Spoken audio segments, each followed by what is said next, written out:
DC Comics are my favorite of the two big companies, and I mean in terms of comics. Yes, Marvel's heroes are more hashtag relatable, but to me, DC's heroes are more iconic and have qualities I want to aspire to, like being rich. Marvel has the heroes like you, DC has the heroes you want to be. And personally, I feel their universe is more cohesive and alive with characters constantly teaming up and crossing over with each other, despite resetting it like 20 times. Point is, despite the many bad decisions DC has made over the years, to me, the characters and their legacy and the sometimes good stories they tell keep me coming back. And yes, I even mean in the movies. I don't think I need to explain the MCU. It kicked off a whole genre of films and saved Marvel from their fourth bankruptcy. But DC movies are infamous.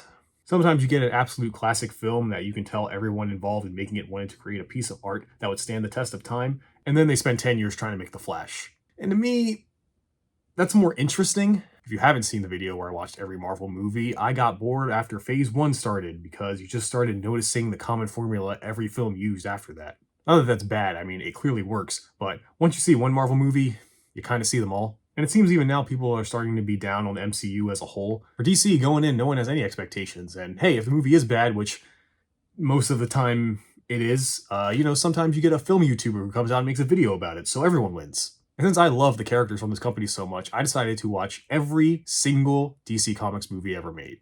I mean, I do have some rules, so I didn't technically watch every single one. Like, the movie had to be at least 60 minutes to count as a film to me, which yes, sadly means we will not be watching Superman and the Mole Men, which upsets me more than I can convey into words.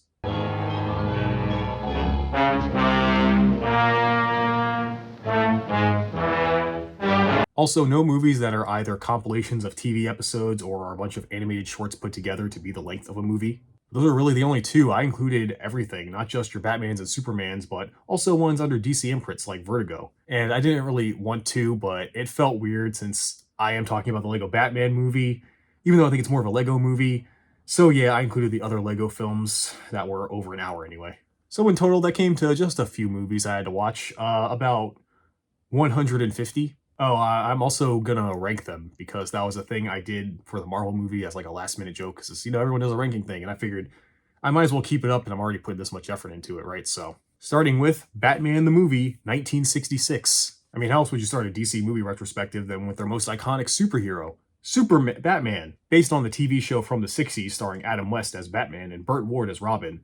There is not really a story to this. It's Batman and Robin trying to stop the Joker, Riddler, Penguin, and Catwoman from taking over the world. I think that's their plan. And the movie kind of feels like a bunch of episodes combined together. It's not, because remember, I'm not watching those, but that's what it feels like. It doesn't matter though, because this movie is really entertaining. I've never actually seen an episode of the 60s Batman, but after this, I kind of want to binge the whole series. It's so goofy and over the top, yet all the actors play it so straight. The funniest bits are the huge leaps in logic some of the characters have to the Riddler's riddles. Pretty fishy what happened to me on that ladder. You mean where there's a fish, there could be a penguin? But wait, it happened at sea. See? C for Catwoman. And then there are some moments that just catch you off guard by how insane it is. Hand me down the shark repellent bat spray. What weighs 6 ounces, sits in a tree, and is very dangerous? A sparrow with a machine gun. Yes, of course. If you want to know how ridiculous this movie is, watch the first few minutes, which has Batman and Robin driving home so they can change into their costumes, so they can use the Batmobile to drive to an airport, to get into a helicopter, and while they fly to a yacht, a bunch of random women in bikinis cheer for them on a roof. Some army men salute them, and this guy simps for them hard. That's just the first few minutes. Not to mention the over-the-top acting by the villains is so fun whenever they are on screen, I was never bored. Juxtapose to that, you have Adam West's serious, dry takes on everything. 1. What has yellow skin and rights? A ballpoint banana. Right. Not much else to say. Fun movie that doesn't take itself seriously. It's there to entertain, and to me, that's a good movie.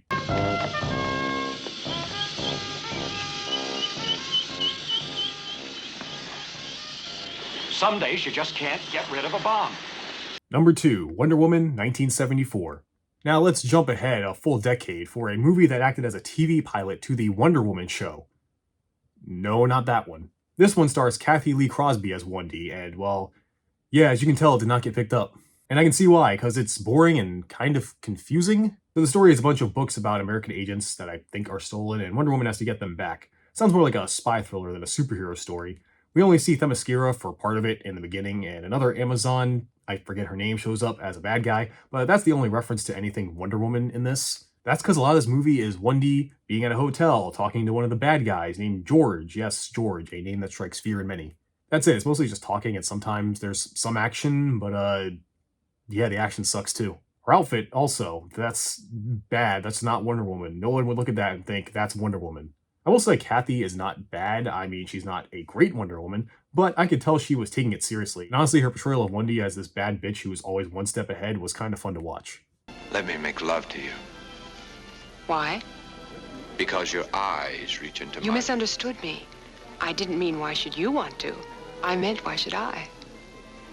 The best actor, though, I think was the main villain, played by Ricardo Montalban. I'm sorry, I fucked that up. You probably know him as Khan from Star Trek, working in Fantasy Island, and the granddad from Spy Kids, all of his best roles. I recognized him right away, even though his face is hidden for a majority of the film. I know that voice, and when he does appear on screen, yeah, he takes over the whole scene. Not if she's told Steve Trevor where she is. If you took the time to study your adversaries, you know she didn't. And you'd probably be in business for yourself instead of working for me. But yeah, this was just kind of a boring pilot. I'm going to forget about it as soon as we get to the next one. Mainly because the next movie did Wonder Woman way better.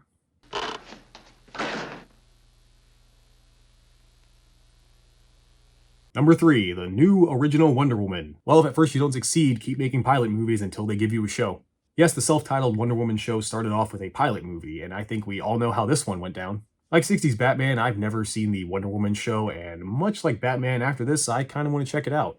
The story is a simple Wonder Woman origin story. Steve Trevor ends up injured on Themyscira after stopping a Nazi plane, where he meets Diana, who wants to go to the world of man after hearing about the Nazis. They really get vague when it comes to why she's wearing the costume and why she stays in America. There's not really a reason for that, but whatever. You see Wonder Woman kick some ass, so you don't really care.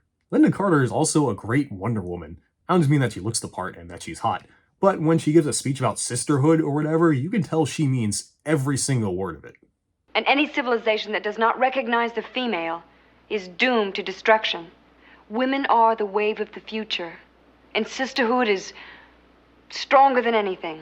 I also like the movie has a good balance of actual seriousness and comedy. It takes the threats seriously to an extent, but it's not afraid to throw in some jokes here and there. Even the effects were decent for the time. The action's nice with the ending fight even having some destruction to it. Unlike the last one, I can tell there was effort in the fight scenes and sets and choreography. Even the ones where they had to do what they could, like in a transition, you can tell they just taped a picture of the invisible plane on the camera lens. There's just something kind of charming about that. I also like the attempts they made to remind you and tie it into this as a property based on comic books. Like the transitions, including a comic book dialogue box and the theme song being a comic page that transitions to the live action. And if you've not heard the Wonder Woman theme from this show, do yourself a favor, look it up. Even me, who has not seen this show, I know this theme. It's iconic. I mean, yeah, I can see why this pilot was picked up. It had more production and care put into it. So, of course, we had Batman and Wonder Woman. There's only one more hero who needed the movie. Well, he got one with the Mole Men one, but, you know, this one was going to be way bigger and better. Number 4, Superman 1978. Oh yeah, son, you want to talk about iconic superhero movies? You gotta talk about Superman 2, but the first one is pretty good as well. Don't get me wrong, for the time I can see why this was so big. You'll believe a man could fly was the tagline, and if you wanted to see the Superman at the time on screen, well, that's what you got. Christopher Reeve is such a good Superman. Listen to this guy, he's the biggest Boy Scout you'll ever meet. You really shouldn't smoke, you know, Miss Lane. Would you like a glass of wine? No thanks. I never drink when I fly. I do think he tries too hard to make Clark Kent come off as a loser. Like, I see Clark Kent as more of a normal guy, not an uber nerd as a lot of people like to portray him. Although, I'll be honest, I don't really care about the rest of the cast, the important characters anyways. Margot Kidder is a fine Lois Lane, not my favorite incarnation of this character.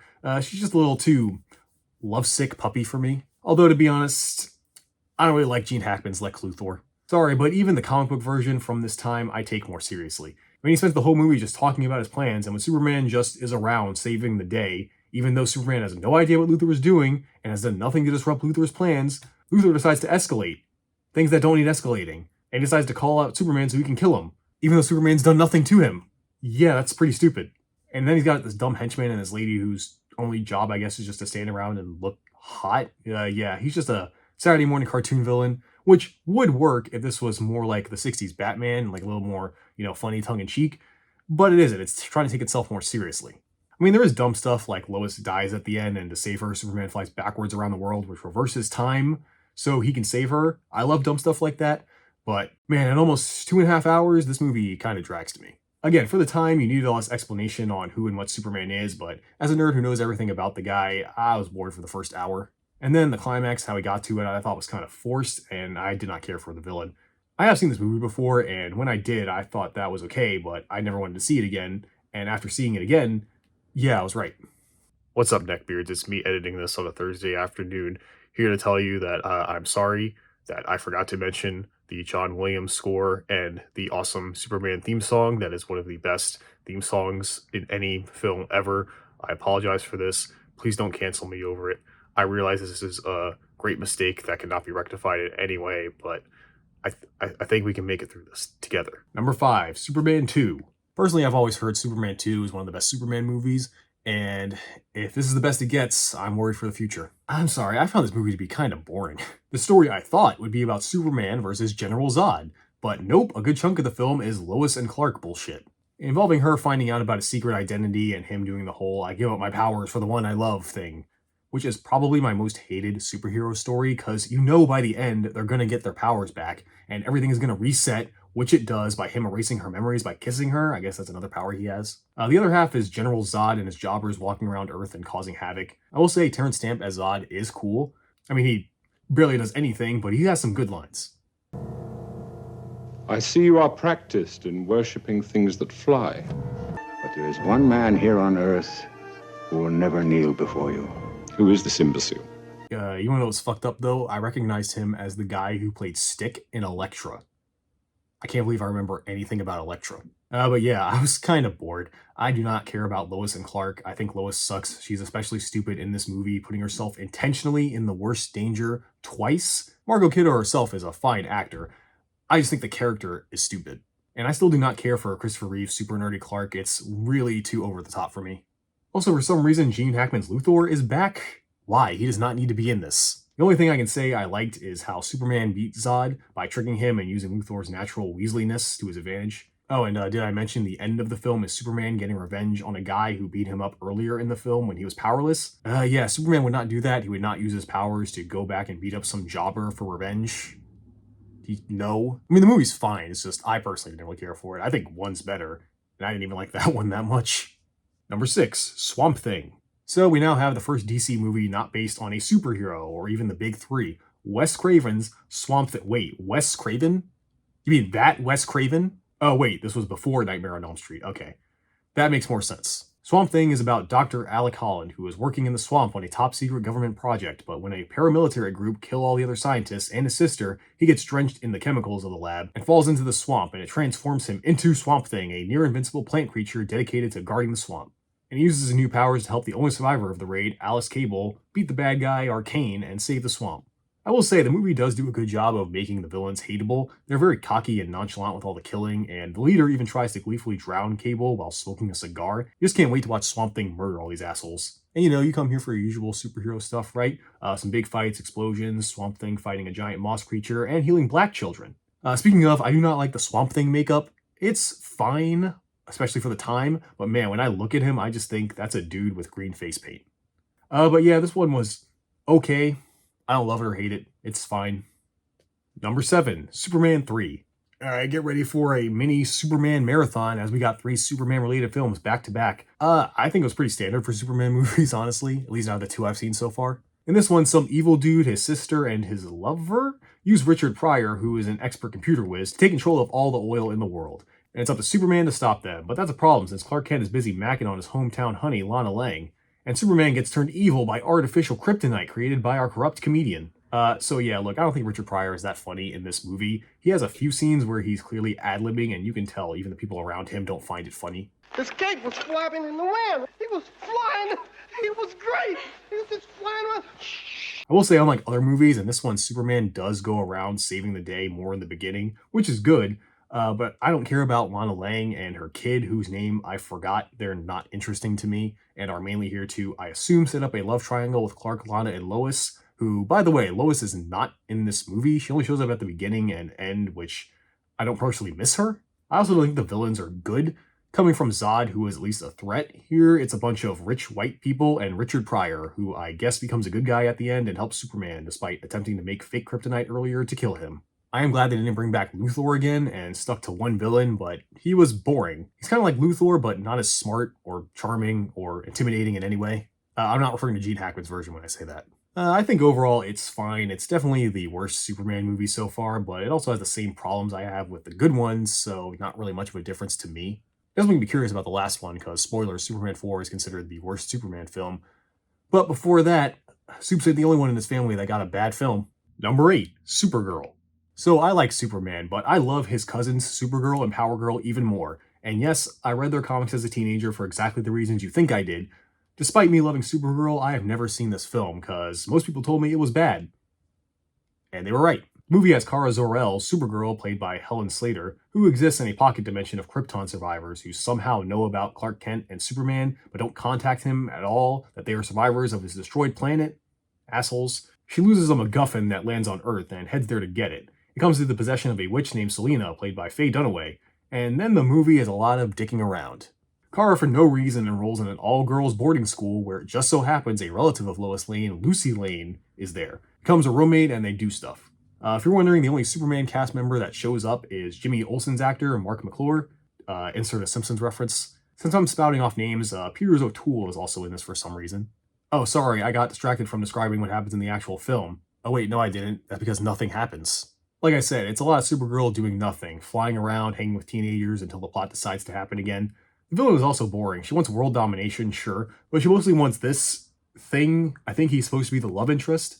Yes, this movie is mainly about the two female leads fighting over some dude. That's what I want in my superhero movies. The action also sucks. There is one where Supergirl literally fights the weather, which usually I would find funny and dumb, but it was kind of boring. Maybe if it was the Weather Wizard or something. Gonna be real, I kind of tuned out around the second half. I was just so bored and uninterested in anything happening. I don't even remember the finale, but it was probably just as bad. The only thing I liked in this movie was the music. It was fine. I mean, I heard a lot of it because this movie sure does long scenes of Kara flying to orchestral music. If you want a live-action Supergirl, you're better off with the CW show, but even that ain't good. Who knows, maybe the future Supergirl movie will be better. I hope so. Number 9, Superman 4, The Quest for Peace. Well, I mean, what do you expect when I said in the last Superman film this was the worst Superman film? Okay, look, I agree this one is the worst film in terms of writing, but I thought it was kind of fun to watch. In this one, Superman gets rid of all the nuclear weapons of the world. It's that easy. Then Luthor is back, who makes Nuclear Man through science mumbo-jumbo, a movie original character who, fun fact, is a part of the comic continuity now since 2018. Also, there's a subplot with some new guy taking over the Daily Planet. Superman does the whole kind of dating two women at once thing with his identities, kind of making him a scumbag. I didn't really care for that. Now, what I did like was the shit writing. I don't know, to me this movie circled back around from being so bad it's good. I mean, listen to this dialogue and tell me you don't crack a smile from how stupid it is. I'd like all the people back there to know that our subway system is still the safest and most reliable means of public transportation. Thank you. I tell you who I'd write a letter to that would do some good. Who, Santa Claus? No, Superman. Effective immediately, I'm going to rid our planet of all nuclear weapons. Like, this isn't how normal people talk. Even the effects are hilarious. They are so bad, even for 87. If this was 10 years ago, around the first one, sure, but I think even then, reusing the same flying gif of Christopher Reeve is a little cheap. I don't know, man. I know it sucks, but it's so over the top and ridiculous. Probably the one that kept my attention for the longest time. Don't get me wrong, I do think Superman 1 and 2 are the better films, but I'd much rather watch this over those two because this one I just have fun making fun of it. Oh, there it is. There's the gif right there. Well, either way, at least I'm finally done with bad Superman films. There's not going to be another one in this entire thing. So let's move on to watching other bad films about other DC properties.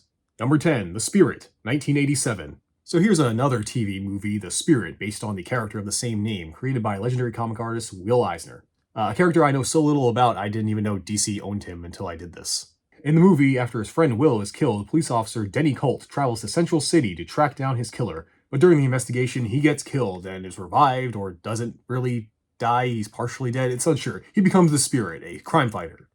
So this movie is another pilot movie for a TV show, and honestly, I wish it was a TV show. It's so fucking cheesy and hokey that you can't help but love it. I came to this place on legitimate city business. I could have gone out the front door. You know, you're right. Great. Yeah, it's not a serious crime drama, but that's why it's great. It doesn't take itself seriously. I mean, it's a guy with no powers running around in a blue suit and a mask pretending to be Zorro. I don't care how serious the comics are, that's fucking stupid. You gotta embrace it. So what we have here is an over-the-top superhero flick that has no apologies. It's stupid comic book bullshit at its finest, and I love it. I think Sam and Nana Visitor, who plays Ellen Dolan, are both great with how they bounce off each other, and honestly, even some of the jokes I did think were funny. Spirit, no, wait a minute. I gotta get you out of here. This There's no time to explain. Do what I said. Come here. Spirit, no. Come here. Wait. Okay, get up. Spirit, this is not going to work. This is not going to work. You're right. Please. Okay. All right. Even the villain, she's so over the top and monologues for no reason several times, it's great. I think the sets are pretty cool too. I mean, look at this graveyard. It looks straight out of a comic book. I don't care if it's not realistic. It looks fucking cool. Now, I do have some issues, like some jokes really don't land. Maybe you do things different up in East Armpit. Armpit. Armpit? Armpit. My name is Denny Colt. I'd like to ask you a few questions. East Armpit? Armpit. And the actual plot of the murder is boring and predictable, but I didn't care. Yeah, it's not the best made or best acted or best written or best scored, but I had fun watching it, and that's what matters. I so wish it at least had one season or something. I mean, it had an 80s montage, and the spirit has a plucky black orphan sidekick who takes bets on wheelchair races. How do you not greenlight that show? Number 11, The Return of Swamp Thing. I mean, I didn't mind Swamp Thing. I don't think he needed to return. At all. But he did in The Return of Swamp Thing. You'll never guess what happens. This is the first movie where I think everything sucks. This is not a good film. I think you know you're in for some schlock when the opening credits are just panels from the comic with Born on the Bayou by Creedence Clearwater Revival playing over it, which is probably the most basic, on-the-nose thing you could do for a Swamp Thing movie. The only two returning actors are Louise Jordan, for some reason, and Dick Durek, who I didn't mention last time. He's the one in the actual Swamp Thing makeup. And joining them are Heather Locklear and, what the hell, Ursa from Superman 2? So this is where you ended up after Lois kicked your ass. In this movie, nothing happens, and I'm not going to bother explaining the plot. It's boring, and man, the acting in this movie is, questionable. You said it yourself. I'm a plant. That's okay. I'm a vegetarian. Another thing is this movie takes a more lighthearted tone, and while I just got done praising a TV movie for doing that, the differences are that that one had some good jokes and the two leads had actual chemistry. This movie, it's not funny, and the two leads, hell, everyone is just waiting for DC to hand them their paycheck. Not to mention, I guess because it's an 80s movie, we've got two annoying kid characters in it for some reason. Look at these babes! Check out the one in the Junish of the big and busty. She's one of the old man's favorites. My God, she's a Scorpio! Yeah, I don't want to spend too much time on this. Definitely the worst movie I've seen so far. Goes at the bottom, no question. Sounds like children. Wait here.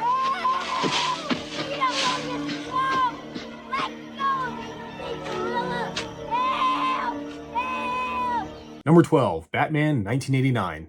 So before we had a mini marathon of bad Superman films, well now we are rewarded with a mini marathon of good Batman movies. Starting with Batman 1989, Tim Burton's Batman, whatever you want to call it. This movie is good, I know that's quite a shock. I do have some problems with it though. The story is basic. Batman Bats, played by Michael Keaton, has to stop the Joker, played by Jack Nicholson. And then there's Vicky Vale, played by Kim Basinger, who is mostly there to be the love interest. So first off, I'm personally not a fan of Keaton or Nicholson in their roles. It's not something I can break down for you. It's just the vibe. Like when I watch these two, I don't go, oh yeah, that's Batman and the Joker. I go, oh, that's Michael Keaton and Jack Nicholson. Again, not that the performances are bad, it's just for me, I don't see the characters, I see the actors. Honestly, Michael Gough as Alfred feels like the most comic accurate character, despite him just letting Vicky in the Batcave. Like, what the hell, Alfred? It's supposed to be secret. To me, it's more of a Tim Burton movie than a Batman movie. I also don't like that the Joker is the one who killed Bruce's parents, or giving the Joker any backstory. I kind of hate whenever they do that with the Joker. And of all the villains I'm fine with just being a crazy asshole, it's the Joker. I mean, he's the originator of that. And don't get me wrong, I don't hate the movie or anything. I love it. It's a good movie. In fact, some stuff I do like about it. The set designs, it's great. I love how Gotham looks. It looks like a fake shitty city, and I love it. And fun fact, some of the people who worked on the Spirit TV movie set design worked on this one. No wonder it's cool and I like it. And I like Danny Elfman's score. Of course, like the Superman theme, the Batman theme from this movie is iconic and is one of the things I think of when I think of Batman. And like I said, the acting is good. Just because I'm a nerd and I'm really particular about how comic characters are portrayed doesn't take away from the actual performances. Yes, while I have my own issues with it, this is the best film I have seen so far. And from what I know about the next couple movies we're going to be seeing, Batman might be dominating this top 5 for a while. Number 13, Batman Returns. So now we have someone who deserved to return with Batman, the thing I just said. I like this one better than the first, mainly because I think it leans into the weird shit more. I mean, you got Danny DeVito as the Penguin, who's more a mutant monster than the one you're used to, and you get Michelle Pfeiffer as Catwoman, who's probably the best part. But then there's the freakiest, most off-putting villain of the whole movie, Christopher Walken. It's also the darkest movie we've seen so far too, as the Penguin's plan is to kill all of the kids of important Gotham socialites to get revenge for being abandoned as a kid. Yeah, that's pretty fucked. And you know, I feel kind of bad for Michelle Pfeiffer in this film because she's really good. She's definitely one of the best Catwomans in my opinion. But have you actually listened to the lines she has in this movie? I mean, all of her scenes, I swear to God, she has just the worst lines in the film. And even when it's not her saying it, for some reason, every scene with Catwoman just has the worst dialogue. I am Catwoman. Hear me roar. Life's a bitch. Now so am I. Just the pussy I've been looking for. I haven't been fed all day. Eat floor. Eat floor? How long did it take you to come up with that one? 5 minutes? Why don't we leave the quips to the webhead, okay, Bats? Oh yeah, I kind of forgot. Batman's in this Batman movie. That's kind of an issue with both Burton films to me. The focus doesn't feel like it's on Batman, it's more on the villains. I mean, for both movies, I think they are that interesting, but you know, I come for Batman. You know, that's what happens when I go to a Batman movie.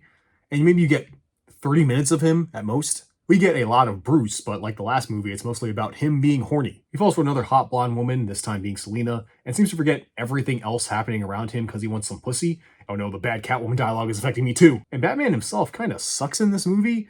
Like, the Penguin pushes a woman off a building right in front of him, and he just watches it happen. You gotta jump after her and grapple, glide with your cape? Why are you just standing there like an idiot? Also, somehow the Penguin's goons of just random sewer mutants, I think they are, managed to break into the Batmobile, hack into it so the Penguin can control it from his initial D arcade machine. Okay, I guess some randos can just break into the Batmobile with whatever that is. Sounds like I'm complaining a lot, but I just said I like this one better, so why is that? Well, again, the acting is great. I personally love Michelle Pfeiffer's performance. It's not particularly the version of Catwoman I like, but seeing her slowly deteriorate and get worse and worse as her mind goes is pretty engaging to watch. Also, sorry, I just can't hate Christopher Walken. The way he delivers lines sometimes it should be studied.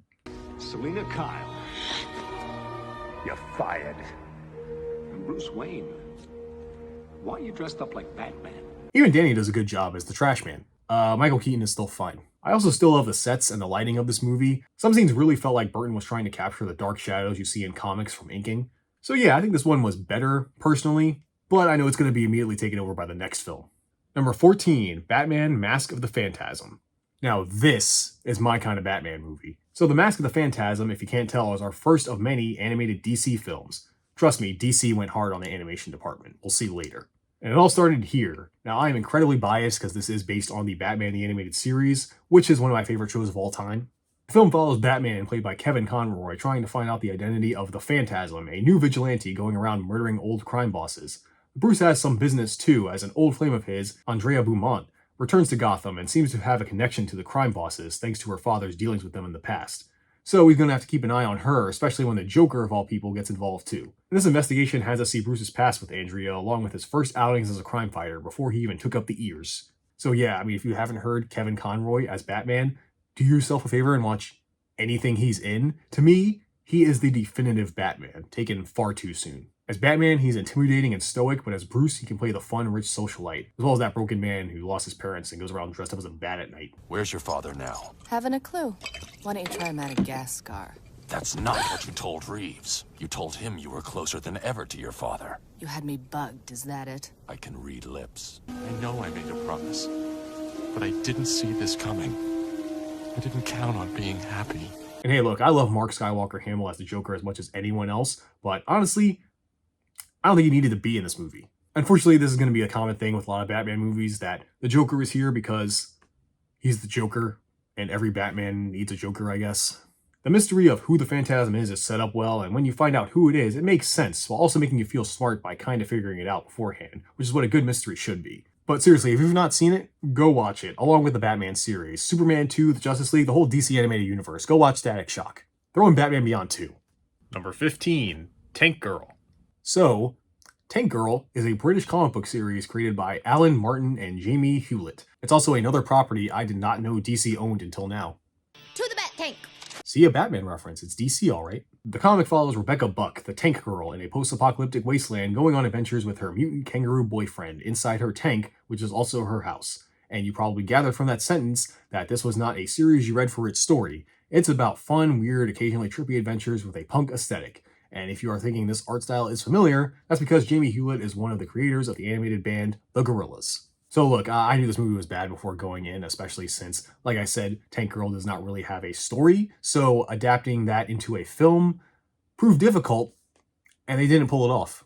The story follows Rebecca, played by Lori Petty. She tries to get revenge on the evil Water and Power, and their leader, Kesley, played by Malcolm McDowell, who murdered all her friends and forced her into slavery. But she escapes thanks to Jet Girl, yes, that's what she's called, played by Naomi Watts. And the two team up with a group of mutant kangaroos, one of them is played by Ice-T, to take down Water and Power and help save Rebecca's friend, this girl I don't remember. That is the whole story of the movie. But you wouldn't know that because this movie itself forgets it has a story a lot of the time. It'll just randomly have sections that are out of place and go on for too long and shift tones really fast. Like, before they can save the girl whose name I don't remember, Tank and Jet Girl infiltrate a sex club, then save Girl from a pedophile, then there's a dance number to the song Let's Do It by Cole Porter.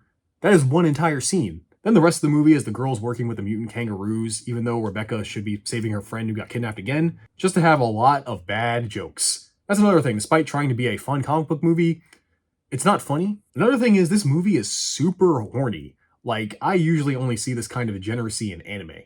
Or my videos. Like, I'm not kidding when I say, literally, every male character in this movie is some kind of horny rapist. Especially when it comes to our two main leads. And yeah, I know sex is a big part of the comics.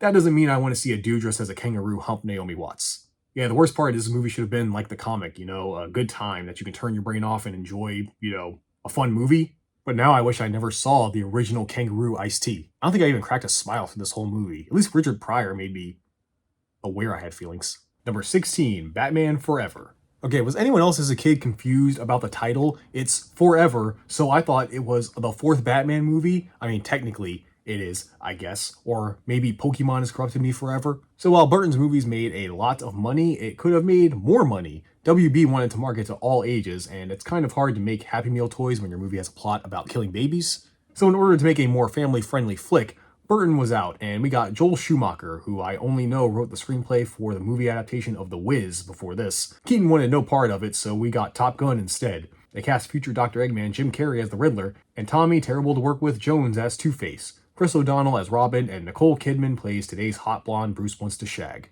So this movie sucks, but I kinda love it. It's not so bad it's good territory to me, but it comes close. Right away from the first line, you can tell this ain't your Burton's Batman. Can I persuade you to take a sandwich with you, sir? I'll get drive-through. And I'm telling you, if you didn't find that funny, you're not gonna like the rest of this movie. I mean, I don't really think it's funny. A lot of the jokes didn't really work for me. They're mid at best and cringy at worst. The tone is trying to be more like the Adam West Batman, I guess, but fails because unlike there where everyone played it straight, here everyone is a little too in on the joke and over-exaggerates what they're doing. Like Kidman as Chase Meriden is super horny for Batman. There is a puddle underneath her when she sees that bat signal. I don't know how to describe it other than that. And it's very distracting because the character is supposed to be a genius doctor but goes gaga for Batsy, ignoring any serious thing going on. It's kind of stupid.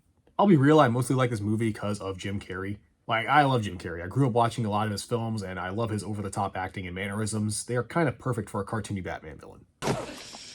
Caffeine will kill ya! Tommy Lee Jones is fine too, I guess. Chris O'Donnell is also fine as Robin. I have no thoughts on him whatsoever. Val Kilmer sucks as Batman. I'm sorry, he's so boring. As Batman, he's nothing. You feel no presence from him. And as Bruce, for some reason, he feels more like some random guy cosplaying as a billionaire. I just don't buy him as either ego. Honestly, the best actor in this whole movie was this one extra. He deserved an Oscar. Number 17, Justice League of America, 1997. So this is a movie I have never heard of, another made-for-TV movie pilot for a Justice League of America TV show.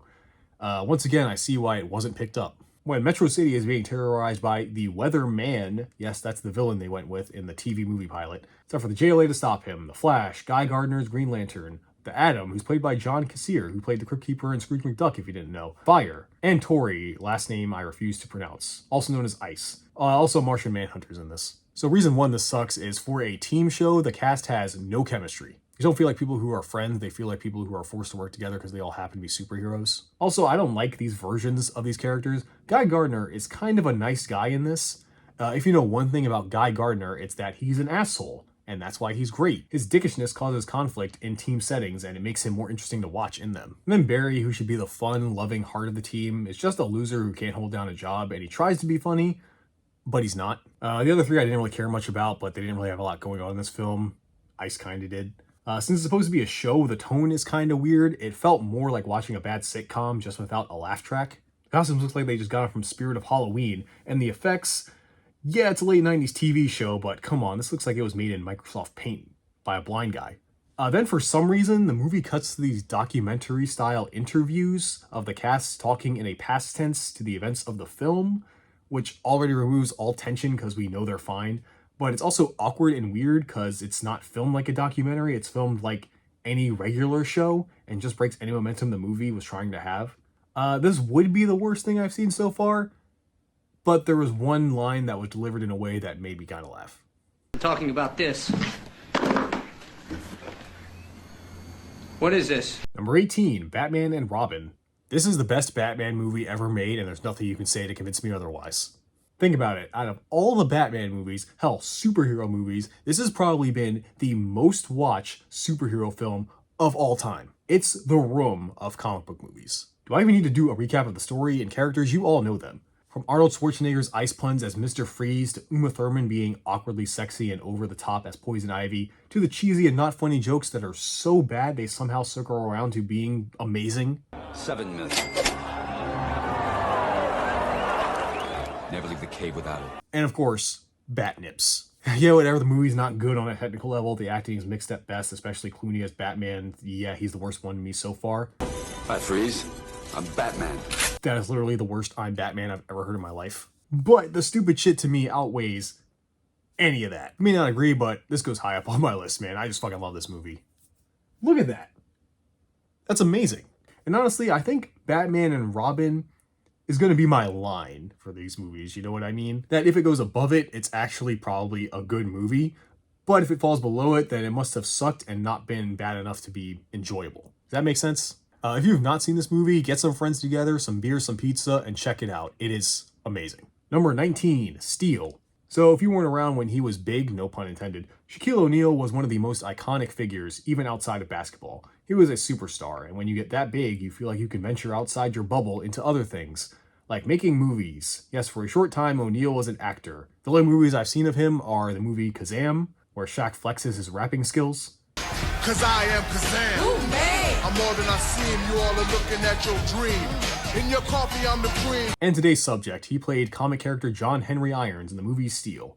Steel is a character that was created after the death of Superman, who made a suit that mimicked his powers to fill the void after his death. Personally, despite his connection to Superman, I always thought of Steel as a Walmart version of Iron Man. So I never understood why they chose him as the first black superhero to star in a feature film. Either way, we have this, and for the first superhero movie starring an African American, a milestone for our people, I can see why they didn't give us another one for so long. John Irons, played by Shaq, is a genius weapons designer for... Sorry, I can't say that with a straight face. Another science officer, Nathaniel Burke, causes a laser to explode, making everyone die, paralyzing John's friend, Susan Sparks. Instead of getting properly punished, Burke just gets a slap on the wrist. And for this light punishment, John, resigns from the military and moves back to his home of Los Angeles. But guess who's also there? Burke, who's selling Irons weapons that he made on the streets. So to stop this new influx of high-tech gangbanging, John, along with Sparky and an old guy named Uncle Joe, make the Steel suit to combat crime. And I'm just going to assume my audience doesn't recognize him because you're all a bunch of weebs. But Uncle Joe is played by Richard Roundtree, who is best known as John Shaft. Yes, the private dick that's a sex machine to all the chicks, reduced to a comedic relief old man. This movie is just boring. It's the most basic bitch cookie-cutter superhero flick you can think of, in an age where that wasn't even really a big thing at the time. And a lot of it is brought down by Shaq. Look, I know this may be controversial, but I don't think Shaquille O'Neal is a very good actor. I feel like I've acted better than him in the stupid skits I've done for my videos. Everyone else is okay, I guess mainly because they're actual actors. It's so distracting watching Shaq, seriously, man. It's just insane. It's insane that he's trying to act like a regular person. Normally I try to throw in a positive thing when I'm being this negative, you know, try to find light at the end of the tunnel. But legit, there was not a single thing I liked about this film. It sucked. So yeah, it's the first time so far I can say that this is a movie I absolutely do not like anything about it. Because you know what? I don't mind a bad movie. I do mind a boring one, because that's 90 minutes of my life I'm never going to get back. Well, I did the metal work. I especially like the shaft. Number 20, Gen 13, or Gen to the 13th power because of how it's written. It's a math joke. That's a math joke. Any math enjoyers out there? So Gen 13 was part of the Wildstorm imprint created by Jim Lee and Brandon Choi under the Image Comics brand. But around the time of this movie, Lee sold Wildstorm to DC Comics, so that's why we're watching it. And considering other Image Comics properties made it out of the comics realm, like Spawn, Savage Dragon, Youngblood, kind of, this was Gen 13's chance. Gen 13 follows Caitlin Fairchild, who's your average college co-ed, until she is offered to join Gen 13, a secret military school for family of war vets, that she joins in order to find out more about her birth father that she never knew.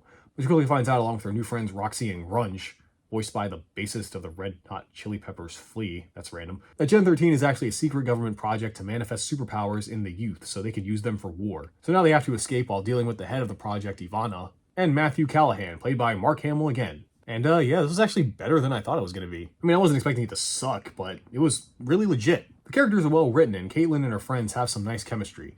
Also, to be real, I think it's written better than the comic, like the order of events that happen make more sense, shortening the characters that appear. It makes it all feel more cohesive, like a movie. Our problems with the film might be more personal. First off, the animation is fine for the most part. There are some weird moments, but it's okay. I'm not really a fan of the art style though. Now this movie is more mature than other animated stuff we've seen so far. It's got cursing and sort of nudity, lots of blood. And when I see and hear all that, but then I see that the movie is like a Bruce Timm animated DCAU show, it just doesn't fit to me. Like I'm hearing words like shit and seeing all this blood, but then I look at it closely and I'm like, I feel like I'm watching a kids WB show. It just feels kind of off to me, you know? Even the writing sometimes feels like a kids cartoon at times.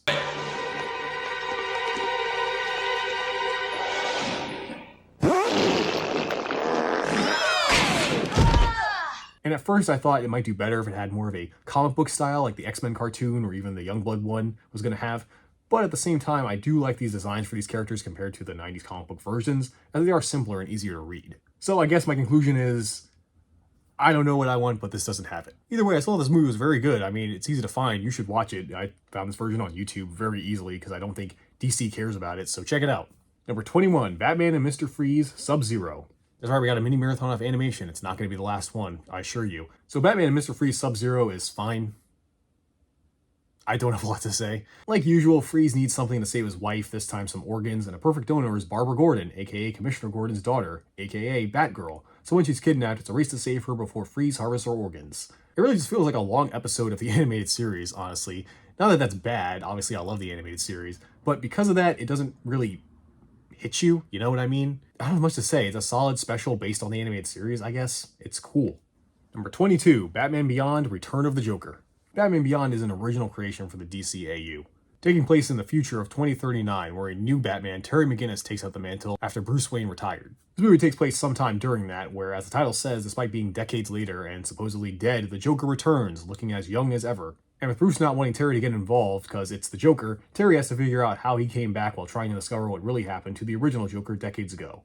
And look, I'm going to tell you, I love this movie. It's one of my favorite Batman stories ever. And to tell you why, I have to spoil it, and yes, I know this is a 2 decades old cartoon now, Jesus, but I think it's that good, so if you don't want spoilers, skip ahead. Because it turns out that this new Joker is a brainwashed Tim Drake, the last and youngest Robin, where decades ago he was kidnapped and tortured by the Joker and Harley, turning him into a mini Joker, driving him to become so insane, and even told the Joker everything, like who Batman is. And even crazy enough to kill the Joker. And all these years later, a microchip that was planted in him has been slowly taking over his consciousness and essentially has the Joker in it somehow.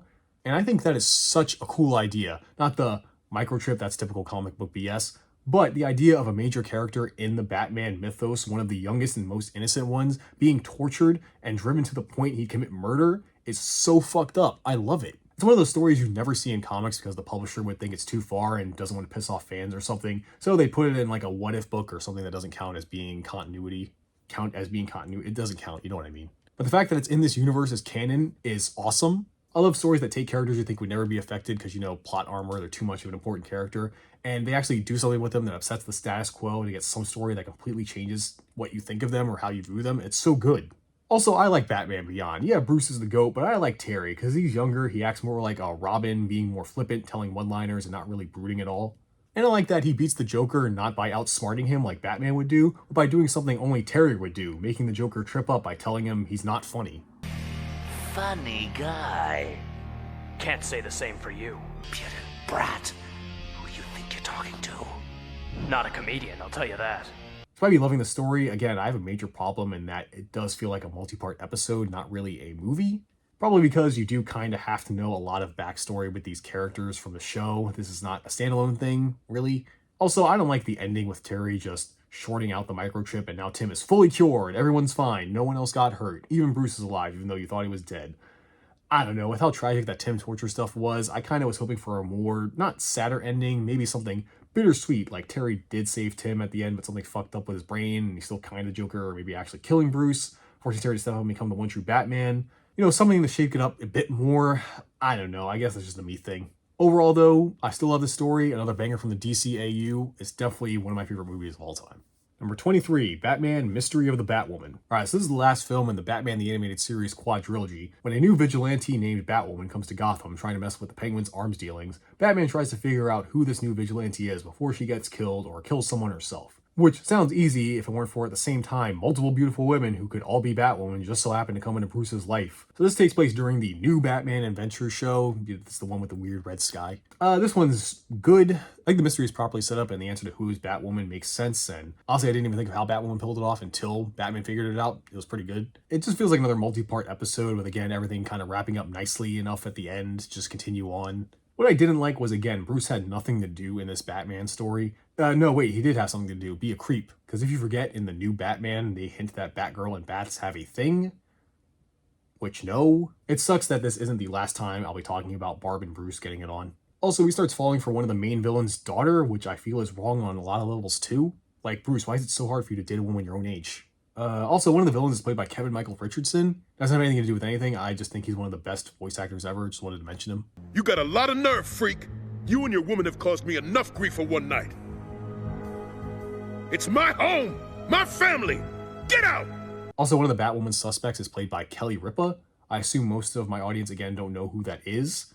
I'm not going to explain who she is, but it's just kind of interesting that that's her. Yeah, nothing much to say. It's a good episode of Batman. Number 24, Road to Perdition. So Road to Perdition is based on the comic of the same name, published by Paradox Press, a division of DC Comics. Michael Sullivan, played by Tom Hanks, is the top enforcer for John Rooney, played by Paul Newman, one of the biggest mob bosses, and Rooney even raised Sullivan like a son. But one day, Sullivan's son, Michael Jr., played by Tyler Hoechlin, stows away in his car and witnesses Sullivan and Rooney's biological son, Connor, played by a pre-Bond Daniel Craig, perform a hit. Worried the kid will talk, Connor takes matters into his own hands and murders Sullivan's wife and youngest son, attempting to murder the whole family. But the two Michaels survive, and now Michael Sr. has to take Michael Jr. to his aunt's house in Perdition so they can start a new life. All while Michael Sr. tries to use his influence in the mob to find out where the family is hiding Connor so he can get revenge. While the plot is simple, its themes of father-son relationships and family, I guess it's the same thing, show a deeper story that gets surprisingly heartwarming and even tragic, as Michael Sr., despite what has happened, is trying his best to make sure Jr. doesn't follow in his footsteps and become a contract killer. Also, the writing and dialogue is great. If I didn't tell you this was a comic book movie, technically, you would just think you're watching a good crime film. This is the life we chose, the life we lead. And there is only one guarantee. None of us will see heaven. Yo, we need the fire department because that line was fire. This is definitely accentuated by the actor. Accentuated? Did I use that word right? The acting's great. Hanks does a fantastic job playing this mobster who's trying his best to be a father in the midst of all these fucked up shit going on around him. Tyler is good, but he doesn't get much. He spends most of the film silent. Maybe they didn't want to use him as much because he's a child actor, and usually they're not that great. But I think he does a good job, and I like the chemistry between him and Hanks. You really feel like they are an estranged father and son. But my favorite performance had to be Jude Law as Maguire, this insane assassin sent to kill Michael Sr., who does his work because he gets off on taking pictures of dead bodies, which is probably the most comic booky thing in this movie. I mean, the guy is literally a Punisher villain, but the performance is so fun, you just cannot look away when he's on screen. I shoot the dead. Dead bodies. That is, I don't kill him. Cinematography is also peak. There are so many good shots in this, some feel like they were even influenced by comic panels. Seriously, you need to watch this movie. Not just because it's a good comic book movie, it's a good crime movie. Like, I nearly cried at the ending. And if you don't know anything about me, I'm an unfeeling husk that only gets any emotional reaction from anime titties, so that's impressive. Number 25, The League of Extraordinary Gentlemen. So this is the first movie based on an original work by DC's biggest hater, who has given them some of their most iconic stories, Alan Moore. The movie's not bad, it's just another mid one. In 1899, a terrorist named Fantam is going around trying to start a world war for profit by attacking several countries, so a mysterious man named M recruits a group of people with special powers to combat him. Such iconic characters as Sean Connery, Nemo, the Invisible Man, a hot vampire lady, and Dorian Gray, featuring Tom Sawyer, yes, that Tom Sawyer, and Dr. Jekyll and his alter ego, the other guy. So with all of that bullshit of real-world bullshit mixed with fictional bullshit, you might think, wow, that description sounded stupid enough to be kind of a fun movie. I thought so too. Problem with this movie is it's just so generic and by the book. It's literally a paint-by-numbers movie. I don't think the film is bad, it's fine. I even think the performances were good, everyone was at least trying here. But it's so okay because of that, it's hard to describe. You really have to watch it yourself to understand the sheer mediocrity of this film. You'll watch a scene and just think to yourself, I swear I've seen this in other movies done way better. It was definitely a film I saw. That much I can say. Number 26, Catwoman. So I have seen this movie before. Spoilers, it's bad. And I will say I used to enjoy it a lot more. So despite being based on Catwoman, this movie has barely anything to do with the actual Catwoman character. It's not Selena Kyle, it's Patience Phillips, played by Halle Berry, who after getting killed by the evil cosmetic company she works for, yes, seriously, a cat revives her, making her take on cat-like attributes and a strange compulsion to steal stuff, and she becomes Catwoman, a hero, villain, anti-hero. She's a crazy lady in leather. And she will now use her new powers to get revenge on Sharon Stone, I guess. If you've never heard of this movie, good for you, because it is widely known as one of the worst films ever made. It's got it all: bad acting, bad dialogue, bad music, bad editing, bad directing, and of course, bad cat puns. Cat got your tongue. And how can you forget the effects? Look at those Nintendo 64 graphics. And look, for my Marvel video, I defended Halle Berry for the X-Men films. I still will. I don't think she was that bad in them. Here, there's no excuse. Her performance sucks. It seems like the director told her two things: act like a cat. No, act more like a cat. And to look sexy in leather. That's all her character has going for her. The plot is nonsense too. I could sit here and point out all the stupid stuff that happens, but I got 120 more movies to go, so I don't know, watch any of the other videos made about this movie if you want more details. Like I said, it's pretty infamous. Just whatever you do, don't watch the actual movie. Save yourself an hour and a half. And it's weird, because I think Catwoman and Steel are on the same level, more or less, the two African-American-led films, FYI. But I think Catwoman takes it a little bit, because at least Steel had problems like Shaq, but here, there was a chance that this could have been good, and you fucked it up. So, for that reason, yeah, it's probably the worst movie I've seen so far. Number 27, Constantine. This is another movie I feel that it's well made, everyone did a fine job, but it still kind of sucks. John Constantine, played by Keanu Reeves, an exorcist who was damned to hell after trying to commit suicide years ago. So now he does the Lord's work, so to speak, banishing demons to try to get back into God's good graces, along with his sidekick, Chase, I think his name was, played by Shia LaBeouf. Until one day, LAPD detective Angela Dodson, played by Rachel Weisz, finds her twin sister committed suicide and looks to John for help when she sees in camera footage Isabel say John's name. As they investigate why she killed herself, they learn it was all to stop a plot to get Mammon, the son of Lucifer, to come to Earth so he can usurp his dad and conquer Earth. So once again, right, all that sounds kind of cool beans, you know, sounds like a fun movie. It's really not. Again, it's okay, nothing special. I know I'm sounding like a broken record, but that's really, a lot of these movies are just okay. I do think one thing I didn't like was the character of Constantine. Not Reeves himself, he was fine. But the character of Constantine, to me, is supposed to be the sarcastic, cynical asshole. But here, maybe it actually is because of Keanu Reeves, because he comes off as more of a sad, apathetic loner. If you want a good example of what Constantine should be like, watch the short-lived but good live-action Constantine show, or DC Legends of Tomorrow, he's in that too, and watch Matt Ryan's performance. John always finds a way. Always finds a way to do what?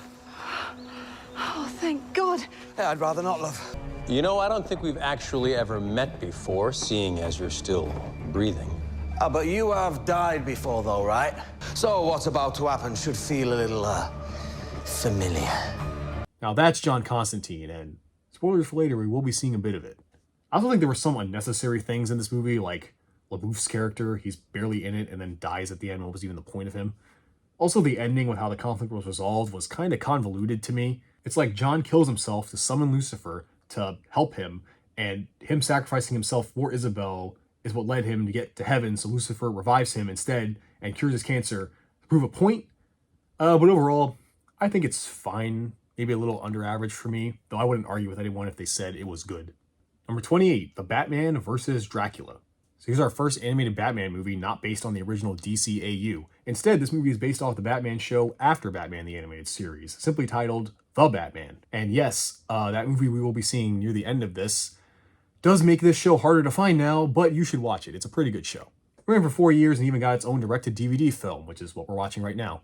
A movie I don't feel I have to explain the plot. The title says it all. And if you are not down for Batman fighting Dracula, I want to talk to you. This movie's good. Nothing really to write home about. Again, like the past movies based on shows, it does feel like a long episode, but the animation is great. The voice acting is stellar. I know Batman the Animated Series is one of the greatest Batman voice casts ever, but in my opinion, this is a close second. Rino Romano plays Batman, who has the nice gravelly voice that fits this animation. Tom Kenny as the Penguin is great. He'll play the character for a long time after this. And a choice you wouldn't think worked, but surprisingly does, is Kevin Michael Richardson as the Joker, who gives off one of the more unsettling Joker performances because of the tone of his voice. Funny, you're my second Batman tonight, and you're both pains in the neck. And then you got Alistair Duncan as Alfred, Tara Strong as Vicky Vale, which again, can we stop giving Batman love interests? And just hear Peter Stormare as Dracula. Count Dracula, I presume. A legend you are apparently intimate with. Like, come on, you hear that and you're like, oh yeah, that's Dracula. Plenty of other greats too, but they just appear in the show, so I'm getting off track. Just go watch the show, it's good, seriously. The point I'm trying to make is, the movie is great, definitely worth at least one watch. Unfortunately, people didn't really pay attention to this one, because, well, it's an animated direct-to-DVD movie, and also, there's another Batman movie that released in 2005 that got just a little more attention. Number 29, Batman Begins. Yeah, it's pretty good. This is another one of those movies where it's like so many people have already talked about it. You've probably seen it, so I don't really have much to add to the conversation. Sorry, it's just when I talk about media that is critically acclaimed, and I do agree with the criticisms, I don't feel motivated to talk about it, when I know I'm just going to say all the same shit people have heard before. I mean, like a lot of people, I think the cast is great, the directing's good, the score is incredible, the editing could calm down in some bits. It was either too dark or had few too many cuts. It does have some of those typical Batman movie problems that I'm finding I don't like multiple villains, one not mattering, with Scarecrow and Ra's al Ghul, as well as Rachel giving Brucey another love interest. Why do we keep doing this? We know he's going to choose being Batman and be forever alone. That's kind of his thing. Stop giving him hope. And I don't know, personally, a thing I found annoying was they kind of hammer home the fear angle a little bit too much for me. Like, I get it, he wears a leather fursuit, it's very scary. Also, I hate at the end Batman lets Ra's al Ghul die. No, Batman would never do that. Why do Batman movies, the live action ones anyway, always have Batman killing someone? It's like his main rule and none of them get it right. At least the first intro to Batman is cool, and this line. I don't know. I swear to God. Swear to me! Iconic. I will also give this film credit. At least this movie actually focuses on Bruce and Batman, how he became who he is, and the struggles of the double life. I mean, I do think the Bruce parts are kind of shit. He's just like, yo, I act like a rich asshole so no one will ever suspect me. Like, I don't get why he doesn't just act like a normal person. Like, why did he not just do that? Oh, it's so people won't believe that a person acting like that could be Batman. If he just act like a normal person, most people would think most normal people wouldn't be Batman. While this movie is great, personally, for Batman stories, I like Return of the Joker and Mask of the Phantasm a little bit more. While I think Begins is technically better, those stories just feel more Batman to me. I think Phantasm is a much better told origin story, and honestly, despite all that, Road to Perdition is still the best movie I've seen so far, because that movie was still pretty kick-ass. Number 30, A History of Violence. Here's another film you probably wouldn't think is a DC joint because there's no spandex. Based on the comic of the same name, the story follows Tom Stahl, who owns his own diner in a small quiet town of Millbrook, Indiana, with his wife Edie, his son Jack, and daughter Sarah. But his whole life is about to shatter after he effortlessly God, I can't say this word. But his whole life is about to shatter when he effortlessly kills two robbers that try to rob his diner. He's heralded as a local hero, but this is bad because unbeknownst to everyone, I can't pronounce these fucking words. Unbeknownst to everyone, including his family, Tom used to be a professional hitman named Joey Cusack for a mob in Philadelphia who ran from his past life to start a new one with a clean slate. and this recent fame has drawn the attention of his old crew, who sent an enforcer, Carl, played by Ed Harris, to harass Tom and his family to get him to come back to his old life. Oh yeah, William Hurt is in this too, playing Tom's brother and head of the organization he left. He was nominated for an Emmy for this role. He was on screen for like 10 minutes. I guess some people are just built different. So this is another great film, but it's not made for me. I mean, this movie is very serious. Obviously, it's dealing with dark subject matter, and it's a matter I personally just don't want to watch. I, of course, appreciate it, especially with how the film ends with Tom returning home after killing his old crew and his family just sitting down for a meal with his wife crying in the background as all of them have to now live with the fact that Tom was pretty much lying to them their entire lives and all have to live with the things he's done. That is such a good ending. I don't ever want to watch it again. If you can't tell, my taste is definitely stupid fun movies. This is not that. It is a good movie, though. It's going high up on my list. It's just not something I really want to watch twice in my life. Number 31, Superman Brainiac Attacks. Finally, after Batman got so many, we finally have a movie based on the Superman animated series. It's alright. I was weirded out at first, because in the first 15 minutes, Brainiac does do the thing, but then Superman beats him, and I was like, wait, was that the whole movie? Wasn't even the length of an episode. But then the movie doesn't end, as Lex saves Brainiac's brain and makes a deal with him to make him a better body to beat Superman, and Lex will get Earth while Brainiac can take the rest of the universe. So Brainiac does the thing again, with his new body, while Lois is there, who gets infected with kryptonite poisoning, which yes, that is a thing. Then the movie's about Supes going to the Phantom Zone to get the cure for Lois. Then Brainiac does the thing again for the third time, when he predictably betrays Lex, but of course Superman comes back, beats Brainiac for reals this time, and cures Lois, hooray. I've said it many times, but if you want an example of one of these animated films feeling like a long episode, this is the prime example. Yeah, I'm sorry, I was bored through this, and I think Superman and Lex Luthor act pretty stupid in this whole thing. Like, Lex, my guy, I know you think you're a genius, but you really thought Brainiac, of all villains, wasn't going to betray you and find a way to get rid of that self-destruct feature you installed in his body? Like, his whole character is adapting and evolving to survive, to pursue knowledge, you know this. And Superman leads Brainiac to the Fortress of Solitude. You know, Brainiac, the guy who would destroy reality to get one morsel of Kryptonian data, and of course, it's because of Lois. I'm getting really tired of Lois being used as an excuse for Superman to do stupid stuff. She's becoming more of a plot device in every film. Also, huge L for not having Clancy Brown return as Lex Luthor for some reason, one of the best Luthor voices ever. Not saying his replacement Powers Booth doesn't do a good job, he does, just something about Mr. Krabs, you know? At least because it's based on the animated series, we get to see Mercy, my queen. Like Harley Quinn, they gave Lex a henchwoman in the animated series, who unfortunately did not reach the same heights as Harley, which sucks. Mercy is legit a super underrated character. I mean, look at her. Whoa! Mercy! Thanks for the insight, Danny Phantom. Number 32, Teen Titans, Trouble in Tokyo. Another direct-to-video movie based on a show, it's Teen Titans. I grew up watching the show and have seen this movie before, and say it with me, it feels like a long episode of the show. And then the Titans go to Tokyo to track down a supervillain called Brashogun, who sent someone to attack them at their home base. Then most of the movie is the Titans going around Tokyo doing stuff tourists do. Let's be real, they only went to Tokyo because of the obvious anime influence the show has, and, you know, they have two Japanese pop stars singing their theme song. Honestly, unless you're already a fan of the show, there's not really a reason to watch this. Really, the main things this movie do is Robin and Starfire finally get together, finally ending their constant will they won't they thing. Good for the Tumblr crowd, I guess. Really, the only other reason, I guess if you're not a fan, is you get to hear the Titans sing the theme song at the end, which was pretty funny.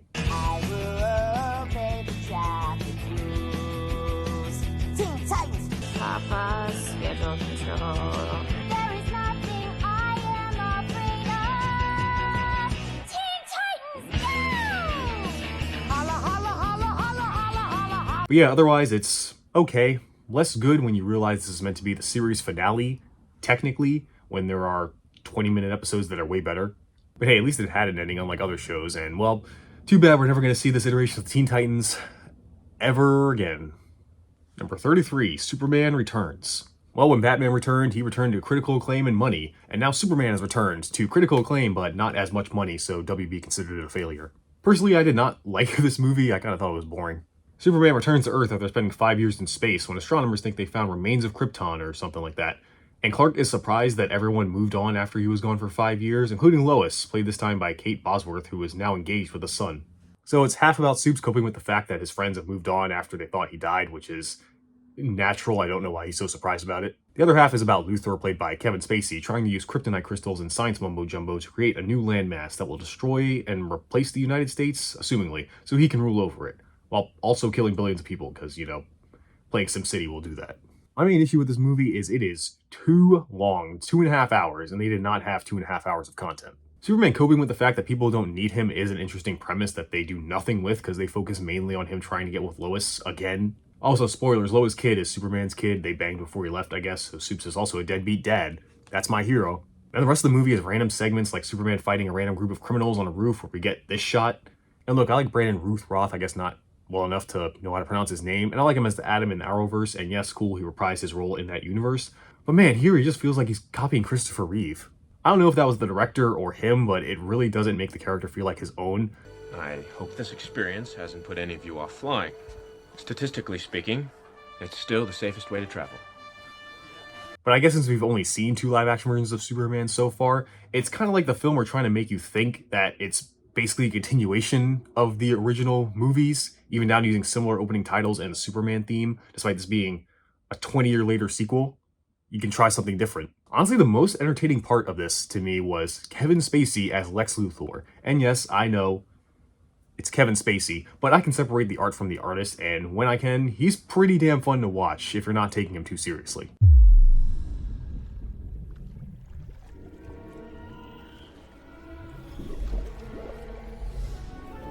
Ultimately, though, I did not like it, and I think it's the worst Superman movie so far, mainly due to its length and trying to recapture nostalgia instead of trying to do something new and original, or even just tell a good story. I mean, I still think 3 and 4 are bad too, but at least they're shorter and kind of entertaining due to how bad they are, so yeah, let's hope the next time Suits returns, it's a great movie that is faithful to his comic book roots and that no one will have any problems with it. Okay, I'll stop fucking with you. I've seen Man of Steel, I know what I'm in for. Number 34, V for Vendetta. Now, The Real Return is another Alan Moore comic adaptation directed by the Wachowskis. In the near future, Britain is ruled by the fascist and totalitarian Norsefire Party, who rule through propaganda, ridding the world of undesirables like the gays and weebs. One day, a citizen, Evie Hammond, played by Natalie Portman, is rescued by V, played by Hugo Weaving, a masked terrorist set on exposing Norsefire and freeing the British people from their control. Now look, this movie has a lot of social and political commentary, if that's not made clear from the description. And as someone who's barely aware of the politics in his own country, let alone Britain, I cannot really commentate on the themes and messages of this movie, or how it maybe watered down some of the messages from the comic or whatever. I don't feel qualified to talk about any of that, nor does it really interest me too. I'm only going to talk about this as someone going to watch a comic book movie, and it's fine, it's just not my kind of movie. I mean, it feels more concerned with preaching at you about its messages and using very esoteric prose so esoteric that I actually said the words esoteric prose, and I'm pretty sure I didn't even use those words correctly. I get there's a lot to cover, but I feel it didn't need to be over 2 hours sometimes. There were scenes I thought could have been cut or deleted. I do think the performances are great. John Hurt as the main villain is awesome, and Hugo Weaving as V pretty much lives the character. But honestly, I kind of like Natalie Portman the most. She has to portray so many emotions for Evie, gonna be honest, I know the movie's right behind me. I haven't seen this in months, and I don't remember how to pronounce her name. I'm not gonna bother checking. There's this one scene where she's imprisoned and tortured, absolutely terrified of facing her death, but slowly comes to accept her fate and reject the leader she's known for her whole life, realizing that they might be, bad people. Seriously, it was probably the best part of the movie. Other than that, when looking at it as a film, it's pretty much a big summer blockbuster film with a great cast. But if you're down for its themes, messages, and sometimes dialogue that is a bit too obtruse for its own good, then you'll probably enjoy it. It's one of those movies that I'm not upset that I saw it, but I have no desire to watch it again. Number 35, Stardust. Here's something a bit different, a fantasy movie based on the greatest comic book writer of all time, don't at me, Neil Gaiman. It follows Tristan Thorne, who crosses the wall in this small English town known as Wall, because this wall is actually a border that separates Wall from the magical kingdom of Stormhold. The town's name is Wall. He heads there to retrieve a fallen star to put on a ring to propose to his hometown crush, who doesn't care about him. And when magic bullshit transports Tristan to the star in the middle of Stormhold, he finds it's taken the physical form of a woman, and now the two have to work together to make it back to Wall, while avoiding several factions who want the fallen star for their own reasons. Like a group of princes where whoever gets the star first becomes the new king, and a triforce of witches who want to use the star's magic to grant them their youth back. Then the rest of the film is a road trip movie. It's really a bunch of non sequiturs that transition from one event to the next. Like one minute they're in an evil hotel conjured by the witch, now they're adventuring with sky pirates, woo! Yeah, you're not here for the story as it is just this happens and then this happens and then this happens.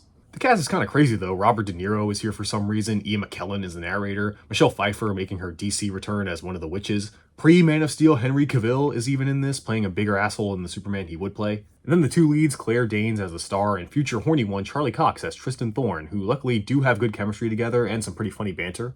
So you're going to be a birthday gift for Victoria, my true love? But of course. Nothing says romance like the gift of a kidnapped, injured woman. But yeah, I mean, it's just a fun road trip movie. Nothing more to say. It's good.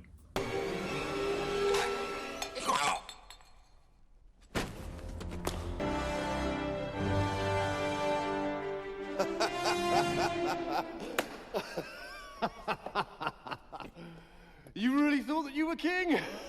Number 36, Superman Doomsday. I do not like Superman Doomsday. It's kind of false advertisement, as the first, 23 minutes is about Doomsday and everyone dealing with the death of Superman.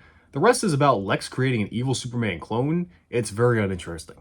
The rest of it is fine, the voice acting is fine, the animation is fine, though I do wonder why they still do that screen flashing thing, you know what I'm talking about, when a punch happens, like they did that in the animated series, a thing they did because it was a kid's show and they didn't want to show, violence, but I don't get why they're still doing it in a direct-to-DVD movie where there's no censors. It's kind of weird. Also, what the fuck is this Mercy design? That is not Mercy. Why are you doing my girl dirty like this? Henchwomen's get no respect around here. But yeah, just a mediocre adaptation of one of the greatest storylines in comics. So, a standard direct-to-DVD comic movie. I'm kind of disappointed because I love Superman, but the last several Superman movies, both animated and live action, have kind of sucked. I mean, yeah, they're not awful. They're fine, I guess, if you look at it from a certain angle. But as we're going to see with the next one, Batman got treated way better. Number 37, The Dark Knight. I mean, what do you expect me to say about The Dark Knight? It's the Batman movie. Everyone's talked about it. I pretty much agree with every positive thing people say about it. The directing is great, the acting is great, the music is fantastic, the cinematography is on point, it has great themes and writing. It's one of the best movies ever made. But if I had to nitpick, now, once again, a problem I've been having a lot of these live-action Batman movies, Batman's not really involved in this a lot. Yeah, he's in it, but in terms of his character and growing, not much changes. Like, he uses Lucius Fox's technology in a way he doesn't approve. Okay. He becomes a hunted vigilante at the end, taking the blame for Dent's murder. Okay. But even when Rachel dies, a very important person to Bruce and someone who is only outmatched by Alfred in this universe by how much she knows about Bruce and how much he cares about her, he's just like, oh man, that sucks. Well, I gotta go stop Joker. I don't think it's Christian Bale's fault. He's doing a good job. I just don't think they give enough moments for Batman or Bruce to, have a moment in this movie. I will say Bale's Batman voice is in full effect here. One man or the entire mob. He can wait. Or, maybe it's because you kind of forget Batman exists every time the Joker shows up. Because, yeah, when you think of The Dark Knight, you think of Heath Ledger's Joker. I mean, it's one of the most iconic performances in film history. It's made almost eerie when you think about his unfortunate passing before the film released. It's such a great take on the Joker, where past versions have been, unsettling due to his campy, jolly nature while being a psychopath. The Joker, this movie, is more like a sad clown. He's inherently unsettling due to his demeanor and way of speech. You hear one word out of this guy's mouth and you think, nah, this nigga's crazy. Or a truckload of soldiers will be blowing up. Nobody panics. But when I say that one little old mare will die, well, then everyone loses their minds. And it makes me wonder, Joker's so good, why do we need two Batman villains in this? Two-Face does nothing. He dies. That's it. And yeah, it's important to the ending of the film, blah, blah, blah, but I think it would have been so much more of a tighter movie if we ditched Harvey's transformation, because again, Ledger just steals the show. But I mean, those are minor things to me. It's The Dark Knight. It's kind of amazing. I can understand if there are some people that don't like it, and if you're one of those people, get out. Number 38, The Spirit, 2008. The first Spirit movie I enjoyed for its campiness and willing to be more like a comic. The 2008 Spirit sucks. I should really just end it there, and you know what, I will. Number 39, Justice League, the new... Okay, I'll actually talk about it. So sad to say, this is our only movie in this whole thing that is directed by Frank Miller, someone who has simultaneously made the best and worst comics of all time. And I guess it's the same with movies too, because the one he made before this, Sin City, is genuinely one of my favorite comic book movies of all time. Say what you will about it, I think it's a great comic flick, and it does pretty faithful adaptation of the source material, and the way the film looks is amazing in my opinion. It's the closest to a live-action film has come to looking like an actual comic page. And I'm bringing that up because I can tell Frank is really trying to do that again, because this film is trying so hard to be cool. It's got desaturated colors and to emphasize certain moments they decide to bump up that saturation sometimes. They decide to use 2D JPEGs you get off Google Images, creative angles, and pretentious dialogue with acting that is attempting to deliver it in a way to make it come off as the most important words ever spoken by any human being. My city. She's always there for me. She's not some tarted up fraud all dressed up like a piece of jailbait. No, she's an old city. Old and proud of her every pocket, crack, and wrinkle. And it's amazing how all of it falls flat. The main reason is the plot is fucking weird. Sam L plays the Octopus, an evil villain who dresses up in Nazi uniforms. Yes, you heard me right. And to be honest, I saw this movie months ago and don't remember his plan. And while I can easily look it up on Wikipedia or just look behind me and describe it to you, I don't want to do that. The guy who plays Denny, the Spirit, is kind of a plank of wood. I don't think it's his fault though. They don't really give me a reason to care about him in the movie. I don't care about him or his girlfriend other than the fact that it's Eva Mendes and I got to see her ass. And then there's Scarlett Johansson, who just sounds so bored in this. So the situation's hardly a debacle. Sans Serif has the blood of Heracles, yes. But we have what she wants. You know she's in the middle of closing the deal with Marvel to be Black Widow and Iron Man 2. She's just here to get a new TV or something. Really, the only good thing I can say about the film is there were times that I did think it had some kinda cool shots. Miller using his comic knowledge to make some really impactful frames. But that's kind of the problem. The movie is style over substance. You will honestly get more out of this movie by watching it on mute, because then you can solely focus on the visuals. Or, I mean, you can do better and just not watch it at all. Number 39, Justice League: The New Frontier. Wow, talking about a movie that needed to be longer. I'm not going to attempt to tell you the plot of this because it's kind of all over the place. It's about a Justice League in the 50s at the end of the Korean War where a mysterious entity called the Center has declared that man must die because in fiction, man is the only race in the entire galaxy that has the concept of war. But the problem is this movie is juggling multiple plot threads that don't really come together at the end naturally for me. Like Hal Jordan, who gets roped into a mission to Mars, which is actually a big conspiracy to declare war on it, John Jones living among humans after his race is wiped out, and then years later teaming up with Batman to figure out some weird doomsday cult's plans, The Flash actually trying to be a superhero, and Superman and Wonder Woman are just there. Oh, they also try to do that whole thing of like, what's the jurisdiction of a superhero with no laws and where their allegiances lie, you know, that bullshit. And that all doesn't sound too bad on the surface, but the movie can't really juggle it all because it's only an hour and 14 minutes, including the intro and end credits, so it's not that long to cover all of those things. And I think the finale kind of shows that, with it really coming out of nowhere, and it tries to distract you from the fact that it comes out of nowhere by being epic as fuck with every DC superhero fighting aliens and mutant dinosaurs and shit. But I just don't know what's going on. And none of it's badly written or acted, it's all good. Just to me, it felt that the many plots and characters were not balanced well, and it's mostly Hal's movie, if anything. I guess he should have been the focus if they needed one. And by the end, it tries to wrap it up in a neat bow, like everything was settled and explained, but it wasn't. Number 40, Watchmen, 2009. This is another movie I have a little to say about, the movie version of Watchmen. It's fine. If you're unfamiliar, Watchmen is considered the Citizen Kane of comics in that the technical aspects of it are so precise and well executed. It's a must to study if you're anyone who wants to get into comic books. And the movie shows that, man, when you're not really paying attention to the fact that it's a really good, well-made comic, it's just okay. If you don't know, Watchmen is about the events that transpire after a retired superhero called the Comedian is mysteriously murdered. A mask named Rorschach investigates this case, which leads him to contact his old crew of costumed coomers and reveals a conspiracy about killing and discrediting past and present heroes that goes even further back to the original establishment of superheroes and their roles in society. The story actually brings up a lot of mature things and really does deconstruct the superhero genre and archetypes in an interesting way. Too bad most comic companies just interpreted that as readers want dark murder and rape and swearing comics. That'll make it sell because it makes it more mature. I mean, that's not the sole reason Watchmen was popular and why comics went in that direction, but that's a whole conversation for another day. The point I'm trying to make is that the writing and plot of Watchmen is good, but really without the art of Dave Gibbons, and especially today with all the, quote, deconstructive superhero works out now, that all asks the brave question, what if Superman were evil? Unquote. It's not as impactful as it was back when the original comic came out. The movie itself is done well, it's acted well, directed well, the writing's good, the editing's good, the music's good. But I think that's kind of the problem with it. It doesn't really take any risks. It's pretty safe for an adaptation, I guess. I think the people working on this knew how important it was to get this right and played it a little too safe. Like, it's almost word for word a straight adaptation of the comic. Obviously, they cut and move some stuff around. It's not bad and a valid direction to go, but when you do that, you compare it to the original work when it's so close. And to me, it's like, why would I not just read the original? Because that was designed to be a comic and designed around the fact that it is a comic book. So as a movie, it's good. As an adaptation, it will make you say, wow, that sure was an adaptation of the comic Watchmen by the DC's biggest hater, Alan Moore, and artist Dave Gibbons. I don't know, it's just okay to me. I hear the HBO show is better, but I don't care enough about the Watchmen universe to see it. Really, the important thing for us and this movie is that this is the first DC movie directed by Zack Snyder. And while I can comment on his directing right now, let's save that for future movies. Number 41, Wonder Woman, 2009.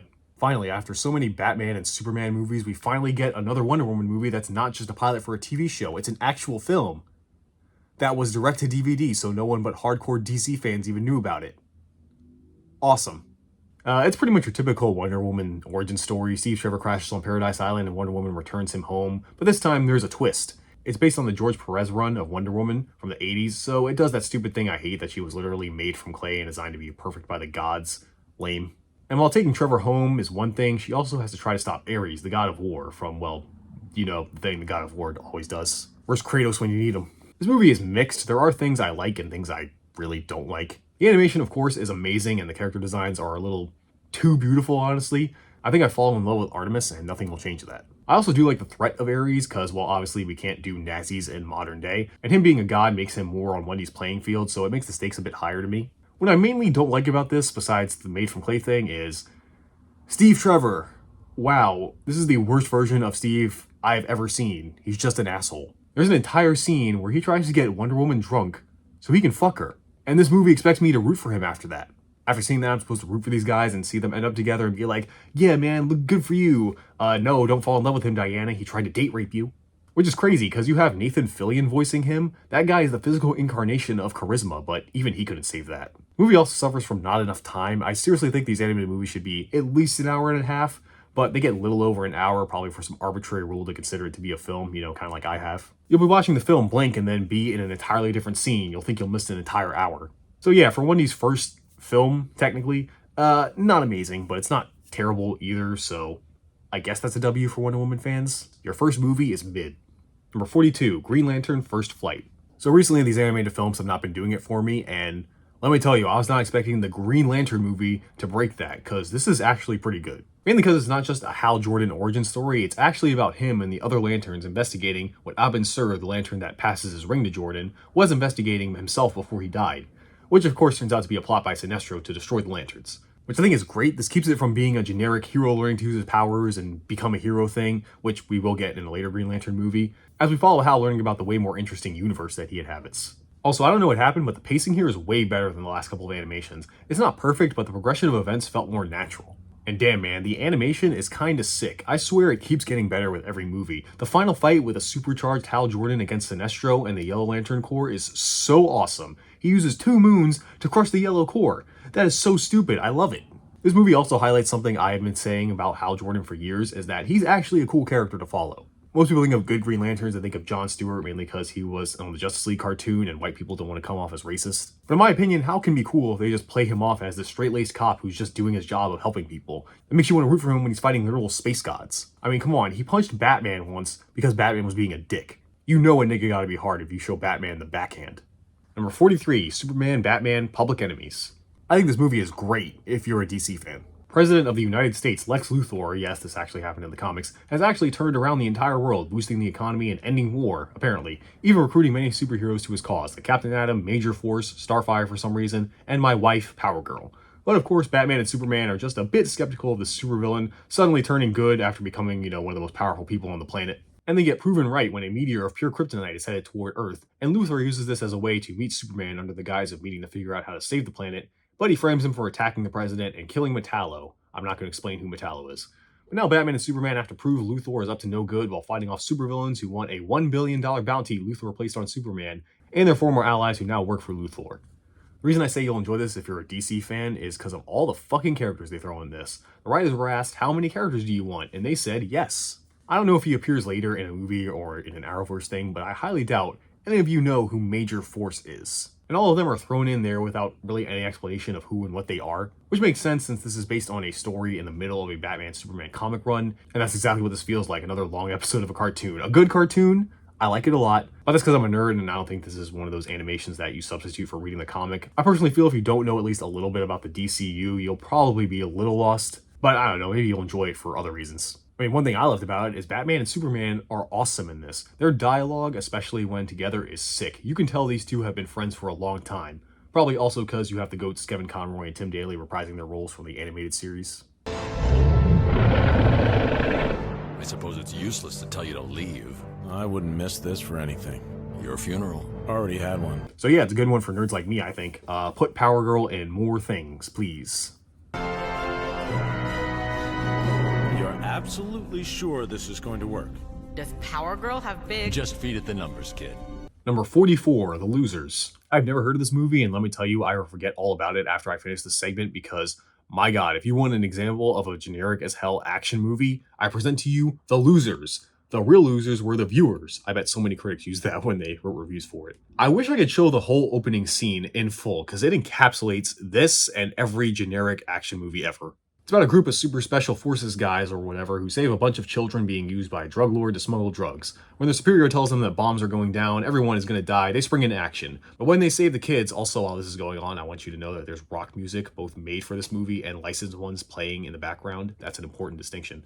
They save the kids and put them on an escape helicopter that gets blown up, and they're like, wait, that was meant for us. And they go into hiding, being presumed dead. If that doesn't get your dick hard, you're not going to enjoy this movie.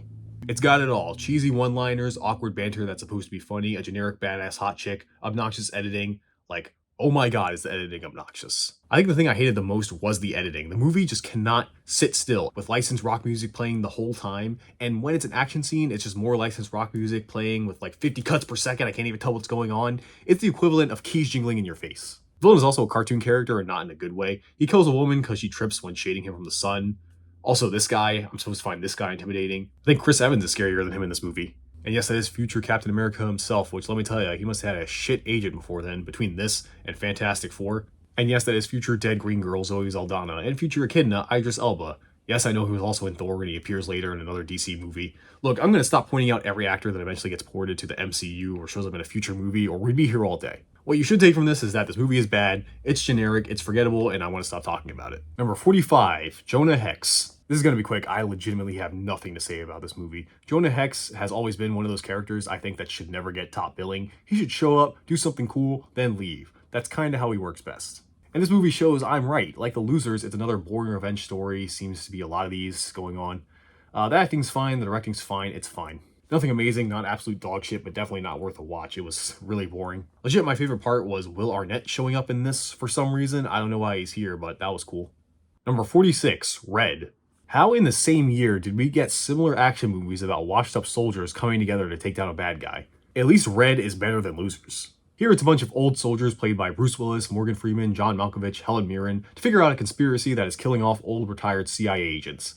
Cause you see, Red means a red file, meaning retired, but extremely dangerous. I think that's what it meant. Unlike Losers, which was trying to be cool and funny but failing because it was trying really hard, Red actually pulls this off by having a more dark sense of humor and being more self-aware of how ridiculous it is. These old people are literally mowing down armies of men, and it points out how stupid that is. Forget The Losers. If you want a fun action movie, watch this. It's not going to blow your mind, but it's fun, and sometimes that's all that matters. Number 47, Justice League Crisis on Two Earths. The Justice League go to an alternate Earth where the superheroes are evil and the bad guys are good. It's fine. It's like watching a multi-part episode of the Justice League cartoon. That's it. Moving on. Number 48, Batman Under the Red Hood. Okay, I like him, but why is Neil Patrick Harris in so many of these animated movies? If you ever, for some reason like me, have a DC animated movie marathon, take a shot every time you hear NPH and or Stephen Bloom. Anyway, I always like the Red Hood storyline. When a mysterious vigilante called the Red Hood comes to Gotham to take over the crime families by murdering them, it's up to Batman to figure out his identity and save Gotham. Spoilers, it's Jason Todd, the Robin who was killed by the Joker. They pretty much give it away at the beginning, showing the scene of him dying with no context. Like, wow, I wonder who Red Hood can be. So yeah, they don't really sell the mystery well here, but that may be intentional because Jason Todd being Red Hood is common knowledge even in 2010 when this came out. I can't imagine this being someone's first exposure to Batman, considering you don't know the whole Jason Todd thing, because this movie really depends on you knowing Bruce and Jason's relationship. Yeah, there are some flashbacks, but there's only so much you can do in an hour. Which sucks, because if you do know the history of these characters, the ending of Batman and Jason confronting each other and debating about the ethics of killing the Joker and what that can mean in terms of changing them, and that killing once can make Batman enjoy it and think it's necessary and could never go back to his old ways, it's great. I love that conversation. Just don't know how much joy you'd get if you don't really know the Toddster. Still a good movie, it's got great animation, good writing, just another one that needed more time in my opinion. Number 49, Superman, Batman, Apocalypse. Despite being named Apocalypse, That Place, and Darkseid are barely in it. It's mostly about Supergirl coming to Earth for the first time and Superman along with Bats and Wendy trying to adjust her to Earth. Until Darkseid sees her and wants her as one of his Furies. Those are his personal sexy warrior bitches. Every galactic threat needs one. I don't know why he dressed her up in sexy goth clothes. You know she's a teenager, right, Darkseid? Or you did know that and that's why you did it. Well, you really are evil. Again though, not much to say about this. It's pretty much on par with the other animated movies we've seen so far.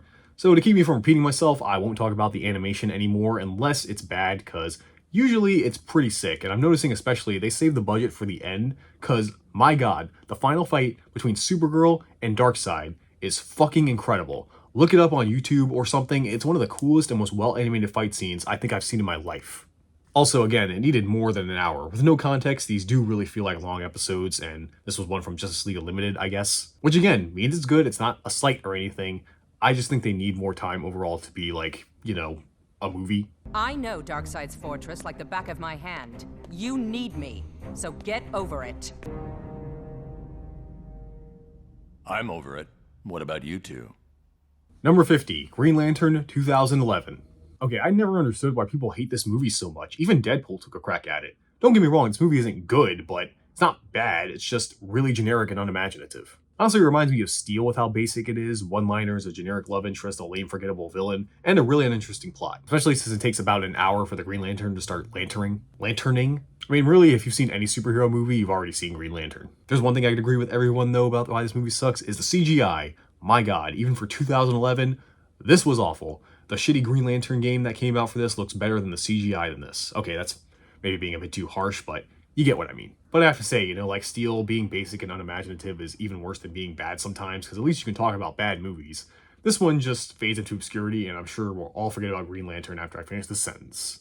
Unless Deadpool makes fun of it again. Number 51, All-Star Superman. For context, All-Star Superman is one of my favorite comics of all time. This is the book I point to if I want someone to get into Superman. If you don't like Superman after reading this comic, then there's no hope. Go read Batman, you basic bitch. If you don't know, the plot is simple, but really effective. Lex Luthor, through some wacky space shenanigans, gets Superman to be exposed to the sun for so long that he gets cancer.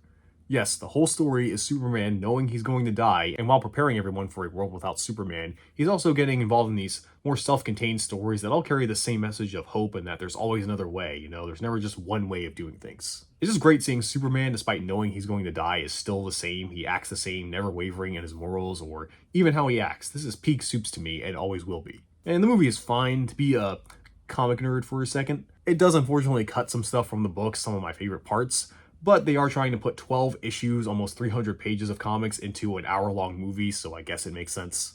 They did do a pretty good job adapting Frank Quitely's art style, though, into the animation, so kudos for that. If you want a more condensed version of All-Star Superman, then check this out, but as one of my favorite stories, I implore you, read the comic. It's great. What are you writing about me? Give me that. Code? I'll decipher it in less than a minute.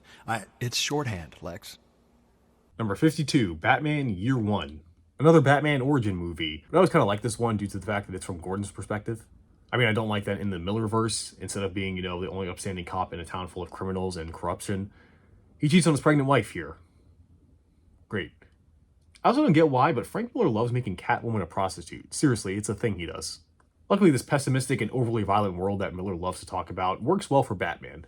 I still think that to this day, this is one of the best Batman stories, and again, I truly appreciate the DC animators capturing the style of the comic books, because there will be a lot of animated movies going forward, so I'm glad that at least art-wise, they won't look the same. So yeah, I mean, these are slowly turning into straight adaptations of the comics, so I personally am not looking forward to seeing stories I already know, especially the ones I don't really care about, but if you are a Philistine that doesn't like reading comics, then check them out, I guess. Number 53, The Dark Knight Rises. No one expected The Dark Knight to do so well, not even the people making it. And that unfortunately put a lot of expectations on the sequel, and Rises is good, it's definitely not as good as the regular Dark Knight. I think this movie is trying too hard to be more important and impactful than I think it really is because of how much impact and influence The Dark Knight had. When really that was just one of those lightning in the bottle kind of movies, everything lined up so perfectly to make it one of the greatest films of all time. And they really try to do the same here, and it does retain all the great acting, directing, music, but in my opinion, the writing is not as good. Mainly revolving around the philosophy of the villains. Joker, you got what he wanted to do, which was cause chaos, because to him, the world is crazy. He's the sane one. But Bane, why does he want to make Gotham fall into this chaotic state? You don't really find that out until the end when this woman, that I think it was a twist that she's Ra's al Ghul's daughter, Talia, but honestly I forgot what her character was supposed to be in the first place, so I was just like, whatever. That's my main thing. The villains in Batman are usually the most interesting part, but Bane's kind of stupid. I'm sorry, but did people when this came out actually think Bane was intimidating? Because I cannot at all take anything this guy says seriously with that voice. I only need one other board member. There are 8 others waiting. You merely adopted the dark. I was born in it, molded by it. I mean, so many people making this movie heard that voice, saw him stand like that, some kind of old-timey oil baron, and said, yeah man, that goes hard. He's funnier than the Joker. Catwoman is fine. Again, I don't think she needs to be in this movie. She's a Rachel replacement, kind of, to be Bruce's love interest mostly. This movie's really lucky. I have a crush on Anne Hathaway. Again, though, Batman is barely in this Nolan trilogy, where 2 out of 3 he's off doing whatever while other characters are actually furthering the plot. In this one, he's in a hole. Batman! I think this movie's biggest detriment is just that it had to follow The Dark Knight, so whatever they did was not going to live up to the hype people had in their heads. Which, look, despite my own misgivings, I do think this movie is still really good. It's just not as good as the last one. Number 54, Justice League Doom. I love the Tower of Babel storyline, which is what Justice League Doom takes from. It's where supervillains, in this movie, it's Vandal Savage and these jobbers, I'm not going to list them all, manage to take down the Justice League with very precise and detailed plans that exploit their weaknesses. But the best part is they get these plans from Batman's computer, because he has devised ways to neutralize the Justice League in case they ever go rogue or get mind-controlled or something. One problem for me, though, is I love this story, because in the comic, what makes it interesting is the aftermath of the League having to deal with this revelation that Batman has trust issues, bigger trust issues than they thought. But in a standalone movie, who really cares? Again, it just feels like a long Justice League episode, even more than usual because they have almost the whole cast from the original. You know, sans Hawkwoman and Black Green Lantern. They do add Cyborg, but not Carrie Payton, the voice of Cyborg from Teen Titans for some reason. Not saying Larry Bumber Robinson doesn't do a good job here. I'm saying Cyborg is in like 4 scenes. We couldn't have gotten the guy who's known for voicing him for years with the Justice League cast. That would have been pretty cool. Number 55, Superman versus the Elite. What a weird-ass intro. Based on What's Wrong with Truth, Justice, and the American Way, a wordier title that better gets the point across, when a group of superpowered beings called the Elite show up, they plan on doing things their own way, being killing the bad guys instead of putting them away in jail like our old pal Supes does. And unfortunately for him, people don't seem to mind having a bunch of superpowered protectors that keep the bad guys off the streets permanently. So Superman has to find a way to deal with the Elite while showing the world why their way is wrong and can lead to something worse. A great story, one you can really only tell with Superman, I feel, considering he is meant to embody all things good and justice and all that pussy shit. I heard a child say that he wanted to be in the Elite when he grows up because it would be fun to kill bad guys. Fun to kill. People have to know that there's another way. Although personally, I do wish the clashing ideologies had better points, and I kind of hate Superman's solution as pretending he went evil and started killing to show people what it would be like. I wish he just kind of stuck to his guns and showed everyone not killing is the way through some villain's redemption or something, instead of at the end, after being the Elite, it wraps up instantly. Like, everyone suddenly is like, yeah, killing is wrong. Wow, thanks, Superman. I never thought about it that way. Resolution just feels too forced to me. Still a good movie, though. Quintessential Superman story, in my opinion. His big-ass chin makes him look like Joe Swanson. Number 56, The Dark Knight Returns, Part 1 and Part 2. So yes, technically these are 2 movies, but I figured I might as well talk about them together. They're adaptations of the same comic, just different halves, and I'm going to put them in the same slot in the ranking anyway. So The Dark Knight Returns is another Frank Miller joint about an old Bruce coming back to become the Batman after retiring when a group of mutants come out to take over Gotham. It is a pretty straightforward adaptation of the comic, which is good and bad because Frank Miller is a good writer. But some things I think they should have cut because they didn't matter, like the lady with Nazi symbol pasties. I get it, it's political commentary. I think it might be social commentary, or maybe Frank Miller just put his weird fetish in his comics. I don't know, but apparently it's genius. Also, personally, my main gripe with The Dark Knight Rises is, my god, there are so many panels, especially of talking heads of news stories giving their epic reaction YouTuber commentary on events of the comic. I wish they cut that out, but nope, they left most of it in, which is why it had to be split into 2 parts, I guess. The only thing I can tell they really cut most of is all the inner monologues, especially Batman has, which thank god, that would have made this 3 parts. And really, The Dark Knight Rises, in my opinion, is one of those works that just works best in the time it came out in. I can appreciate it for what it is and its ideas, but when you look at Joker and Batman fighting in the Tunnel of Love, for the 80s, that's hilarious commentary on these two's relationship. In 2024, that's a joke in the Lego Batman movie. And of course, Batman using a gun, which again, is not that big a deal these days. Overall, it's good. Weirdly though, this was one of the movies I wish they followed that structure of being like an hour and a half, because I think they could have really streamlined this one a bit more, but I guess they made the right decision considering, you know, it's an important DC comic and DC fans are DC fans. Number 57, Man of Steel. Okay, once again, this is a movie that's been talked about so much that I'm not going to go into crazy detail about it. I don't personally like it. I am more positive toward it than when it first came out as a teenager. I was like, what is this? This is not Superman. He's all sad. The movie has no colors. Superman's supposed to be colorful. Why do they keep using all this Jesus allegory stuff and make the movie seem deeper? There's Zod and he kills Superman. He doesn't kill, blah, blah, blah. That's exactly how I sounded as a teenager. After watching it again for this video, I was mostly bored. There's still stuff I don't like Pa Kent telling Clark to not save people just to keep him a secret instead of the more encouraging use your gift to help people thing that kind of makes Superman who he is. I still don't like the look of these Zack Snyder DC films either. Why is saturation down so much? The Dark Knight had more color. It's one of those directing decisions that makes me think they're trying to make a superhero movie that tries to be as far away from superhero stuff as it can be. You know, ask the Fantastic Four movie how that turned out. And honestly, if this version of Superman wants to kill, that's fine. Just give me a more justifiable reason than Zod was about to kill some randos. Make the stakes higher, at least, to bring Supes to that reason to kill. Fun to kill. People have to know that there's another way. I also like Michael Shannon as Zod. I think he is equally intimidating, and while not intentional, maybe. I think his inflections and demeanor make him come off as a whiny child, and it's kind of funny. I will find him, Laura. I will find him! Amy Adams is fine. I feel nothing towards her or Lois Lane. She does her job. Today, I mostly see this movie as a mediocre superhero film, which it shouldn't be, seeing it's Superman's big return to movies again and kind of the start of the DC extended universe. So, 6 out of 10. Number 58, Red 2. Out of all the movies, I was not expecting Red to get a sequel, but I'm glad I did. I like the first one, and the second one is, well, I think some stuff is better, like the cast banter and the writing has gotten better. There were a lot more jokes this time that got me to actually LOL. Shoot him, but don't kill him.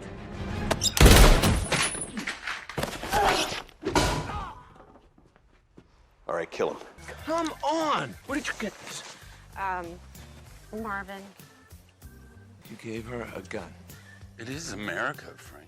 We will drive you to your office where you will write a letter on official stationery denouncing the treatment of women in Iran. Then you will get your antidote. That's it. And the action was even more over the top and goofy than before, just the way I like it. But I do think the plot was worse. The first one was about a bunch of retired secret agents trying to stop a conspiracy that would make them take the fall. Here it's about a bunch of retired secret agents trying to stop a conspiracy that would make them take the fall. It's the same premise, it's just done slightly differently. But this one's got Anthony Hopkins. So I'm conflicted, because I like these characters and this world of agents that take all this killing and espionage very nonchalantly. It's like a lighthearted John Wick, if that makes sense, just minus the gun fu. But it's kind of an unnecessary sequel. Personally, I'm glad it happened, but it didn't really need to. Number 59, Lego Batman the Movie, DC Superheroes Unite. So I'm not going to spend too much time on this one, unfortunate considering it's our first Lego movie. Because this movie is based on the Lego Batman 2 video game, so much that this film actually uses cutscenes from the game. I'm not kidding, they straight up take cutscenes from the game and sold that to you as a movie. Yes, there is original animation they made to fill in the gaps that the gameplay was supposed to fill. My argument to that is, why buy a mediocre kids film that gives me maybe like an hour and a half of enjoyment when I can get the exact same story, but I get a much longer version with a decent Lego game in between? This is just a shameless cash grab to me. Fuck it, I don't care for it. Number 60, Superman oh my god, that's the art style for this movie? Well, they can't all be bangers. This movie is about Superman meeting Brainiac for the first time and more stuff about Supergirl being an outcast because she just got here a few months ago. It's fine, nothing much to say. Especially since, well, after this movie, we're about to begin the DC animated movie universe. Number 61, Justice League The Flashpoint Paradox. Michael B. Jordan as Cyborg. So with MCU making more money than there is on the planet, DC of course was starting their own cinematic universes. We had Man of Steel earlier, and now they begin their own animated universe. So they decided to use the Flashpoint storyline from the comics that would birth the New 52 to do a factory reset on the animated films and bring them into one continuity. I never liked Flashpoint. It's a fine story. It's about the Flash waking up in an alternate reality where Wonder Woman and Aquaman are about to destroy the world due to their war that started because they fucked, which led to Wendy killing Aquaman's wife. Who cares? I never like Elseworld stories because, I mean, we'll be leaving soon anyway, and it's just so you can see characters now acting different than you usually see them as. The most interesting thing from this world is that Bruce was the one that died in Crime Alley as a kid, leading to his dad becoming Batman, and his mom went so crazy after his death that she became the Joker. That's interesting. But we don't really explore that here, as most of it is focused on the stupid war. Only to reveal that this all happened because Barry went back in time to save his mom. The Flash show did it better. That is not a joke. Still, as a Flash Elseworld story, it's okay, but for the story that was supposed to reset the entire DC universe, well, it's no Crisis on Infinite Earths. But just like the comics, this is the start of a new universe, so I guess let's see how the new DC AMU begins. Number 62, Justice League War. This new DC AMU started off alright.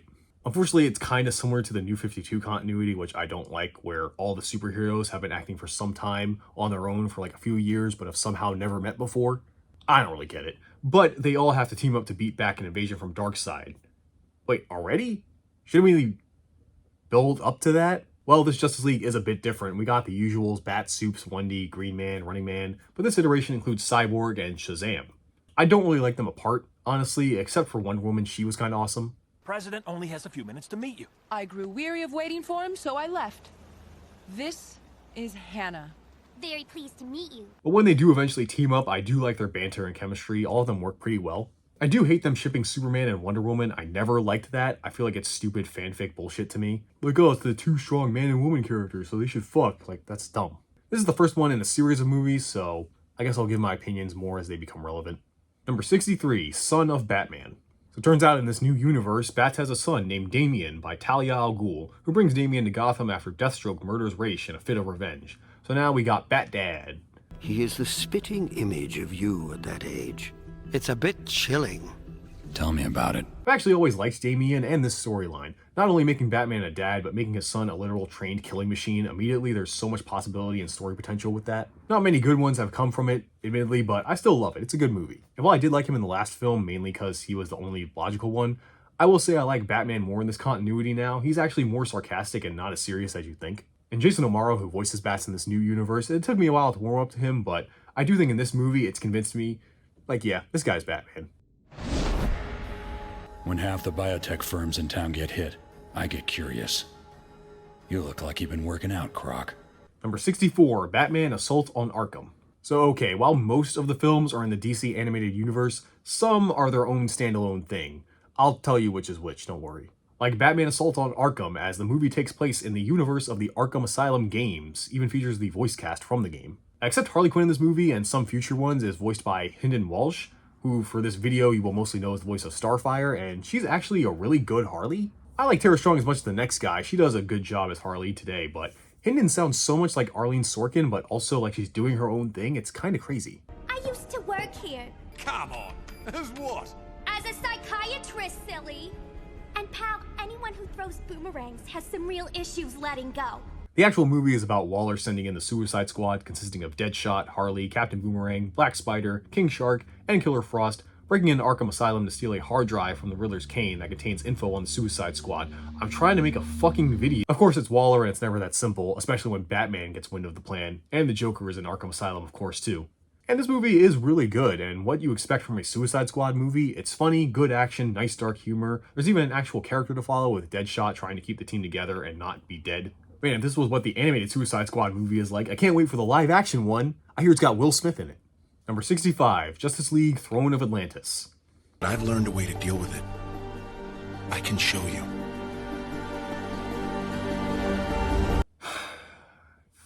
I hate it. It's stupid. I don't like it. Despite being the next Justice League movie in the new DC AMU, I don't have much to say. It's fine. It's basically the Aquaman movie, which we'll see later, but the Justice League is in it. Honestly, I don't know why the Justice League are even in this in terms of the plot. They don't really do much. They help fight the Atlanteans at the end, I guess. This should have just been an Aquaman movie to introduce him and his mythos and then slowly introduce him into the DC AMU. I mean, it really only continues the subplot of Cyborg coming to terms with the fact that he's part microwave and that. But other than that, not much else. Number 66, Batman vs. Robin. So this movie is watching the wacky adventures of Batman trying to be a dad. Like stopping a psychopathic man from torturing children and uncovering a conspiracy of wealthy and powerful of Gotham controlling everything from the shadows with weird test tube monsters. All before the PTA meeting. I do kind of wish this wasn't one of those movies that mashes several comic stories together, because I really like the Court of Owls, because I actually really like the Court of Owls. Why can't I say owls? I really like the Court of Owls story to me. It's one of the best modern Batman comics in my opinion. Luckily though, I actually like this version of Damian, and he might be my favorite character in this universe so far, because in this movie he has an actual conflict when a member of the Court of Owls, Talon, tries to get him to go to the dark side and be a killer. But Damian isn't stupid and wants to respect and honor Bruce by dishing out justice instead of vengeance. It's a great conflict for him, and seeing both him and Bruce trying to become better for the sake of each other is kinda heartwarming. It does suck that at the end Damian goes to some monastery to find himself. I hope he comes back, because he's great in this universe. I do hope we get some other movies besides Batman and Justice League. I figured, a DC animated movie universe would explore, the universe, like the other 6-7 members of the Justice League. Number 67, Batman Unlimited Animal Instincts. So in 2015, DC ran a very short-lived toy line called Batman Unlimited, and to promote it, they made a web series and 3 movies, the first one being Animal Instincts. And I can tell why it didn't take off, at least from the premise. It's Batman in the future. That's it. It's literally the same characters, Bruce, Dick, and hey, Tim Drake as Red Robin. Yes, that's an actual hero. Thank God, I thought we forgot about him after Batman Beyond. Hey wait, why isn't this Batman Beyond? I mean, it's a future Batman story, so why not Batman Beyond? If I found out there was some kind of Batman Beyond reboot in 2015, I would have been all over that. I mean, for flip's sake, they have Will Friedle, who voices Terry in this, as Nightwing. All the pieces were there. Okay, my own personal dreams aside, how is the actual cartoon? I liked it, it was good. It is very much a kid's movie, as you will tell from some of the jokes. What's the problem, Nightwing? Gotham only big enough for one cat lady? You'll make me insecure. Why? You should know by now that nobody likes a cheetah. Not much else to say. It's fine. I have no strong feelings towards this franchise either way. Number 68, Justice League Gods and Monsters. So we have a new animated universe, and the first few movies, naming-wise, are already confusing. You know, at least the Suicide Squad one had Arkham in its title, so you can say, okay, maybe it's part of the game. But you look at this name, you'd think, oh, it's the next Justice League movie after the Atlantis one. Nope, this is a standalone Elseworld story about an alternate world Justice League being framed for murdering some scientists. I do not care. I said it before. I don't care about Elseworld stories. I don't care about the novelty of going, whoa, Superman in this world is Zod's son instead of Jor-El's. The Man-Bat is Batman. Darkseid is a good guy. Everything's all topsy-turvy. Number 69, nice. Batman Unlimited, Monster Mayhem. Again, not much to say. I don't really care about the Unlimited series. They're just fine to me. This one's a Halloween special, and I watched it around Halloween, so it was thematic at the time. But it really shows how this being in the future does not matter, as it's about the Joker organizing a bunch of criminals to do criminal shit. It's a regular episode of any Batman cartoon, nothing is unique here. Number 70, Lego DC Comics Superheroes Justice League Attack of the Legion of Doom. They really went the full character limit with that.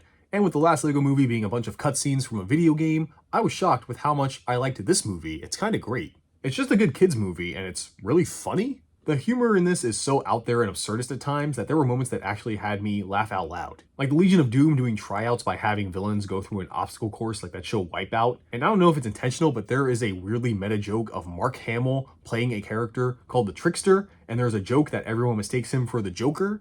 That had to be intentional, right? Hold it right there, Joker. I'm not the Joker. I'm the Trickster. Totally different. Would the Joker attack with a can of snakes?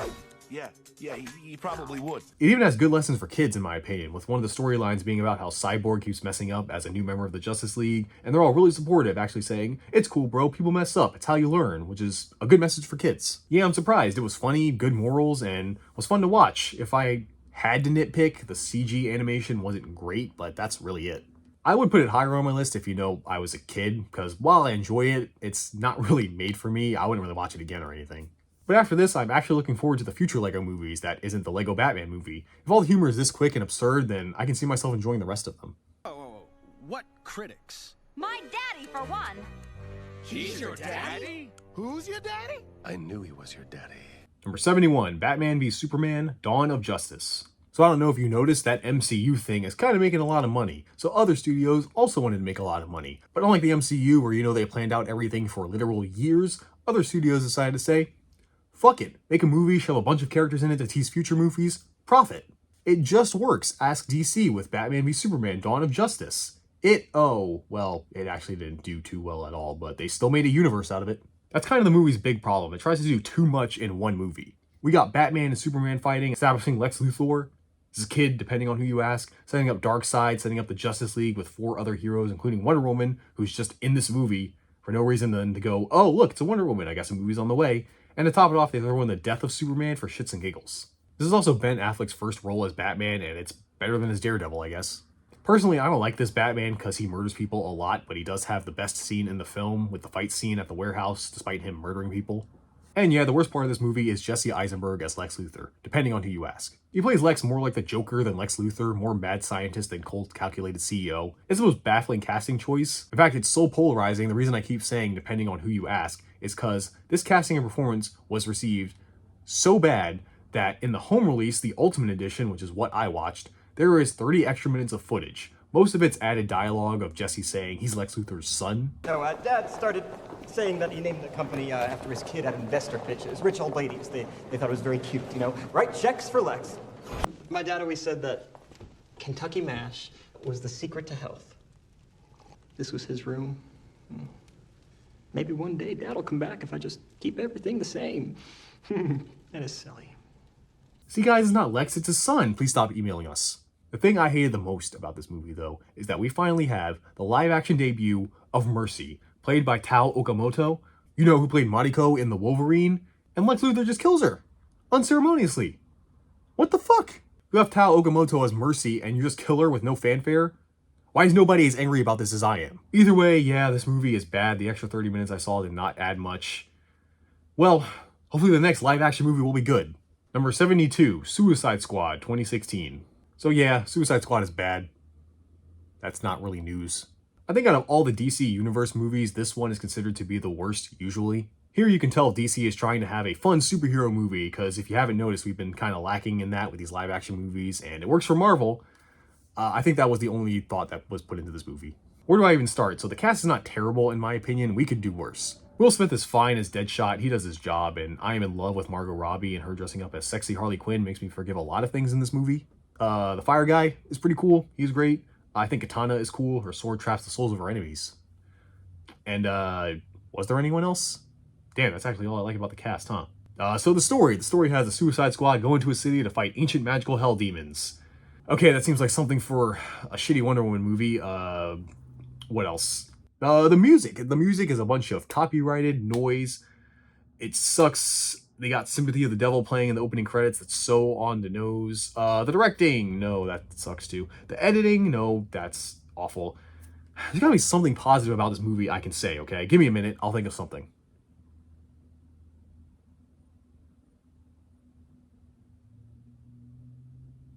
Number 73, Batman Bad Blood. I didn't really care for this one. This is another one in the DC animated movie universe, and I guess this establishes going forward it's going to be all Batman if it's not the Justice League. Great. And I say that especially because this movie exists to establish the Bat family, because we see Batwoman and Batwing for the first time, and Damian comes back to Gotham because Batman is dead?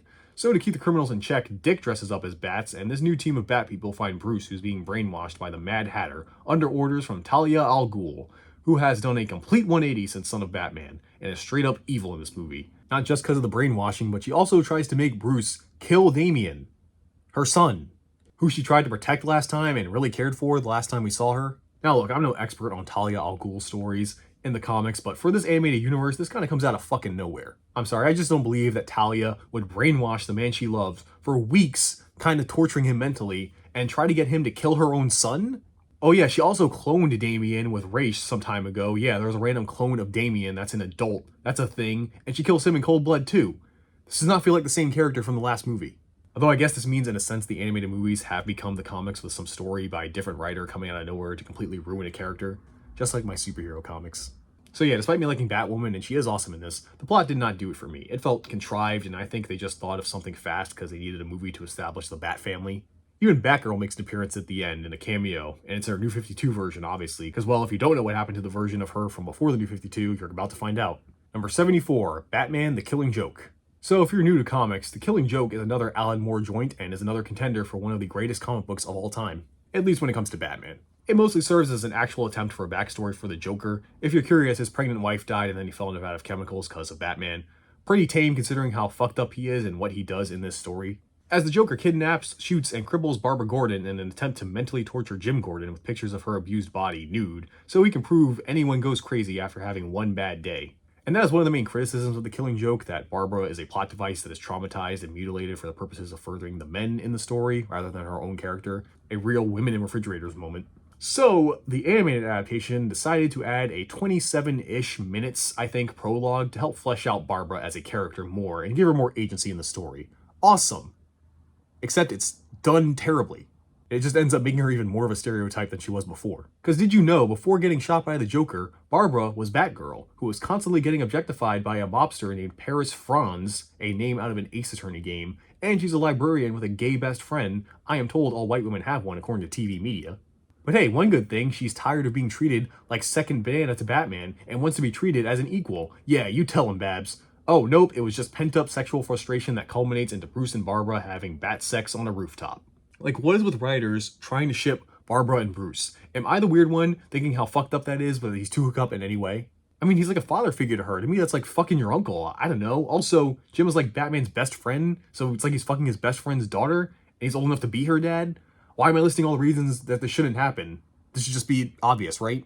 Side note, in my research for this movie, which is me reading the Wikipedia page, apparently according to the writers and producers, this was meant to be a controversial and risky thing to do, to show how flawed the characters are.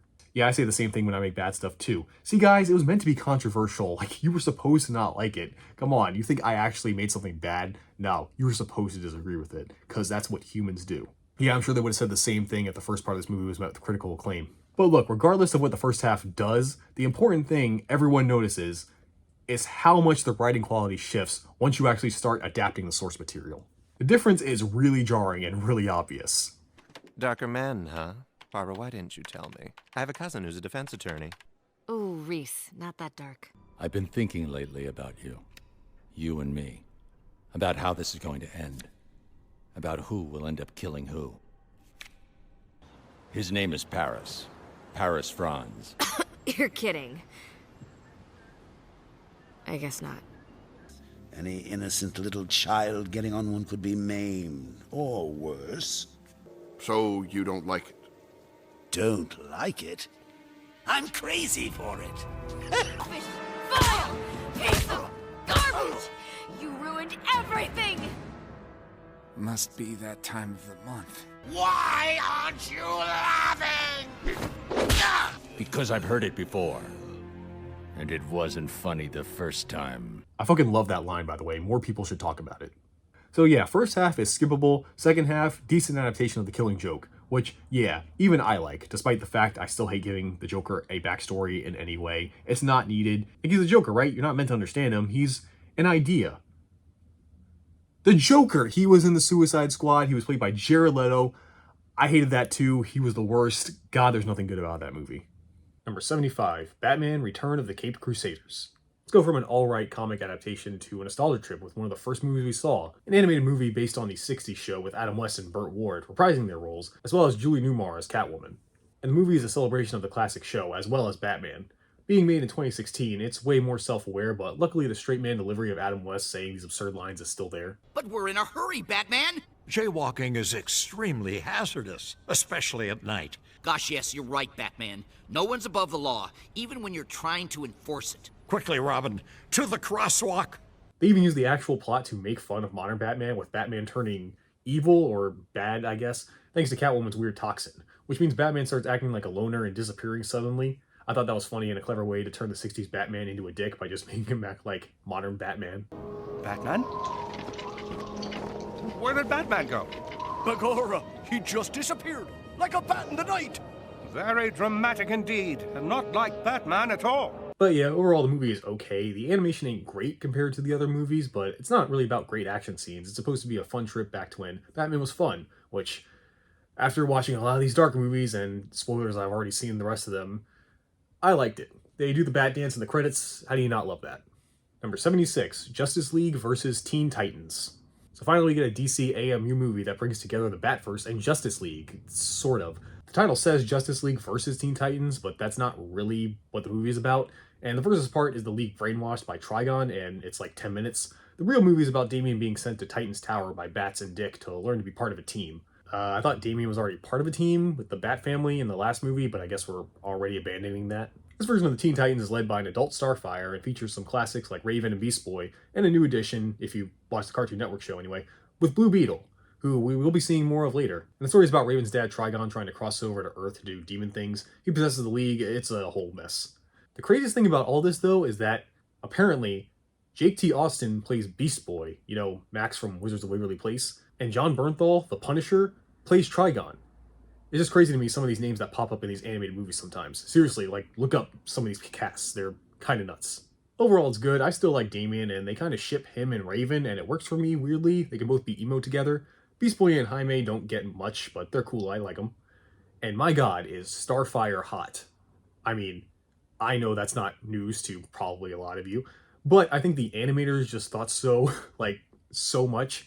Because she gets a whole ass Sailor Moon magical girl transformation that zooms in on her features, and a scene where she's in a bathrobe and that fit with the sweater off one shoulder and the heels. God damn. I'm not complaining about it. I'm obviously fine with it. I'm just mentioning it mainly because of the magical girl transforming thing. Because there's also a scene where the Titans play a DDR game with K-pop, and this terrifies me because this means the weebs are writing these movies now. We should all be scared. At least I hope it's weebs. Fuck me if it's Korea booze. Number 77, DC Superhero Girls, Hero of the Year. Okay, these DC Superhero Girls movies are not made for me. If you're unfamiliar, DC Superhero Girls is a media franchise marketed towards young girls. I don't know what it's about, but from this movie, I gather it's all the DC Universe characters and they attend a high school. Sure. I know it's marketed towards kids because a character says on fleek. As far as heroing goes, my fellow nominee and bestie Wonder Woman here is straight up on fleek. Look, I can give a plot synopsis and breakdown of these characters, but why? It's a kid's movie through and through. All the characters are super nice, the jokes are the most basic thing you can get out of a joke book, and it's got good morals. I guess there is actually stuff I don't like the art style. It's just not for me. I want you to understand, just because this is a thing marketed towards children, specifically kind of children I'm not, doesn't mean I can't like it. I mean, I like Totally Spies. I legitimately think that's one of the greatest things ever put on television. That's not hyperbole or sarcasm in any form. Like, there's some things I like in this one. There's a subplot of Supergirl thinking her homeworld of Krypton is out there, and she gets this hope that everyone knows is just not really gonna pay off. It's kind of fucked up, honestly, especially for a movie like this. I wasn't expecting it. Also, it has the first DC movie appearance of Amethyst, Princess of Gemworld. That's kind of cool. But again, take what I say with a grain of salt, because, you know, this movie is clearly not made for a 20-something black man who's talking to his phone alone in his room right now to possibly maybe a few hundred people out over the internet. It's made for a different kind of audience, so. I will claim that you are under the spell of my black diamond. When you find the gem of ultimate power, use the amethyst portal to find me. Together we will rule. Is that Mona Marshall? I just can't fucking escape Digimon. Number 78, Batman Unlimited, Mechs vs. Mutants. So now we go from a kids movie for girls to a kids movie for boys with the final installment of Batman Unlimited, Mechs vs. Mutants. It's fine. I really don't have anything to say about it. It does what it says on the tin. It's also the most blatant with being a tool to sell toys to kids, so I don't know, does that make it better? Nightwing, thank you. Even though they gave him that color scheme on purpose, just bring back Batman Beyond. Number 79, Lego DC Comics Superheroes, Justice League Cosmic Clash. Okay, I don't have much to say about this one either. The Lego Justice League get displaced in time by Brainiac, and Batman time travels to save them. So, more of a time travel tussle than a cosmic clash. I mean, I know why it's called that. It's about Brainiac. He comes from the cosmos. But again, it's just a fine kids movie. I liked how Cyborg and Supergirl teamed up and acted like cheerleaders. That was cute. Number 80, Lego DC Comics Superheroes, Justice League, Gotham City Breakout. Okay, well, I like this one more than the last Lego movie. Here, Dick and Babs take Bruce on a trip across the world to help him relax, and it leads to them fighting Deathstroke with an ancient underground civilization, as you do. Meanwhile, Supes takes over Gotham and fucks it up, leading to Cyborg and Robin helping him. I liked it. 2 bat thumbs up.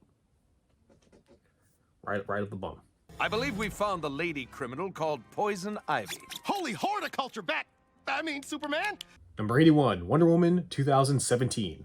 Well, here it is, the first live-action Wonder Woman movie, the first solo Wonder Woman movie in almost a decade. And it's good, but that's kind of my problem with it. I mean, like Man of Steel with being the return of Superman, this should be a big deal, but even more of a big deal than that, because at least unlike MOS, this one is better and more faithful to the source material, but it's just still kind of a whatever superhero movie, you know what I mean? It's a good movie, don't get me wrong, a lot of the action's good. One of the Hollywood Chris's, I forget which one this is, Steve Trevor does a good job. One thing, though, about this movie is, look, to this day, I am still not completely sold on Gal Gadot as Wonder Woman.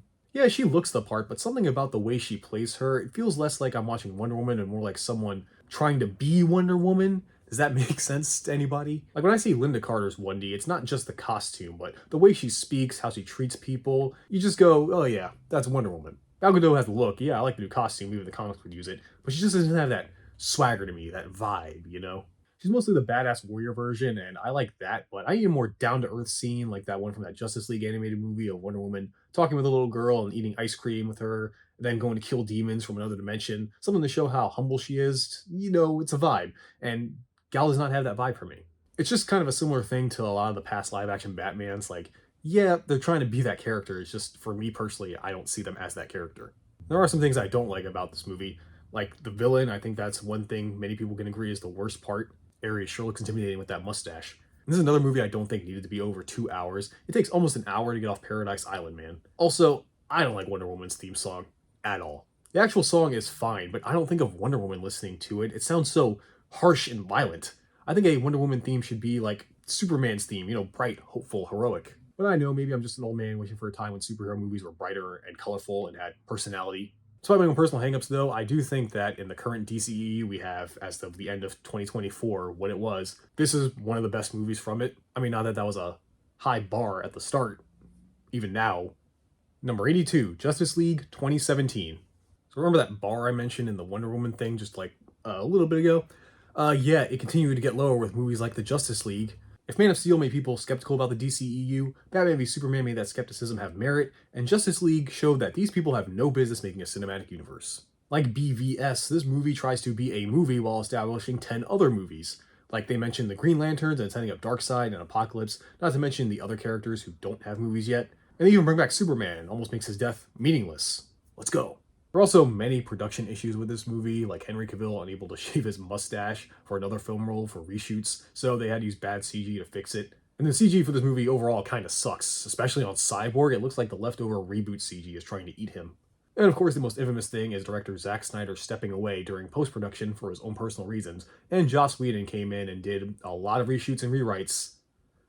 Like a lot. So much so that Snyder and his cinematographer said they used maybe 10% of the original footage that they shot, which led to the successful petition of the Snyder Cut of Justice League, which I will talk about later. It's practically a different movie. It's also 4 fucking hours long, so I'll get to it when I feel like it. And when you find that out and you watch it, you go, oh yeah, this movie feels like it was cobbled together by someone else. It definitely shows. There are plot holes, seemingly some scenes missing, and you can tell Whedon added a lot of his Whedonisms to this film. Like the quippy one-liner kind, not the sexual predator kind. Like, let's be real, they only got Whedon because a Warner Bros. Exec was like, we got the guy that made Avengers good, so he'll make the Super Friends good. Which with this and stuff like Suicide Squad just gave these DC movies the reputation of them just trying to copy Marvel being these fun superhero films. So yes, surprisingly, after saying all that, I did not like this movie. I think it's bad. Shocker, I know. The best thing this movie did is J.K. Simmons as Commissioner Gordon. That's some fire casting. Whoever did that, you did the only good thing in this movie. You should be proud of yourself. Number 83, Justice League Dark. I like meeting my gadgets and aliens as much as the next guy, but let me tell you, I love the magical side of comic universes, and I got just that in Justice League Dark, the next movie in the DC AMU. When a mysterious string of normal people suddenly start going crazy, claiming to see demons, Batman requests the help of DC's more mystical experts, including John Constantine, Zatanna, Deadman, Jason Blood, aka the demon Etrigan, and a Swamp Thing cameo. Man, I haven't seen that guy since the 80s. And it was good, I liked it. I mean, these DC AMU movies are starting to get to that feeling like long episodes of a TV show thing to me, but this was a good episode, you know, nothing really to write home about. I mean, where these assholes come from? Okay, I get it. It's cool that we see stuff change in between the movies, showing this world operates outside of when we see them. That's cool, but all 3 of those guys could have had their own films, like Aquaman did. That's just kind of one of my problems about this DC AMU. They seem to be progressing things off camera a lot. I've been really talking about it, but just every time a movie comes on, like you see some new villain or new hero that you've never seen before, just don't even explain it. They're just there expecting you to know. Like, what if I'm someone that doesn't read comics and I'm just watching these movies? What the fuck's a Hawkman? I don't know. Anyway, I like this team of magical heroes. They are fun to watch, and I hope they show up again. Especially Zatanna. I love Zatanna, and no, it's not because of her outfit in this movie. In general, I just think she's cool. Also, bang up job getting Matt Ryan as Constantine. If you remember, that's the guy I said plays a better Constantine than Keanu Reeves. One of the few people to play a character in live action and animation. That's pretty sick. Number 84, Teen Titans, The Judas Contract. We've seen the Titans face some maniacal maniacs so far. Daizo, Trigon, DDR K-pop, but now they face the most deadly foe that anyone in the DC universe has ever faced. Kevin Smith. I've been invited to be on Kevin Smith's podcast at MetroCon tomorrow. Are you kidding me? It's Kevin Smith. And how do you become a Titan exactly? I mean, is there an audition? Do you look at videos? Because I've been working out, you know, I want in. If you don't know the Judas Contract, it is the most famous Titan story, arguably. Where a member of the Titans for quite some time, Terra, is revealed to be a double agent working for Deathstroke to infiltrate and kill the Titans. I think it's a very impactful story because us as an audience reading it, like the Titans, especially Beast Boy who develops a relationship with her, are caught off guard by Terra's betrayal and makes it hit all that more. Even the Cartoon Network show let that sit and cook for a few episodes. But I don't think this kind of story works in a movie setting where it relies on you building up a rapport and a relationship with this character over a period of time. You can't really do that in a 70-minute movie. Especially since we don't see how the Titans even meet Terra. She's just here now when the movie starts. Again, like I was talking about with the last one, these DC AMU movies just shove characters in now. I like some explanation of how they're here. Also, some of the motivations get kind of lost when Strokey is working for Brother Blood, another Titans villain. And if you remember, he has more of a problem with Damian than the Titans, which is not usually his thing. So some of the motivations with not Slade in this movie gets kind of lost to me. And like, I'm not saying this movie is bad, I think it's fine. I just think personally a story the likes of Judas Contract needs time to cook to really have an impact like it's supposed to. I think if they established Terra with another movie or two, or they just had her appear in the background at least, then this would have more impact. Because again, if you don't know the comics, if you're just watching these movies, this girl just appears here and expects me to care about her than the other Titans who I already know. Well, at least they took out the weird sex part of Deathstroke fucking Terra, who is a teenager. Yes, that actually happened in the comics. I mean, it didn't stop them from implying it here, but... Beast Boy's sending you pictures of Terra's party. Shame you're missing it. You should go. Playing with teenagers is about your speed. I guess the weebs writing these movies aren't as woke as we expected. Side note, so I may have shown it in a clip or two, but I love that since Warner Brothers owns DC, the characters in this universe are always watching Looney Tunes. This movie ends with Dick and Corey watching an old Daffy Duck cartoon. This movie came out in 2017, yet we never got a movie adapting DC meets the Looney Tunes. What the fuck? Number 85, DC Superhero Girls Intergalactic Games. Look, I'm not going to have a lot to say about these DC Superhero Girls movies. Like I said in the last one, they're just not made for me. I do like the subplot of the movie about Starfire trying to bond with Blackfire, her sister. That's cool. Sisterhood and stuff. I don't know. I don't really like watching these, you know. I'm pretty bored throughout them. It's fine. Let's move on with our lives. Number 86, Batman and Harley Quinn. Kind of similar to what the Caped Crusader movie was trying to do to call back to the Adam West style Batman stuff. This Batman and Harley Quinn movie is meant to call back to the Batman the Animated Series. Unlike the Adam West one, though, this one sucks. I did not like it. Batman and Dickard have to get Harley Quinn's help to find and stop Poison Ivy and the Floronic Man from turning everyone on Earth into plant people.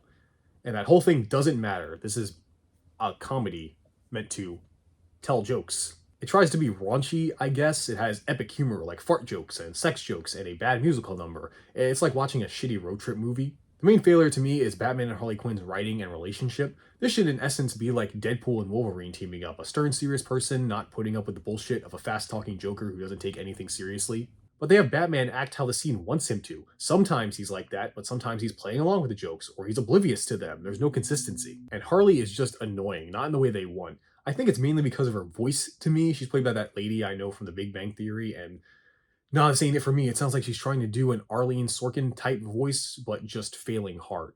Nuh-uh. I'm done with capes and tights and masks. Just trying like hell to lead a normal life. How about just a little something to sweeten the deal? Spa day? Autograph picture for my little cousin? He's real sick.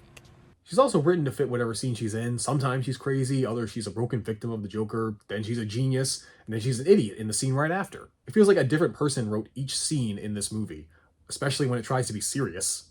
And why is Nightwing even here? He doesn't contribute anything. Hell, even Harley Quinn doesn't serve a purpose. Isn't Batman supposed to be the world's greatest detective? He can't find 2 green plant people in a city all by himself? To me, the best part was the animation in the opening credits. The rest was fine. Cringy at its worst, though. I don't know, between this and The Killing Joke, these projects with Bruce Timm attached are just getting worse and worse. I know he made the original DC animated universe, but something tells me he's kind of lost the magic. You think I'm just some dizzy airhead that don't know nothing. Do you know what I am? My punishment for dropping out of med school. Number 87, Batman vs. Two-Face. Looks like Return of the Caped Crusaders did well enough to get a sequel. And you can tell they were planning on doing more after this, as in this movie they introduced characters like Hugo Strange and Harley Quinn, possibly setting up future stuff. Unfortunately, Adam West would pass away before this movie's release, so this is indeed the final time we ever see Adam West Batman. And he's great in it, like usual. The man has not missed a step with his delivery, seriously. Holy plagiarism!